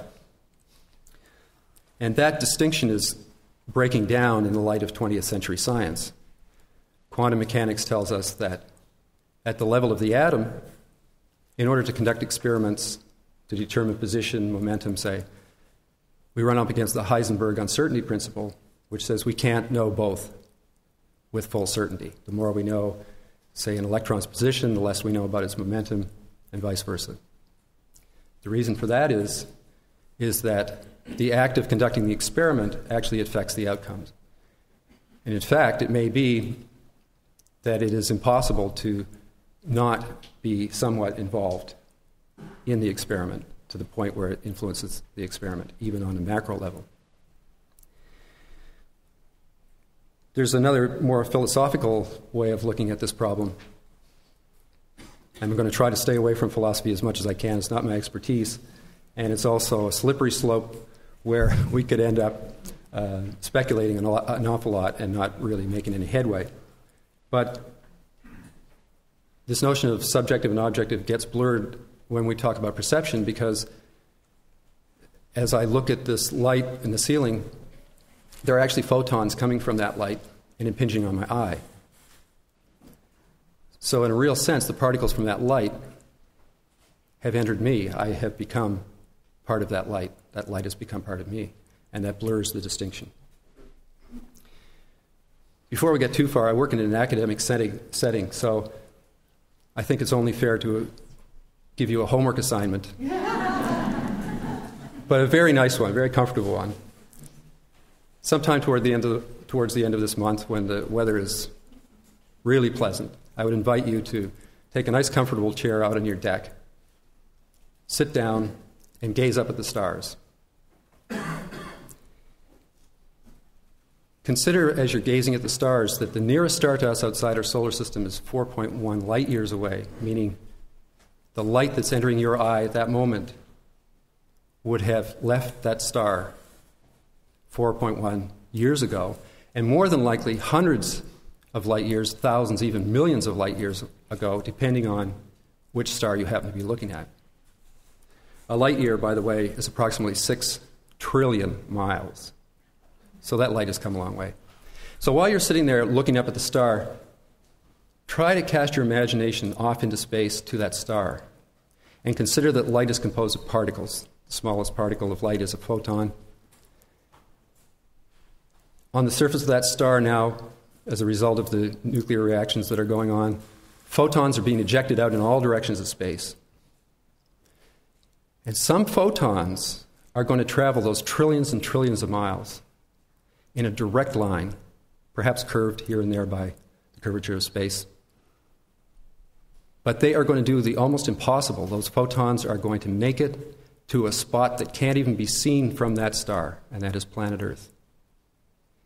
But it doesn't stop there. Those photons are going to come screaming down through the atmosphere and find you on your deck. And more than that, they're going to make it through the tiny quarter-inch opening of your dilated pupil, because it's dark. And that photon, that particle that came from that star those many, many years ago, will strike the optic nerve in your eye, and you will have the experience of seeing that star. So your assignment is to simply wonder about that complex and incredible event, which makes you part of the star and makes that star part of you. And then perhaps you'll understand why I don't want to talk too much more about theoretical aspects of subjectivity and objectivity. The last distinction I'll make before we get into the actual issues involved in trying to compare the scientific method with Vipassana is the notion of apparent reality versus ultimate reality. Now, these notions are very important both in science and in terms of Vipassana.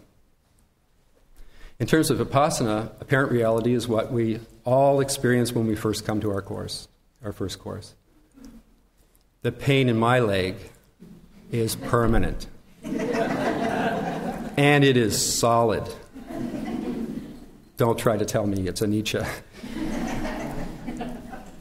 But the ultimate reality, as time goes by, becomes apparent to us. No, it is not permanent. It does pass, even if we only have a few moments of clarity. And it isn't solid. If we introspect, we find that at the depth, yes, there is motion going on, there's vibration going on. And in the physical world, we also have this distinction between ultimate and apparent reality. The apparent reality is the world that we live in, which could quite nicely be called a middle kingdom. In this middle kingdom on planet Earth, this marble bowling ball, as Joni Mitchell called it, we're just the right distance from the sun so that there's plenty of liquid water, there's an atmosphere we can breathe. And as a scientist, I'm very concerned about this. The classical laws of physics are obeyed. We can have an intuitive understanding of what goes on in this middle kingdom we inhabit. But that's the apparent reality. The ultimate reality of matter, for example, is that all matter is composed of very tiny particles, and that those tiny particles, we can't even possibly have an intuitive understanding of what they are. When I say the wave function that describes an electron gives you an idea of its probability of existing in space, I don't know how to give you an intuitive model to picture that. It's not a nice little billiard ball like we used to think. So, another example, I'm going to throw in a few examples from science because I did say, after all, science is fun. So I hope I can convince you of that at least some of the notions involved in science are fun. That we can consider, well, at the ultimate reality, at the level of ultimate reality, there is no real solidity. And what does that mean in terms of the atom? Well, the atom is a difficult thing to picture. As I said, the fundamental particles that make it up are impossible to picture. But just the sizes and relationships within the atom are astounding. To try to imagine the relationship between the parts of an atom, we would have to imagine a sphere the size of a huge football stadium.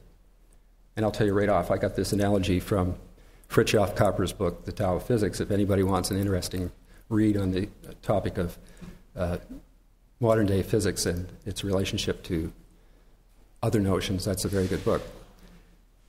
If you were standing in the middle, or you had to be suspended in the middle of this spherical dome, approximately 100 meters in diameter, the size of the nucleus of the atom would be approximately the size of a grain of salt. And that's where most of the mass of the atom exists. So where's solid matter? All that space, I won't say empty space because we know now that the concept of empty space is probably not valid.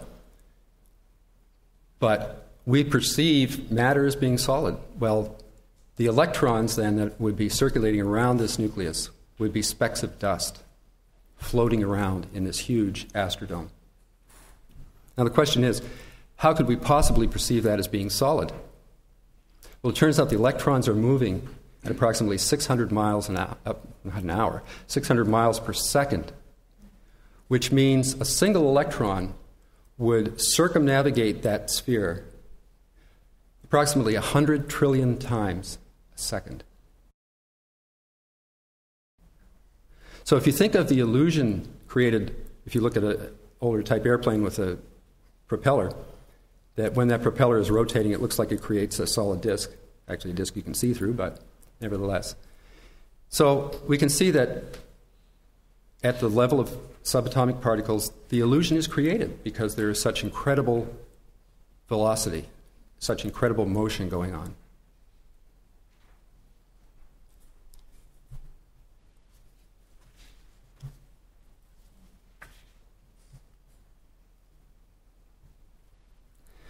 So now let's proceed to a very brief outline of the history of science so that we'll understand what the scientific method is and how it evolved.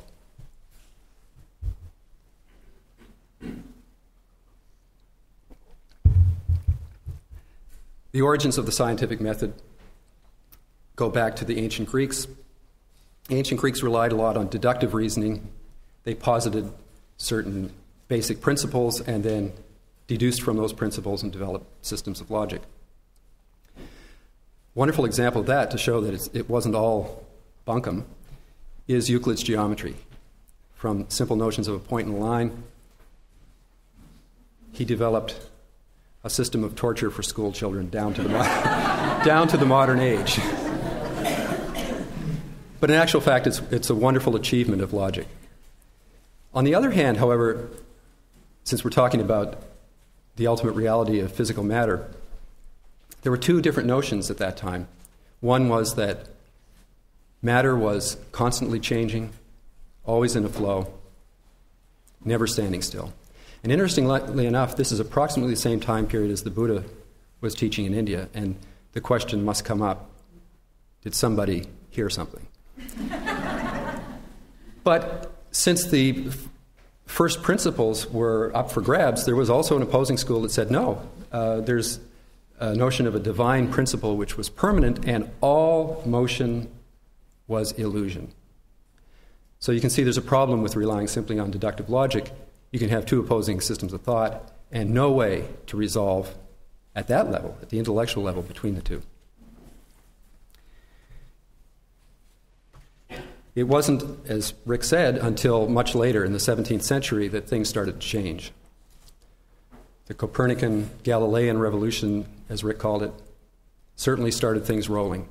Galileo not only looked through a telescope, by the way, he borrowed the idea of the telescope, he didn't invent the telescope, started observing directly nature, and started incorporating mathematics, which has been a very important aspect of science as we know it. That is, we started measuring things much more precisely, and for better or worse, that gives us some confidence in our results.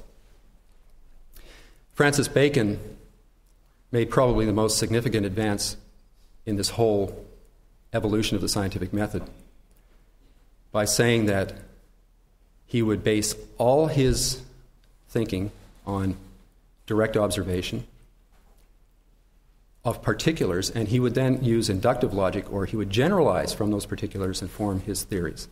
And that is the crux of how, I believe, the scientific method has been so successful, because it is based on reality, based on what we observe around us. And the general laws are very much valid. They may change over time, but I'd like to point out that a lot of the laws, like classical laws of motion, are still valid within their framework. It's not that they've been disproven. They have been found to work only within certain limits. So this idea of looking at reality, the physical reality around us, and generalizing has certainly been a powerful tool for our understanding of the world around us. Sir Isaac Newton put the icing on the cake and said, well, I'll do that, but I'm going to add the description of an experiment so that others will be able to repeat the experiment and verify for themselves whether, in fact, my theories are correct. And therein is a complete description of the scientific method as we use it down to the modern era, down to the modern times. Observation, formation of hypotheses, theories, the testing of those theories with experimentation. And there's one other aspect that's been added more recently, and that is peer review in the scientific literature. And I add that it's not necessarily thought of as part of the scientific method theoretically, but that is how the scientific method works today. And it's a distinction I will make between what we call science today and how I'm going to describe the practice of Vipassana as a science.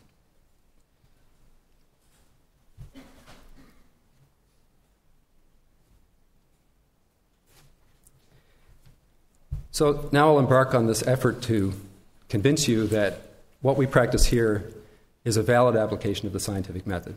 And I'm simply going to refer to the Four Noble Truths. And I think it's a fairly simple exercise to do this. The first noble truth is the truth of suffering, a direct observation. This is what the Buddha observed, and this is what we all observe, that this life, there is an inescapable fact that there will be suffering in it. Birth, illness, decay, old age, and death face us all. And there are other kinds of suffering as well. Not getting what we want, getting what we don't want.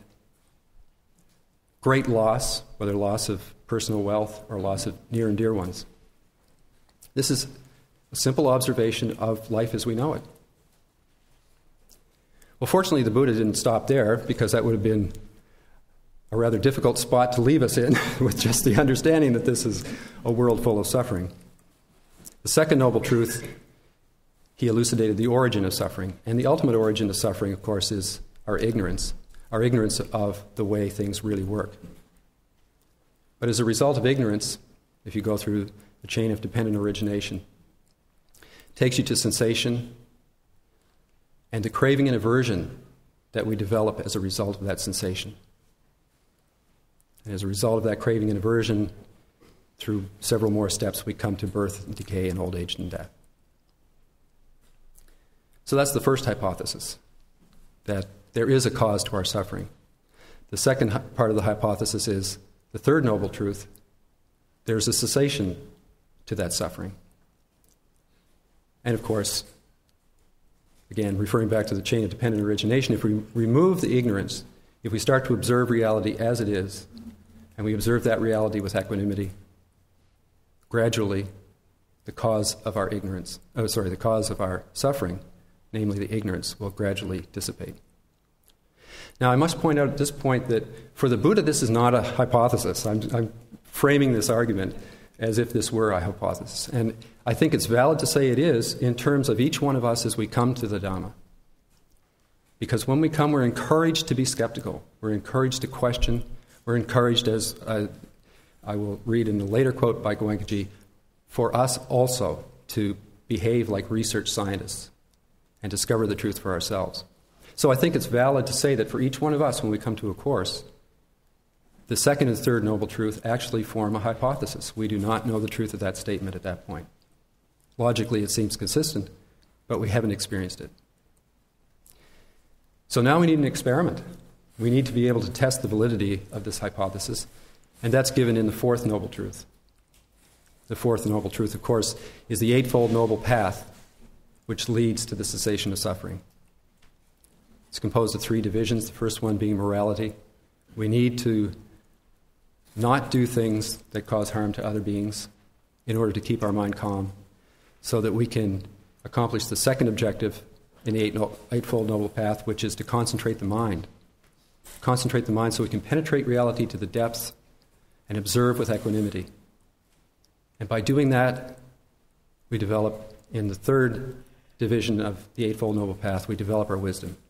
And by developing our wisdom, of course, we're dispelling the darkness of that ignorance. So we have the experiment to conduct ourselves, and fortunately in places like this, we have the opportunity to come and conduct that experiment under almost ideal circumstances.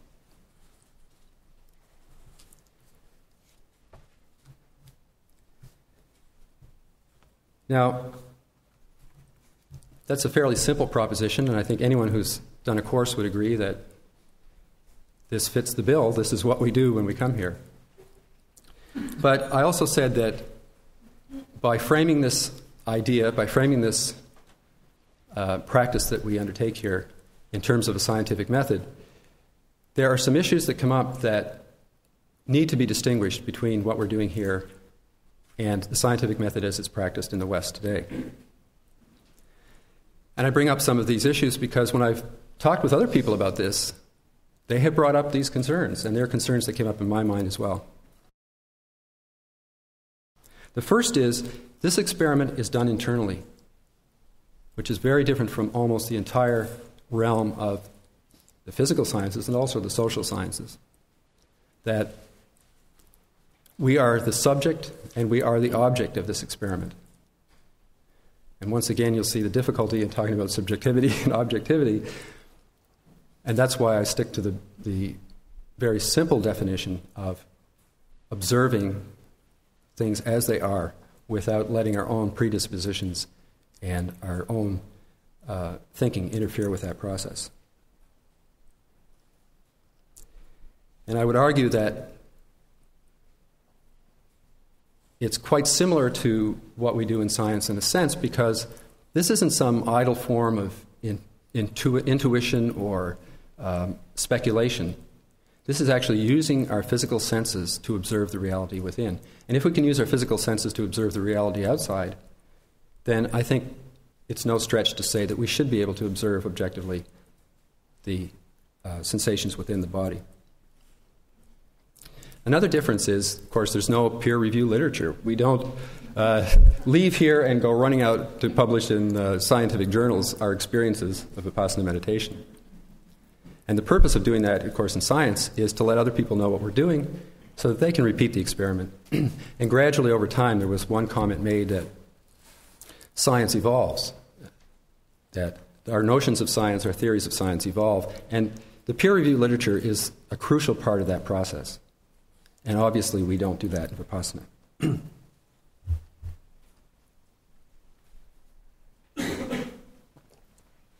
However, I appreciate Rick's comments this morning, his whole talk, because the other comment I was going to make about this is, well, we do have the Tipitaka. And similarly to my comments that that when we look within, we don't look without. There's a difference here. And the Buddha, of course, didn't frame this whole experiment or this whole effort as an experiment. So the Tipitaka, too, is not a description of an experiment in that sense. It's a description of the truth. These Four Noble Truths are called the Four Noble Truths. They're not called the Four Noble Hypotheses. So when we go to the literature, we're actually looking at the results of what the Buddha discovered and handed on to his disciples and then so on down through time to us. But nevertheless, there is a literature there, and I'm sure that many of you feel as I do that Rick's presentation this morning stimulates us all to go and have a deeper look at that. One of the other aspects that comes up is the difference in the fact that science does evolve over time. The Buddha's teaching has been constant over 2,500 years. Science continually evolves, continually changes, and hopefully by the process that we're undergoing, and as we can see the tremendous success of the scientific experiment by the technological world around us, and I'll leave that up to you whether you call that a success or not. Some would argue against it, but nevertheless, in one real sense, it demonstrates the success of the scientific method. That is, it works. One other concern that has been raised, and I raised myself, is we don't use scientific instruments in this experiment that we conduct. And I think that could only be phrased in modern times because it's only recently that we have abandoned the use of our own physical senses in the sciences. When I was much younger and first taking my first courses in science, in chemistry textbooks, methods of identifying compounds were still described as using your senses of taste, your senses of smell, which is something I would never do in the laboratory today. But that was a valid way of identifying compounds in the past. And even today, we still use our visual sense. We still do what is called colorimetry, where we react a certain compound with another reagent that produces a color, and that color can be directly proportional to the amount of compound that's present in a solution. And so we can use our visual sense of color to determine whether there is that compound present and to what degree. So I'd argue that the use of scientific instruments then is not really a valid criticism. But more than that, LeMay started to get into a little bit yesterday about our senses and how they work. I think sometimes we forget with all these scientific instruments just what a wonderful scientific instrument we inhabit.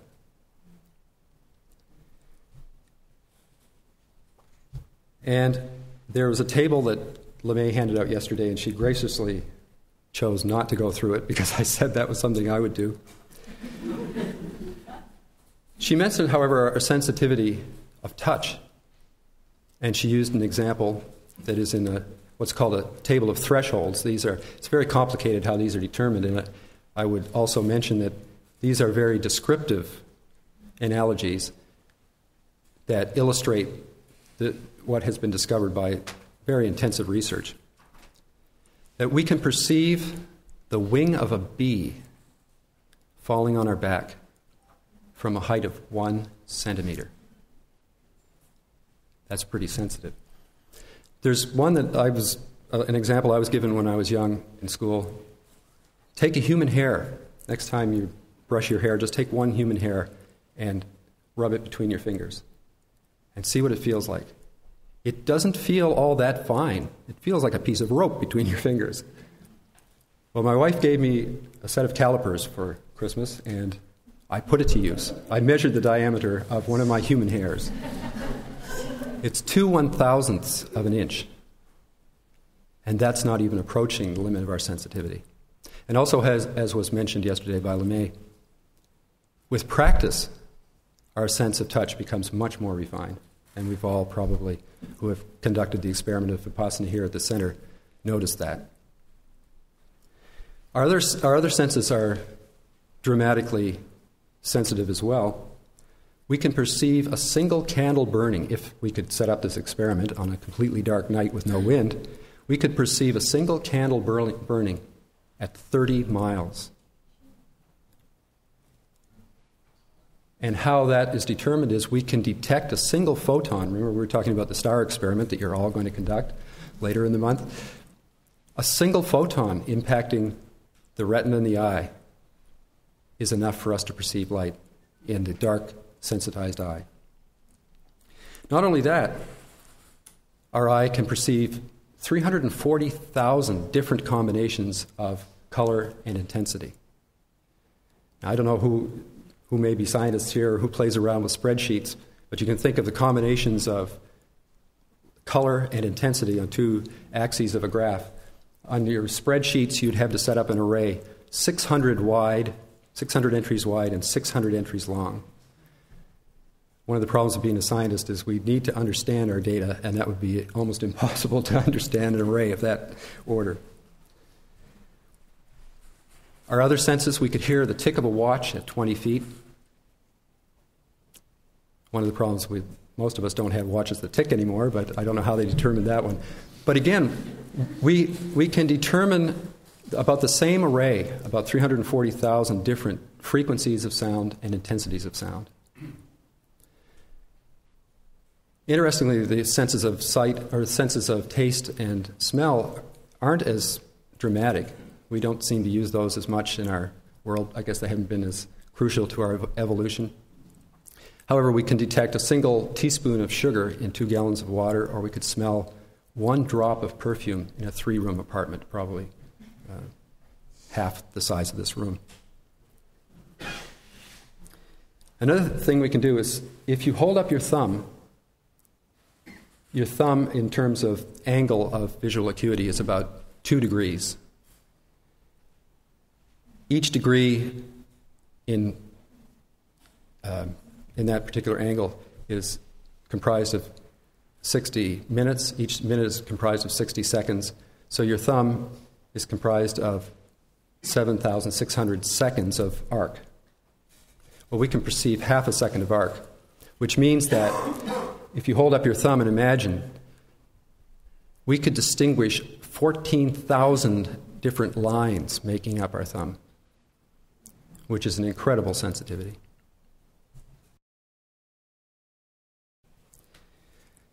So I hope you would agree that as far as perception goes, as far as the first part of perception goes, we do have a pretty darn good scientific instrument. But then what about processing the data? How does that work? Because after all, we not only need to take the data in, we need to process it. That's accomplished through the nervous system. The elementary components of the nervous system, of course, are neurons, the individual nerve cells. And there are specialized nerve cells for every sense that detect the incoming information. The sense of light, of course, would be electromagnetic radiation, strikes the retina and the eyeball. And the specialized nerve cells there convert that electromagnetic signal into an electric signal.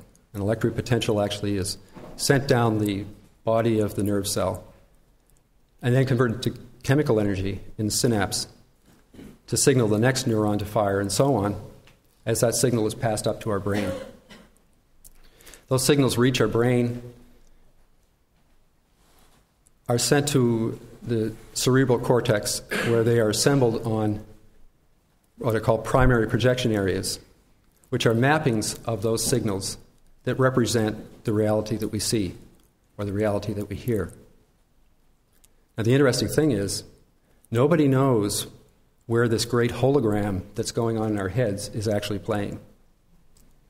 We think we see things outside, but in fact, these are all a representation that's being concocted inside us. And at this point, we don't know where that is all happening.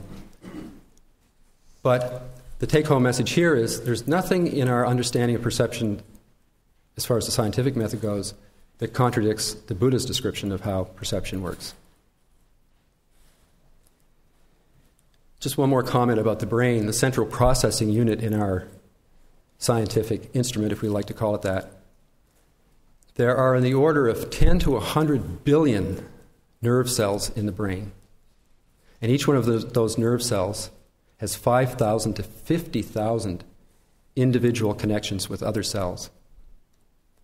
If you are familiar with probability and statistics, you can see that the possible combinations in our brain are almost infinite. There's no computer imaginable that can even come close. So I hope I've dispelled this idea that we need a scientific instrument to look within. We have a wonderful one at our disposal. Finally, I'd like to briefly go over what we learn about the processing of information from the point of view of Vipassana. And that brings us to the 5 aggregates. 5 aggregates are matter and 4 divisions of the mind, which are consciousness, perception, sensation, and reaction. Matter, of course, corresponds to our physical apparatus, our physical senses. And when, for example, some sound reaches my ear, then what happens? We've already described the process. The signal, in scientific terms, goes to our brain. In the Buddhist term, we simply have consciousness that something is happening at the ear sense door. Let's use an example. Somebody says something to me. I'm aware that there's something happening at the sense door of the ear, and I hear words. Goenkaji uses the term words of praise as an example. I'll say, somebody says, I love you. Well, what happens? It doesn't stop at just the perception of the words, I love you. Immediately, the next part of the mind engages, recognizes those words, and says, oh, I like this very much. And instantly, there are pleasant sensations on my body. And we know from the practice of Vipassana, of course, that it's those sensations that we react to, and that reaction then becomes the sankharas that, hopefully, as time goes on, these mental conditionings will arise and pass away, similar to how matter is arising and passing away. So I think it's fair to say there's no real contradiction between our notions of perception in terms of Vipassana and the notions of perception in the scientific world. I hope I've convinced you that we live in a reasonably wonderful scientific instrument, and that we can conduct this experiment ourselves, that it can be framed in terms of the scientific method. There are some differences between the scientific method, as it's practiced today, and this experiment. But the important aspects of the experiment are still there, that we can observe reality within, we know the hypothesis, and we can conduct the experiment.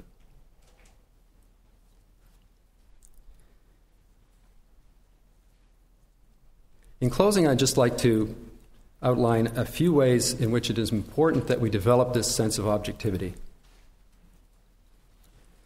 And I think, as a scientist, not only am I curious about these correlations between the scientific method and Vipassana, but I'm also concerned that what I do in terms of Vipassana improves every aspect of my life, so therefore it must improve my life as a scientist.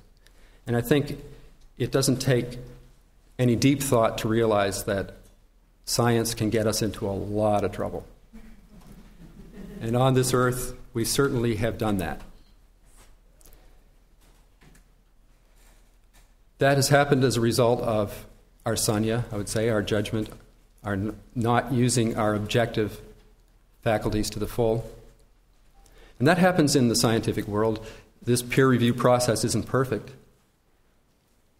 We've tried in our research group to publish a couple of papers that we felt were pretty darn defensible, but we came up against, in the peer review process, some prejudice against our conclusions. Well, fortunately, science evolves. Time will tell whether those notions that we've come up with are valid. But I think it's important to realize that even within the scientific community, there's a need to develop this objectivity, and that no doubt all of science would benefit if scientists did this practice as well. Out there in the world, of course, when science gets applied, there are numerous examples of problems. One thing that we observe in the press lately is in the world of cigarette companies, where science is done, a lot of science is done in corporations, by the way, not just in academic communities. But there's a real danger there, because greed factor, of course, is at play. And I don't think that we can necessarily think that these are all evil people. Quite often, as we discover through Vipassana, and as LeMay pointed out, a lot of our actions are done on the subconscious level. We're not even aware of what we're doing. But nevertheless, the application of technology in the modern world, I think one of the questions that came up yesterday was, are we heading towards a better world or a worse world as a result? And I'm quite ambivalent on that. I'm not sure. But I am absolutely sure that the practice of Vipassana will not only benefit us all in terms of how science is applied in the world, but as we all know, it is the path that leads to our ultimate liberation from suffering. And as I began the talk, I'll end it. That, of course, is far more important than any of these other considerations, although I do hope that this has been stimulating in some way. And I would like to close with another quotation from Goenkaji. The first one was about the Buddha. The second one is an exhortation to us to continue.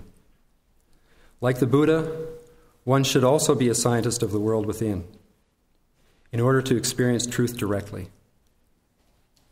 Personal realization of truth will automatically change the habit pattern of the mind. If we become scientists of the reality within, we shall make proper use of science for the happiness of all. Thank you.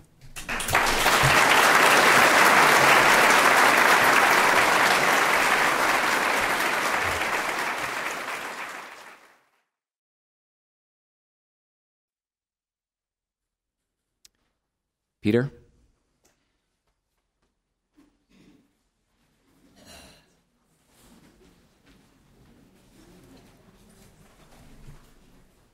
This doesn't seem fair somehow to have to start up again after lunch. However, I would be glad to answer any questions. Yes. The question is, how does the objectivity that I have hopefully developed in this practice affect my work in the laboratory and also the peer review process? In the laboratory, there's no doubt that objectivity is extremely important.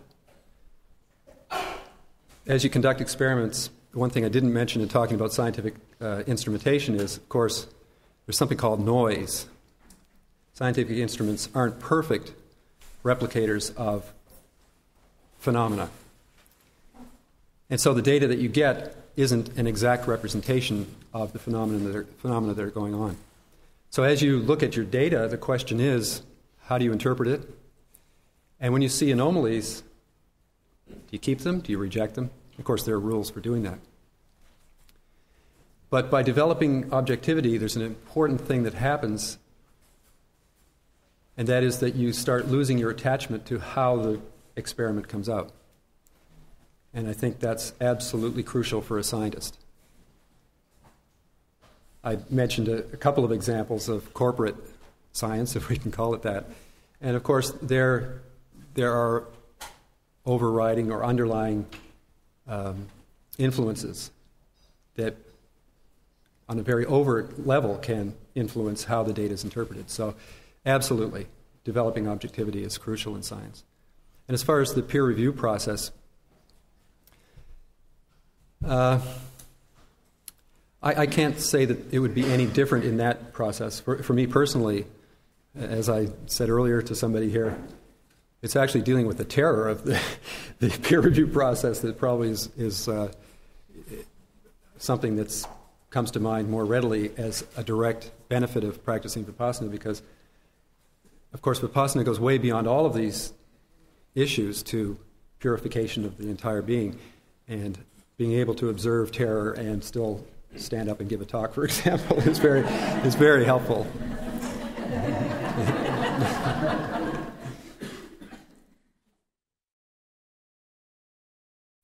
Yes. You say Vipassana, it affects people. People is very complicated, each by itself. Right. Have you been able to measure how Vipassana affects different people and what percentage? How do you measure? The question is, Vipassana affects people in many different ways. We have plenty of evidence from students' testimonies that they are affected by this. And the question is, are there any ways that have been measured and recorded to indicate what those kind of changes might be? LeMay mentioned yesterday the fact that we are conducting courses in prisons. It's been happening in India to a large extent, and also here in the United States. And some measures have been attempted.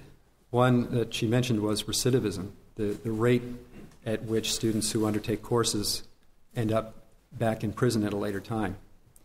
And I forget the exact numbers, but I think it was from something like 75% to 40-something%. There was a significant drop in the recidivism rate. But she also pointed out that those numbers are skewed because some of the people are still in prison. They haven't gone out yet and haven't come back.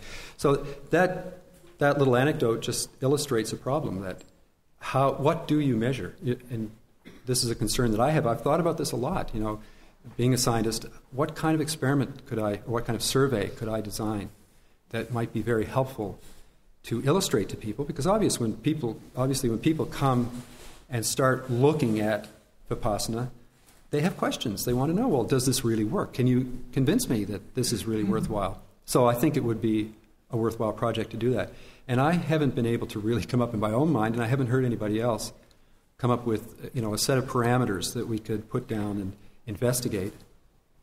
And the question is, how would you do it? I mean, in the social sciences, I'm not a social scientist, but I know a common modality is to use double-blind studies. Well, how would you do that in Vipassana? Would you bring in one group of people and just stick them out in their tents and let them stay there for 10 days? And the other group, come on in, we'll teach you meditation. I mean, obviously, we're not going to do that. So it's a great question, because it brings up the whole point of how can we communicate to people with some scientific basis that, yes, these are the types of changes that can take place. But the best that I know so far, and the most effective, seems to be anecdotal evidence. And that is the spread by word of mouth. One person telling another, well, look, this is what I experienced. And there you not only get the data, and this is one of the problems I have with science. Science tends to be very dry in this sense, that when you're reacting face-to-face, there's so much more going on. And LeMay spoke about this yesterday as well, these dynamic interactions, and that there's so much more communication going on. And I think that's a really important part of how people learn, does Vipassana really work? It's that kind of empathy that you may feel coming through from that individual. So I don't know if anybody else, I don't know if any of the other presenters have more experience with that, but that's what I know.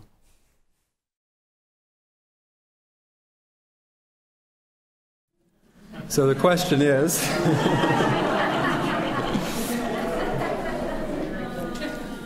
one of compliance. The observation is made that this person has talked with a number of students here who have done several or 4 or 5 courses, and that they find it very difficult to keep up their daily practice. And is there some way, perhaps, that we can enhance this process of, as was the term that was used, as compliance? Well, that's a wonderful question. And in my own personal history, I wish that I had better compliance when I first started. But, of course, in this tradition, compliance perhaps is an inappropriate word because it's all from the, what's the word I want? Motivation of the student. What happens? We simply set up an environment here that, to the best of our ability, provides an ideal setting for undertaking this particular practice. Of course, while the student is here, there are very strict rules and regulations because, number one, we don't want a student or a group of students disturbing the other students. So there's a code of conduct while people are here. And then we simply pack up the schedule. You're busy for 12 hours a day. There are food breaks and a break to sleep at night, but otherwise it's simply full-on meditation. And the reason for that schedule and the practice is that within 10 days there's the opportunity and the likelihood that somebody who works diligently and seriously and correctly will experience something quite profound, will experience to some depth the reality of the world within, have some experience of anicca, have some experience of a lessening of, as we've called them, some kind of parameter, some suffering, some anxiety, whatever, a reduction in the suffering. And that ultimately has to be the motivation for the student to continue on. If they've somehow tasted the results, the fruits of this Dhamma, that alone should be enough to spur them on. However, the reality is exactly as you say. It's very, very difficult in the early stages to maintain the practice. And the only thing I can say from my experience is that what I found personally was when I made the decision to take a part of my life, period of my life, of course I had the opportunity to do it, which was most fortunate, was to work seriously for an intense period of time, doing courses and serving courses. And by doing that, and I found this is the experience of many, many students, that helps greatly in getting established. Simply doing a course and then going away, coming back some months later, doing a course, going away, maybe coming back years later and doing another course. It's very, very difficult to maintain the practice. The reason for that, of course, is that there are many influences out there in the world, and we all live very busy lives, and it's very easy for us to get caught up in the world again and get out of the practice. After all, the practice requires, for those who have not taken a course, the requirement is to, not the requirement, I mean it's up to the individual, but to really maintain the practice, the requirement is to practice an hour in the morning and an hour at night every day. And people find that very difficult to find that time in their lives. But those who do find the benefits are so extraordinary. The depth of the practice becomes so profound that it reaches a point where there's no question of turning back. There's no question of not doing it. But I don't know of any way other than communicating this, and making students aware that there are these difficulties. And Goenkaji does that in his discourses. He explains that. He uses the analogy of a little seedling. That, the seedling of Dhamma is just starting to grow. And there are so many pests and so many animals that can take that away. And so you have to put a fence around that little plant and protect it until it grows to the point where now it can survive on its own. Just a hypothetical example, that person attends one 10-day session, and then after practicing maybe for a couple of weeks or maybe a couple of months, we just give it up. Isn't there still some permanent change in your behavior, which is kind of built into your subconscious mind? So maybe you don't jump to the conclusion, or you listen to people more. Some built-in things, so that at least there is some benefit which might be lasting for a while. Mm-hmm. Or everything, if you don't practice for 2-3 months, it's completely gone and your 10 days are wasted, or what?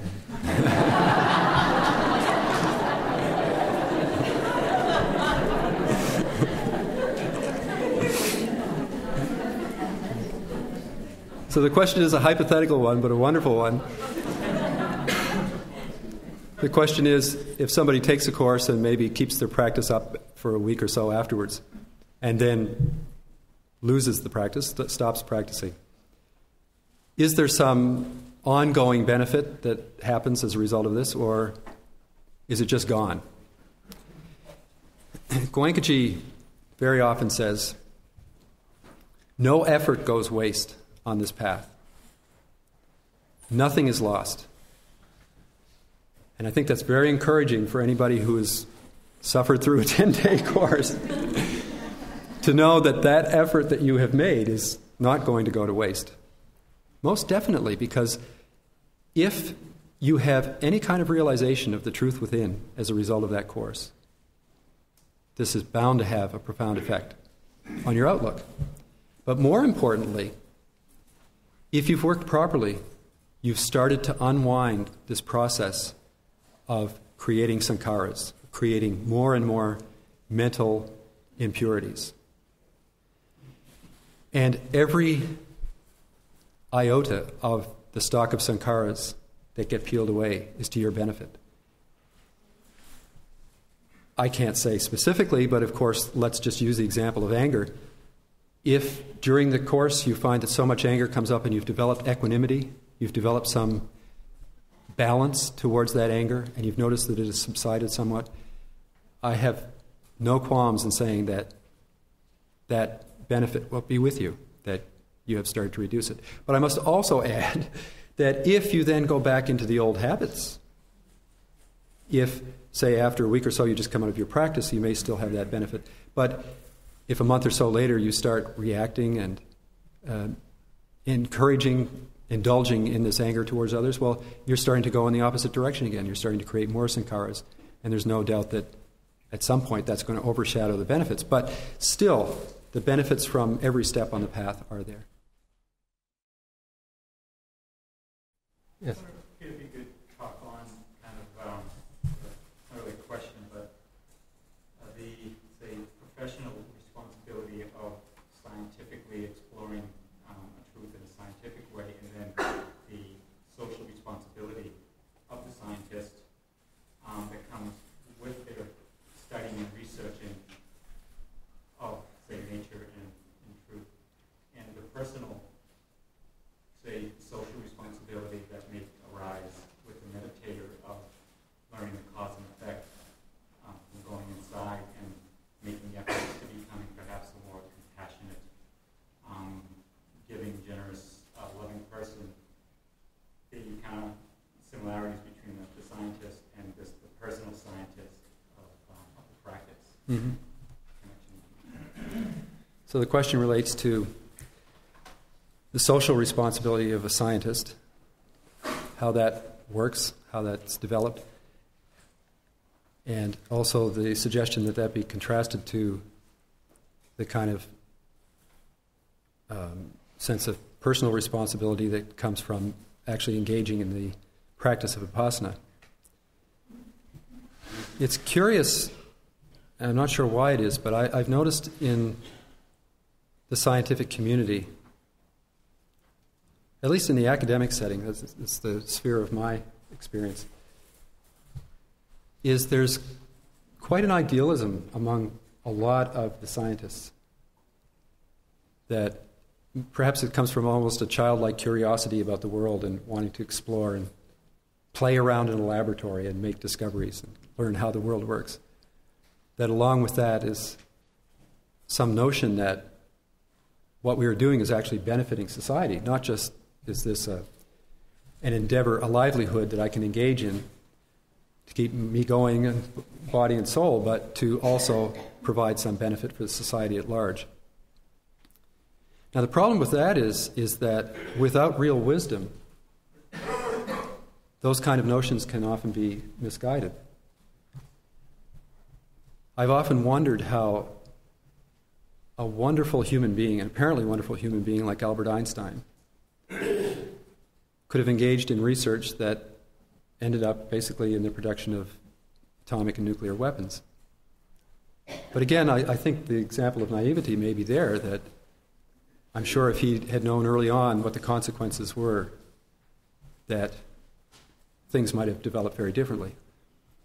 So I think it's absolutely crucial that scientists, especially, but everybody, of course, engage in this introspection within, this development of wisdom within, so that no matter what the walk of life, we shouldn't restrict this discussion just to scientists, but people in all walks of life.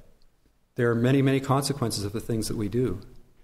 In science, there are many consequences. I've chosen to be an environmental chemist for precisely those reasons, that I feel that there's a chance that I'm doing something for the social benefit as opposed to developing another chemical that's going to end up in the environment poisoning everybody, even though there may be some wonderful use for that chemical. So I think in order to make those decisions, it's important to have some clarity within and also some wisdom within. One of the topics that I didn't get into that I was going to was that not only is there a problem in research in general with competing motivations, say, influencing what we do and how we do it, but there's also the ethical questions that are coming up today, where our technology is so powerful and we're on the verge of a revolution in the health sciences where genetic material is being manipulated. Very recently I heard in the news that human embryo cells may be very useful in certain treatments. But these types of endeavors bring up such thorny ethical problems. And how do we resolve those ethical problems? How do we sort through the possibilities and the likelihood that what we do may actually be used for terrific harm? And then how do we set up control mechanisms so that doesn't happen? Those are difficult questions, and I think the only hope that we have really is that the people who make those decisions are very clear in their thinking, very objective in their thinking. And we know that the way to develop that clarity and objectivity, one way, the way that we know, is through Vipassana meditation.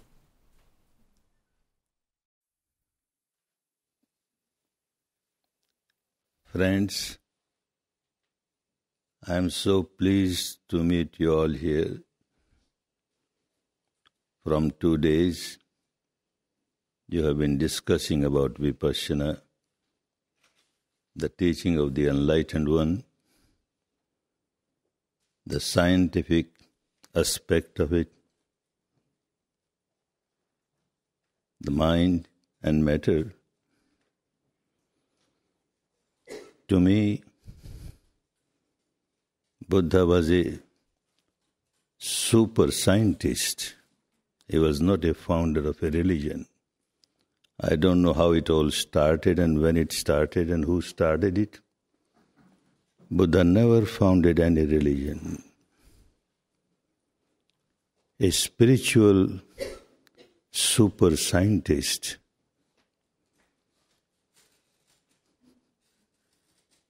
To say his teachings as Buddhism is totally wrong. To call the followers of Buddha as Buddhist, to me, totally wrong. He just taught Dhamma. Dhamma means universal law of nature. And those who understood that and lived according to the law of nature were called Dhammiku, followers of Dhamma. The word Buddhism or Buddhist is not available anywhere in the words of Buddha, in the teaching of Buddha. And not only in the teachings of Buddha, but also in all the commentaries, sub-commentaries, nowhere. I don't know when it started and how it started. To me, it was degradation of Buddha's teaching. When you say Buddhist, when you say Buddhism, it is only for the Buddhists. As Hinduism for Hindus, Christianity for Christians, Islam for Muslims, or Buddhism for Buddhists. Nothing doing. He taught Dhamma, Dhamma for all. Universal teaching. The moment you say Buddhism, it becomes a sect. And in the words of Buddha, if you go through that, he was so very much against casteism, that was difference between man and man in the name of caste, and so also sectarianism, difference between man and man in the name of this sect or that sect. It was so clear. And unfortunately, in his own name, not one but many sects cropped up. Dhamma is the real teaching of Buddha, and that is nothing but science. Science of mind and matter. He discovered certain realities which were not known to the humanity. He discovered, as a scientist discovers, the reality were there. They are today. They were there before Buddha. He discovered. And by discovering those realities, he made use of them for his own liberation. And then out of compassion, infinite compassion, started distributing it to the large number of people so that they understand the reality as it is, the law of nature. One very, very important reality that he discovered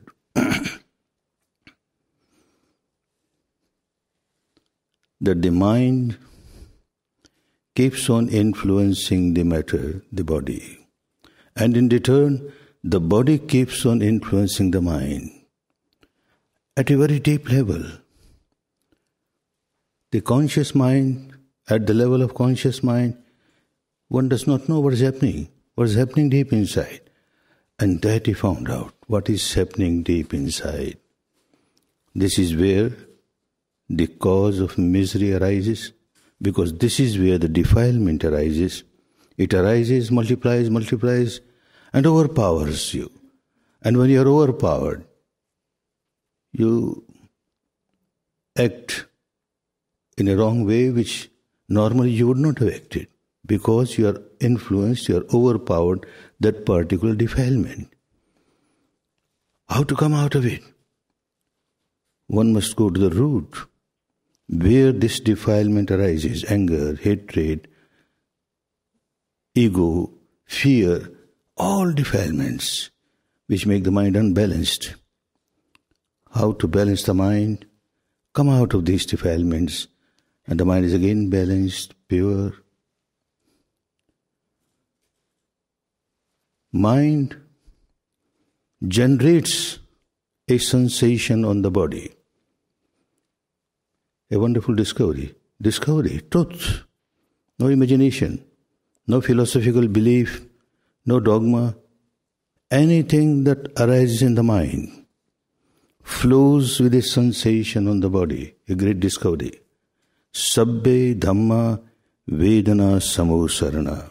Anything that arises in the mind starts flowing with a sensation on the body. And another big discovery, that the mind starts reacting to these body sensations. Another big discovery which was not known before Buddha to the teachers of religion of India of those days. The teaching was there. Then don't react to the sensual objects like a shape or a form or a color or a light when it comes to the eyes. Sound comes to the ear. A smell comes in contact with the nose. Taste comes in contact with the tongue.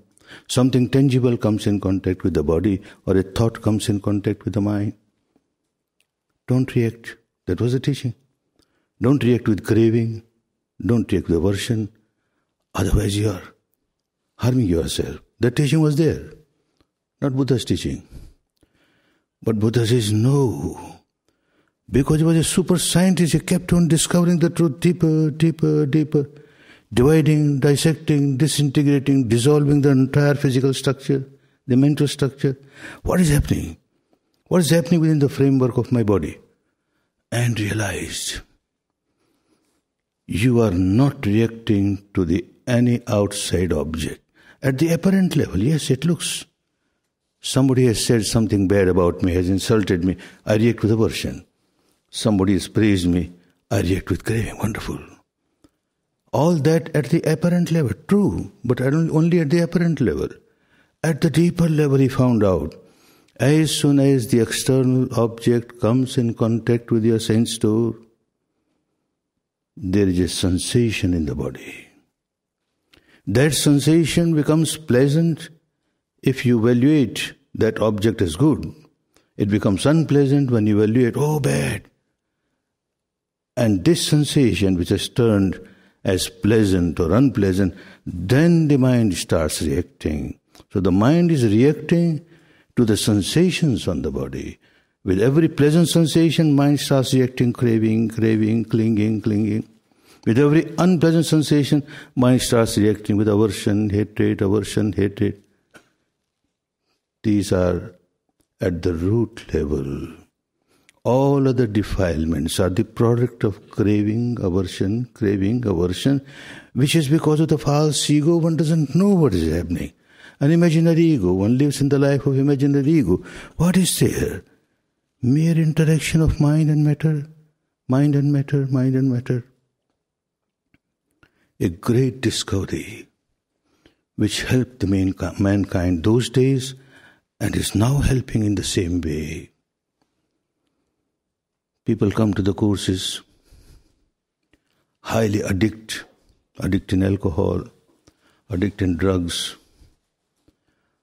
Oh, Goenkaji, I have heard in your courses people come out of addiction. Please help me, I want to come out of addiction. Certainly, this technique will help you. But understand, you are not addicted to alcohol. Not at all. It appears to be so.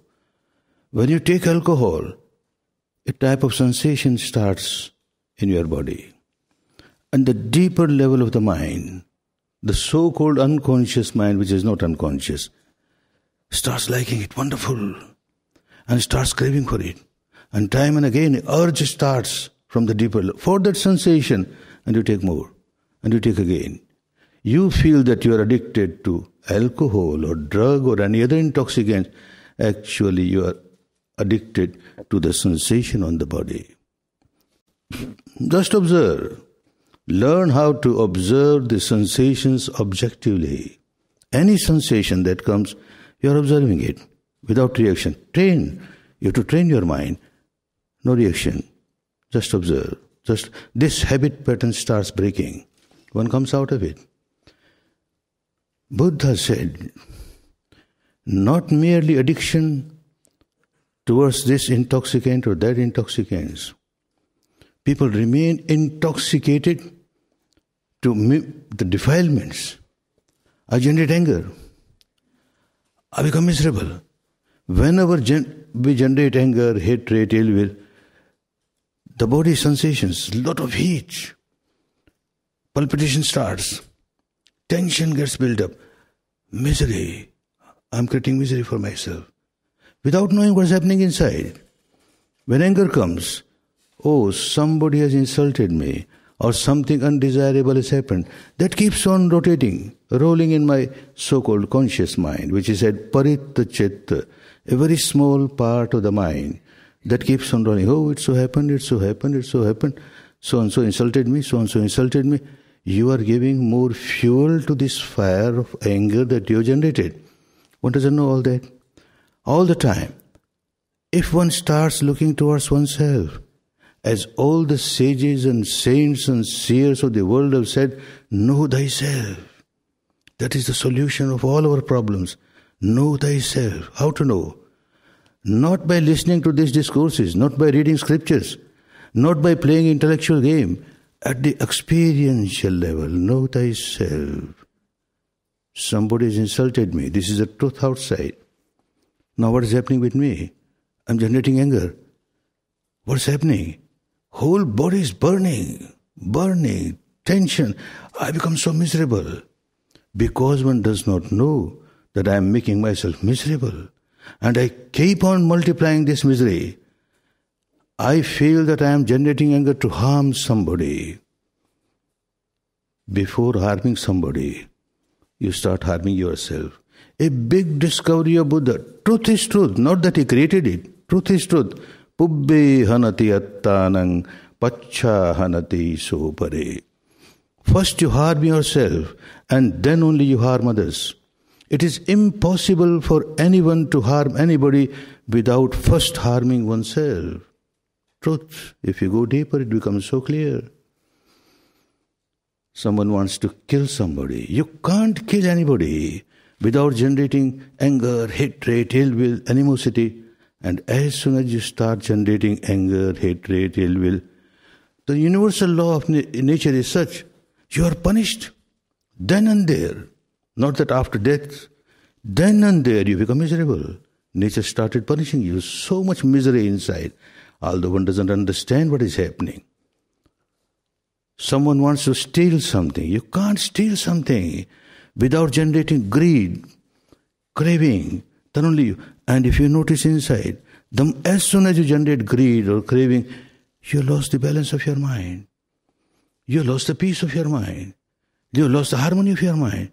You started harming yourself. A sexual misconduct cannot, unless one generates lust, and one observes lust, one has lost the balance of the mind, peace of the mind, harmony of the mind. Anything one speaks at the vocal level, harming others, disturbing others, cannot do without generating some defilement or the other. So, pubbe hanati attanang. First you harm yourself and then only you harm others. And nobody wants to harm oneself. Is there anybody in the world who wants to keep on harming oneself? This is ignorance. We do not know what is happening within ourselves. Everything outside has become so important. It has to be important. We can't ignore that. But at the same time, what is happening within me is much more important for me. And that is what we are missing. When one learns to observe the reality inside, outside, and understand what is happening within me, then a solution comes. When there is a sensation in the body, anger, and there is a sensation in the body, very unpleasant sensation, more anger, more unpleasant sensation, more anger, hours together. A vicious circle has started. Hours together one keeps on rolling in misery. One doesn't understand even what I am doing. Same thing for ego, fear, depression, all kinds of impurities of the mind. One keeps on multiplying. Number of people come with deeply depressed. In my third or fourth course, a very rich industrialist of Bombay, a very rich person, deeply depressed. He tried to commit suicide 2 times. He was saved somehow. Somebody said this Vipassana helps in different ways. Why not try this? He came there. In 10 days, totally gone. He was out of that behavior pattern of depression. How? When a depression comes, Vipassana says, accept the fact that at present there is depression in my mind. Now there must be a sensation in the body. According to the law of nature, anything that arises in the mind arises with a sensation on the body. What sensation? Just observe what sensation. There is depression. Depression as depression. Not depression due to this, due to that. If you start thinking that, then you are increasing your depression. Depression. The fact is there is depression in my mind. Now what sensation? Any sensation related to that. Keep on observing. And a good Vipassana meditator, and in 10 days at least one learns every sensation that arises to pass away. No sensation is eternal. It arises sooner or later, passes away. Arising, passing away, arising, passing away is the nature of every sensation that you experience within the framework of your body. Keep on observing. This is not permanent. This is not eternal. This sensation is not eternal. And this depression related to which this sensation has come is also not permanent. Let me see how long it lasts. It becomes weaker, passes away. And because you are working at the deepest level of the mind, you are not trying to change or improve the surface of the mind. It is easy. There are many ways to change the habit of the surface level of the mind. You divert it to something else. Try to give some good suggestions or some kind of good, some hypnotism or anything. That helps. But deep inside, where a particular defilement of reason, defilement of depression, you observe, from the root level it is gone. Not only depression, every sensation, every defilement can be rooted out. Now large number of these prisoners, every prison, every government wants some reform and wants to see that these prisoners who are criminals, they are a liability to the society, how to reform them so that they don't remain liability but an asset to the society. And various methods are used, good methods, nothing wrong in that. But all that sermons given to them, suggestions given to them, don't work for a long time. For a short time they say, yes, I understand. I should not commit this kind of crime. Again they are same. It does not have a deeper effect. How Vipassana started helping them. When I meet a prisoner, this is common with every prisoner, most of the prisoners. They are suffering, obviously because they are far away from their family. They are far away from the comforts of their house, so suffering. More than that, I say you are suffering because you are not just a prisoner within these walls. You are a prisoner of unwholesome habit pattern of your mind, and that makes you suffer more. When I teach them Vipassana, I try to tell them, understand what is happening within you. All the time, many of them keep on thinking, when I go out, I will take revenge. So-and-so gave witness against me, I will take revenge. That judge who gave a judgment against me, I will take a revenge. That policeman, I will take a revenge. All the time, anger, hatred, feeling of revenge. They keep on. Observe what is happening. Oh, burning, tension, misery. Nobody wants to live in misery. Look what you are doing. You might kill, who knows, if you make a decision. After 10 years when you are out of the jail, you are killing yourself now. What you are doing? You are killing your peace and harmony now. What you are doing? No sermon. By their own experience they understand, I am harming myself. Look, I am harming myself. The behavior pattern starts changing. By experience, not by sermons. That doesn't help. Help for some time only. Doesn't go to that depth. Now because they are observing sensations, remaining equanimous, even if some criminal thought comes in the mind, a sensation is there. Unpleasant sensation. Oh no, what am I doing? What I am doing? I have started harming myself. Again, they come out of it. Behavior pattern starts changing. Very hard criminals. The jail superintendents of different jails, they come and tell me, this person, we can't believe, within 2, 3, 10-day courses, he's become like a saint. Unbelievable. What happened? No magic, no miracle. This is just a discovery of the enlightened person, a scientist. He found out this is how we become miserable. This is how we can come out of misery. One may be from any community, from any country, of any color, black or white or brown or yellow, makes no difference. Human being is human being. American or a Japanese or a Chinese or an Indian or a Pakistani, no difference. A Christian or a Muslim or a Hindu or a Buddhist, no difference. Human being is human being. It's a science of mind and matter which makes us understand how we become miserable and how we can come out of misery. How the wrong habit pattern, unwholesome habit pattern starts building up and becomes stronger and stronger, and we become slaves of our habit pattern. And how we can break this habit pattern and come out of this slavery. When I teach these prisoners in the jail, I say, don't think that you are the only prisoners within these walls. Everyone outside the wall is also a prisoner. Prisoner of one's own unwholesome behavior pattern. All the time prisoner. One doesn't want to remain in prison. And yet one keeps on making oneself a prisoner, day and night. What is one doing? Because one does not know what is happening deep inside, what is happening within myself. And this wonderful discovery of the enlightened person, know thyself.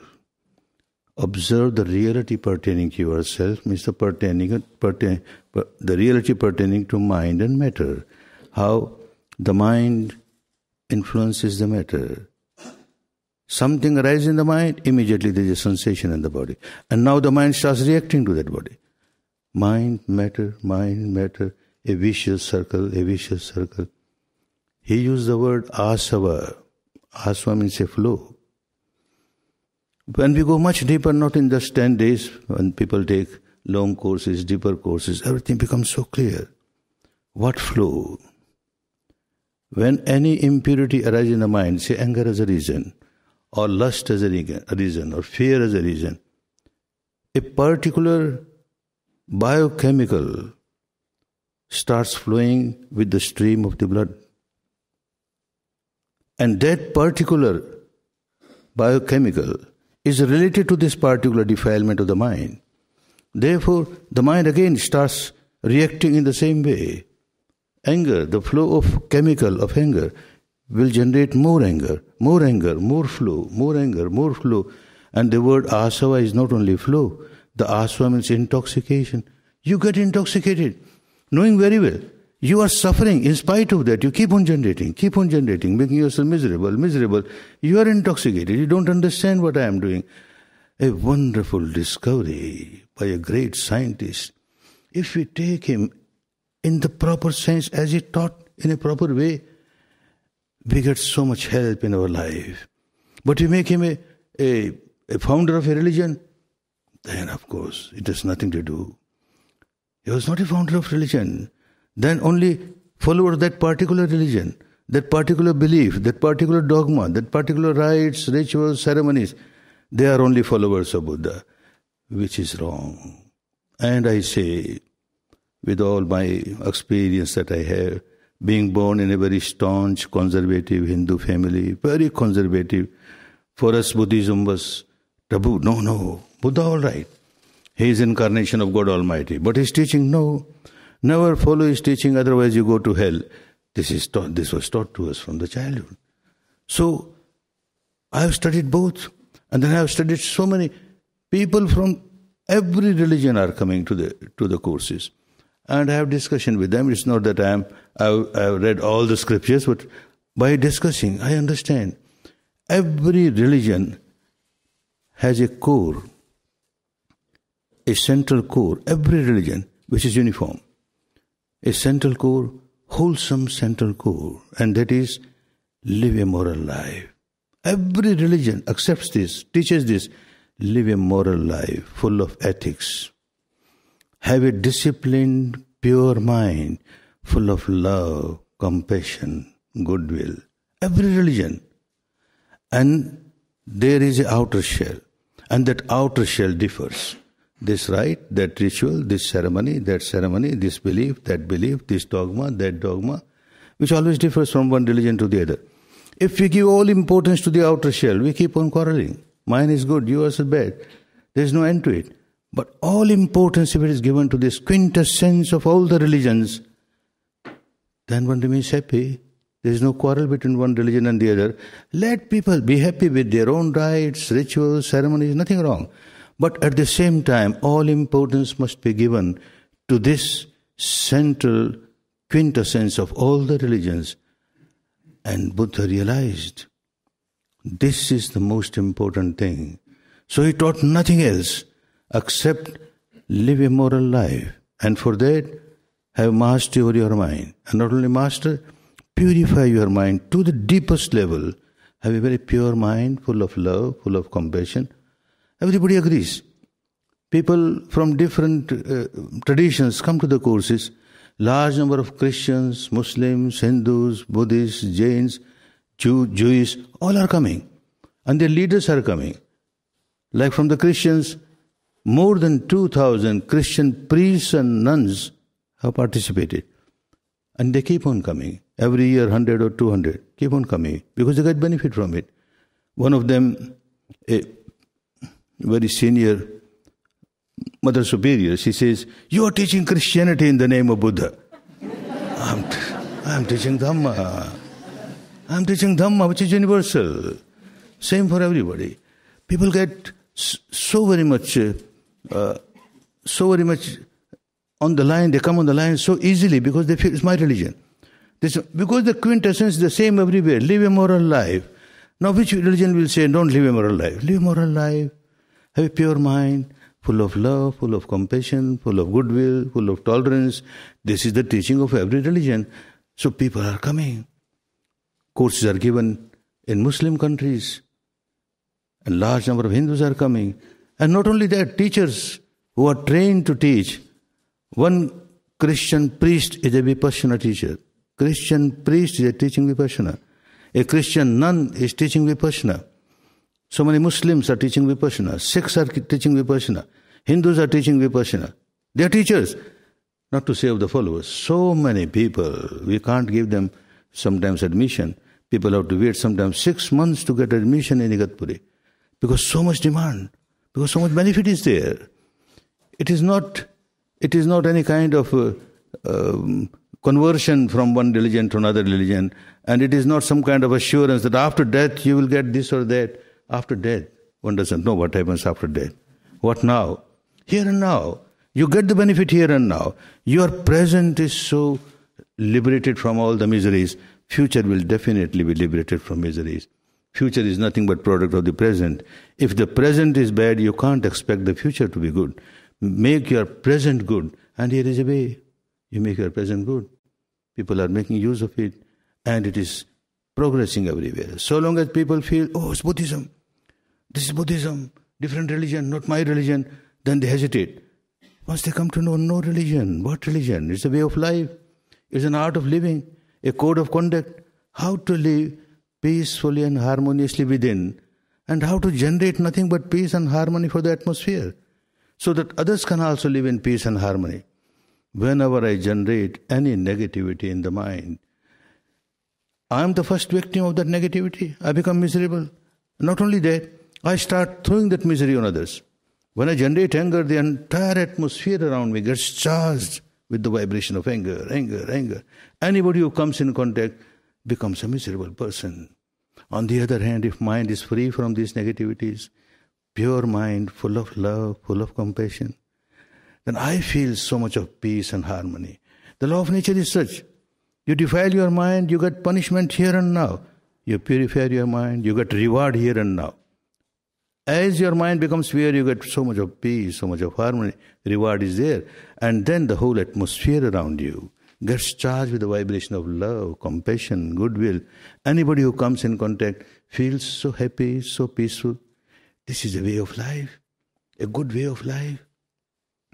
So that is why he was a super scientist, spiritual super scientist. Uplift of our spirituality, belonging to any religion, the spiritual is uplifted. The way of life is uplifted. We live a better life. And then I found that those who are practicing it, their capacity to work increases. Obviously, when the mind is so confused, when a problem comes, this decision, oh no, this decision, oh no. In this confused mind, whatever decision you take, many a times it's a wrong decision. When the mind is calm, quiet, tranquil, transparent, any problem comes, you go to the depth of the problem, get a solution, quick decision, right decision, the capacity to work increases. That was I found in my own case. My industries increased after practicing Vipassana and continuing practicing Vipassana. My business increased. Whatever service I was giving to the society in hospitals, in schools, etc., all increased. Previously I used to get fatigued after 7 or 8 hours work. Now after the 10 hours, 12 hours, still so fresh, one feels like working more, capacity increases. So anybody who is in any capacity, any responsibility finds that this has started helping this person in their day-to-day life. Now high government officials In India, some governments there, state governments, they are sending their officials, go to Vipassana. They give 14 days leave with pay because they know when they come back, they give better results. And the tension is gone. The results are better. Administration is becoming better. Similarly, many CEOs, chief executive officers of many big industries coming to the courses, their capacity to work increases. No conversion from one religion to another religion. Nothing doing. Let a Hindu remain a Hindu, a Muslim, a Christian, a Jewish, makes no difference. Whole technique makes you a good human being. If you are not a good human being, how can you be a good Christian? How can you be a good Muslim? How can you be a good Hindu? A good human being. And that is not merely by understanding the reality at the intellectual level. One has to experience, and changes starts coming. Whether one is a prisoner or out of prison makes no difference. Anyone and everyone has this habit pattern of generating misery, less or more. And that habit pattern is broken, one comes out of misery. May all of you who are here, those who have taken 10-day courses, I would like them to practice every day. You learned a technique now. And this is no magic that you learned a 10-day practice, now you got a certificate. No more unhappiness, no more misery. You are free. Nothing doing. You learned this technique and now you practice every day, morning and evening, and apply it in your life. See how you are behaving in different situations. The behavior that you had before in different situations, is it same or some improvement is there? Keep on examining yourself and keep on improving. And those who are not taken a 10-day course, my request is, give a trial. You won't lose anything. Hundreds of thousands of people who have taken these courses, not a single person has come and told me, I wasted my 10 days. Perhaps they don't want to tell me, but they may go and tell somewhere. No such news and anybody has said anything against this technique for 10 days. You will gain, definitely, you won't lose anything. What you will lose is your misery. You will get only happiness. Come, give 10 days of your life and be happy, be peaceful, live a harmonious life. Good for you, good for everybody.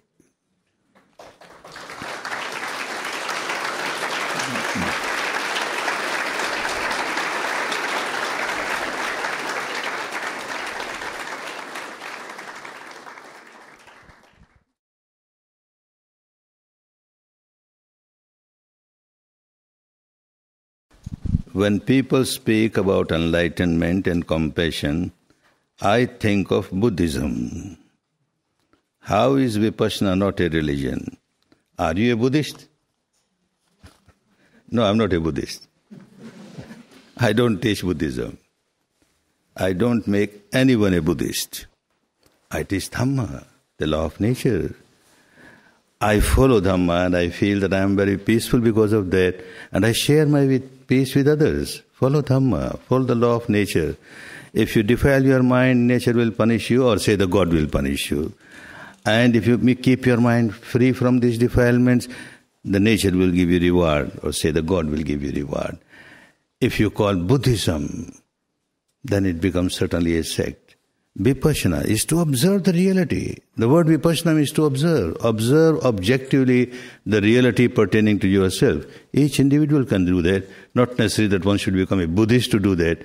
Anybody can practice, like you practice yoga, asana and pranayama. Anybody can practice. For that, not necessary to convert yourself from one religion to another religion. Everybody who practices will get the same result. Similarly, the mental exercise. Anybody who practices will get the same result, a healthy mind.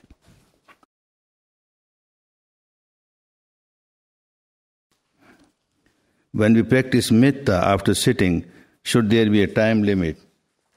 You live a life of metta, love for everybody. What time limit? This should become your habit pattern all the time. Love, compassion, goodwill, love, compassion. Why time limit?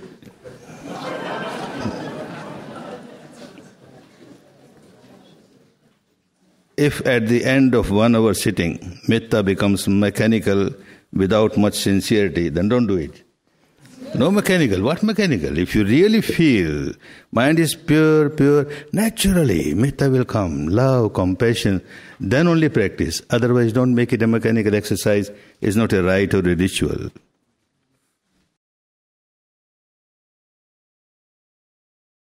My feeling is that you are anagami. Am I wrong?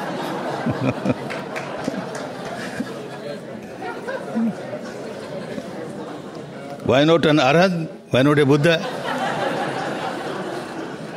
These labels won't help. I am different from what I was before Vipassana. And a big change has come, and I am happy with that. I want more and more people to get their change and live peacefully and harmoniously. That's enough. No labels.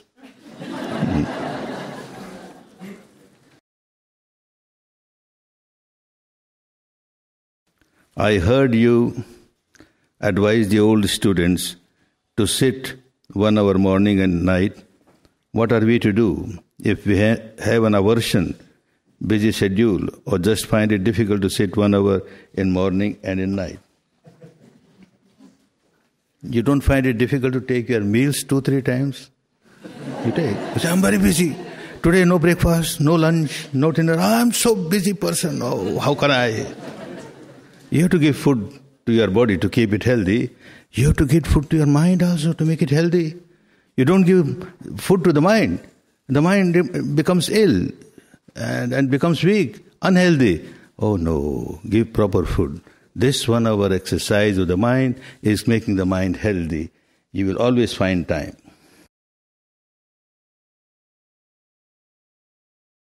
Please comment on how social change activities can work to stop the spread of nuclear weapons in a Vipassana way. How can one use any weapon, and a weapon like nuclear weapon, to harm others? If one has practiced Vipassana, the mind is so much full of compassion for others, so much goodwill for others, can't bear that people get destroyed and get killed. So Vipassana is the only solution. If more and more people start practicing it, the illness of creating these kinds of weapons and using these kind of weapons will automatically go away. This is the only way. We have got weapon of Dhamma, metta, love, compassion. This weapon is stronger. If the Buddha means the awakened one, does that mean that our waking life is like a sleep and a dream? Yes? Surely. If we are awakened, then how we will harm ourselves? A awakened person will not harm. First thing, one will see that I am not harmed. And I see that I am not harming others. This is an awakened person. Otherwise, you are not awakened. You are sleeping. You don't know what you are doing. Good. No. Oh, there, still. Good. Be happy. Be happy. One more? Why not 2 more? Good.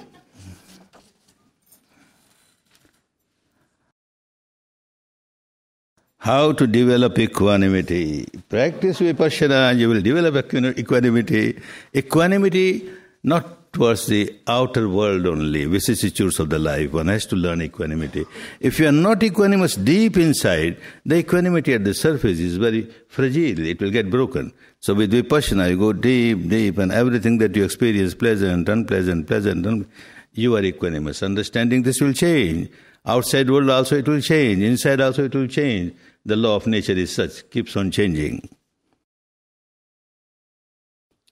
I do not sit 2 hours a day, but I practice in my daily life. Is that practice all right? Not very all right, because you don't miss your daily meals. So this meal, daily meal for the mind is very important. Don't miss it. Please define happiness. If you are free from misery, you are happy. Come out of misery. That is the best thing.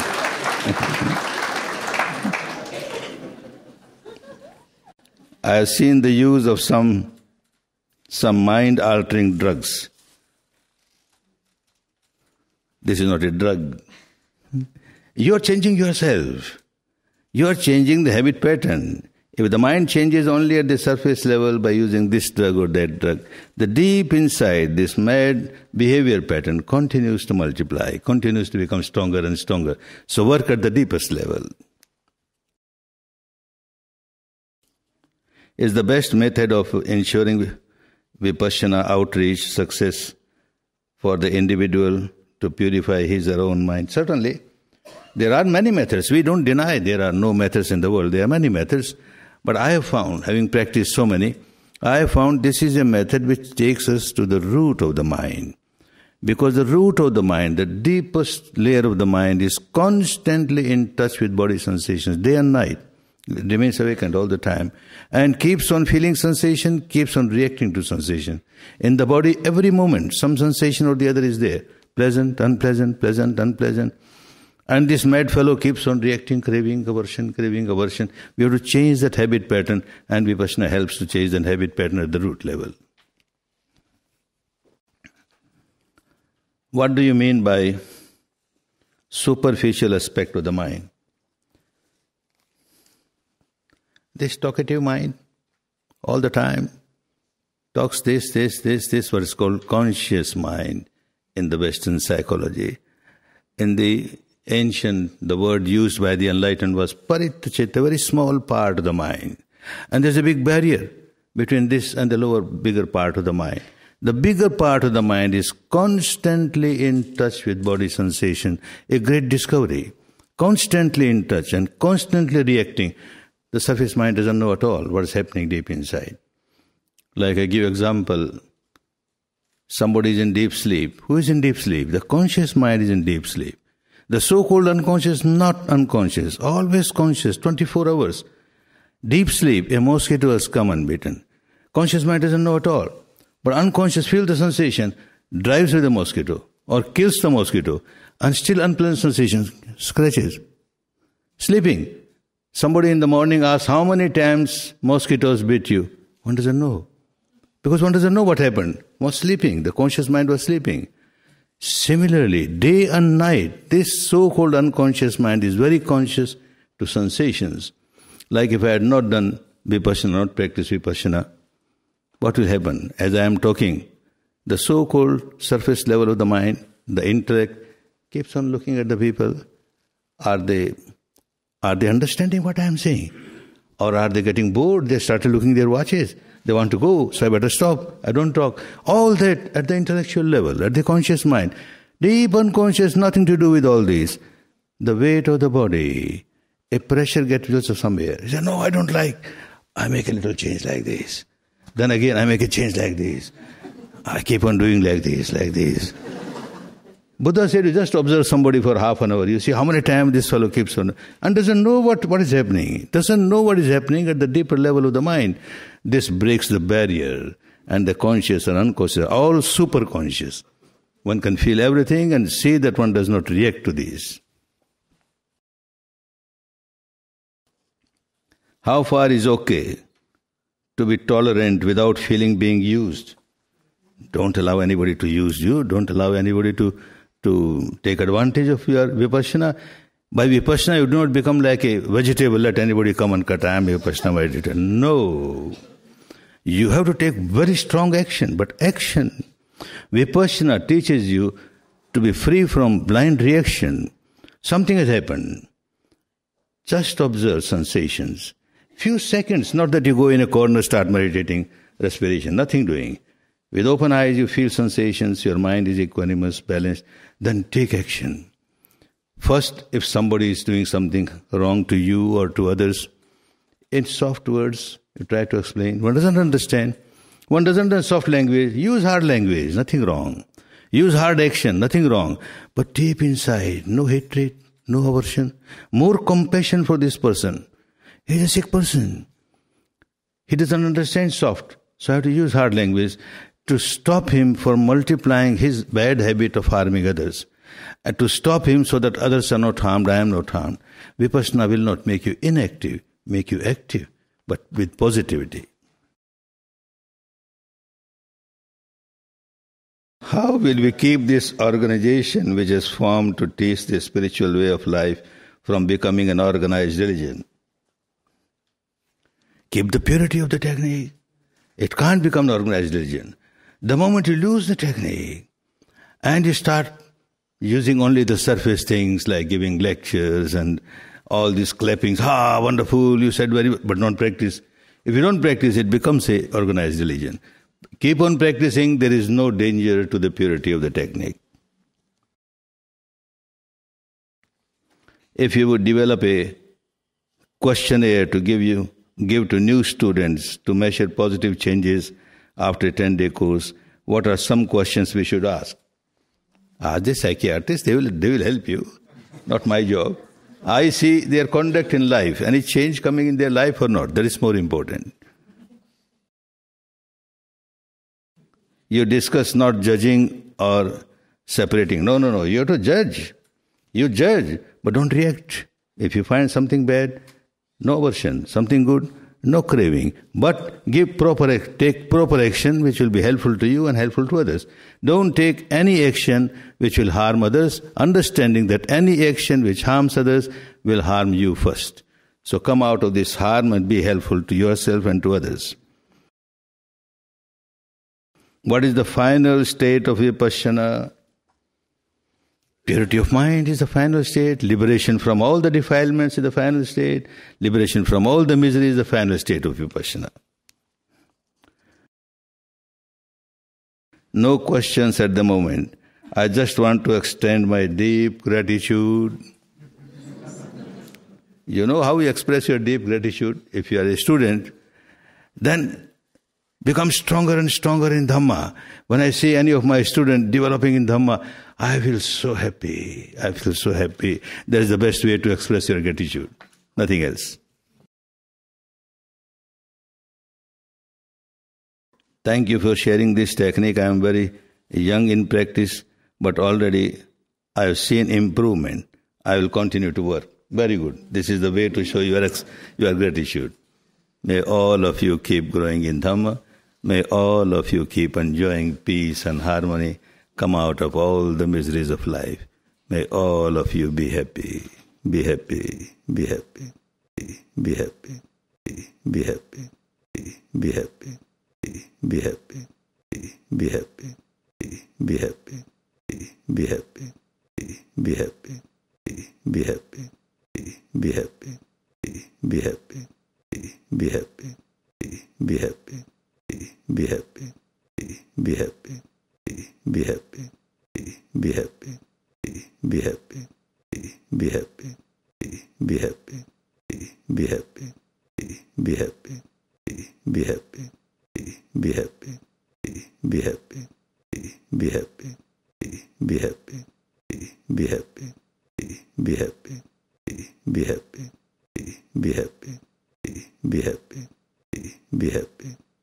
Be happy, be happy, be happy, be happy, be happy, be happy, be happy, be happy, be happy, be happy,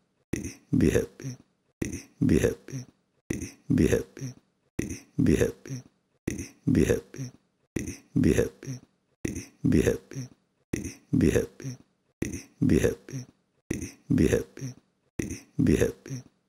Be happy, be happy, be happy, be happy, be happy, be happy, be happy, be happy, be happy, be happy, be happy, be happy, be happy, be happy, be happy, be happy, be happy,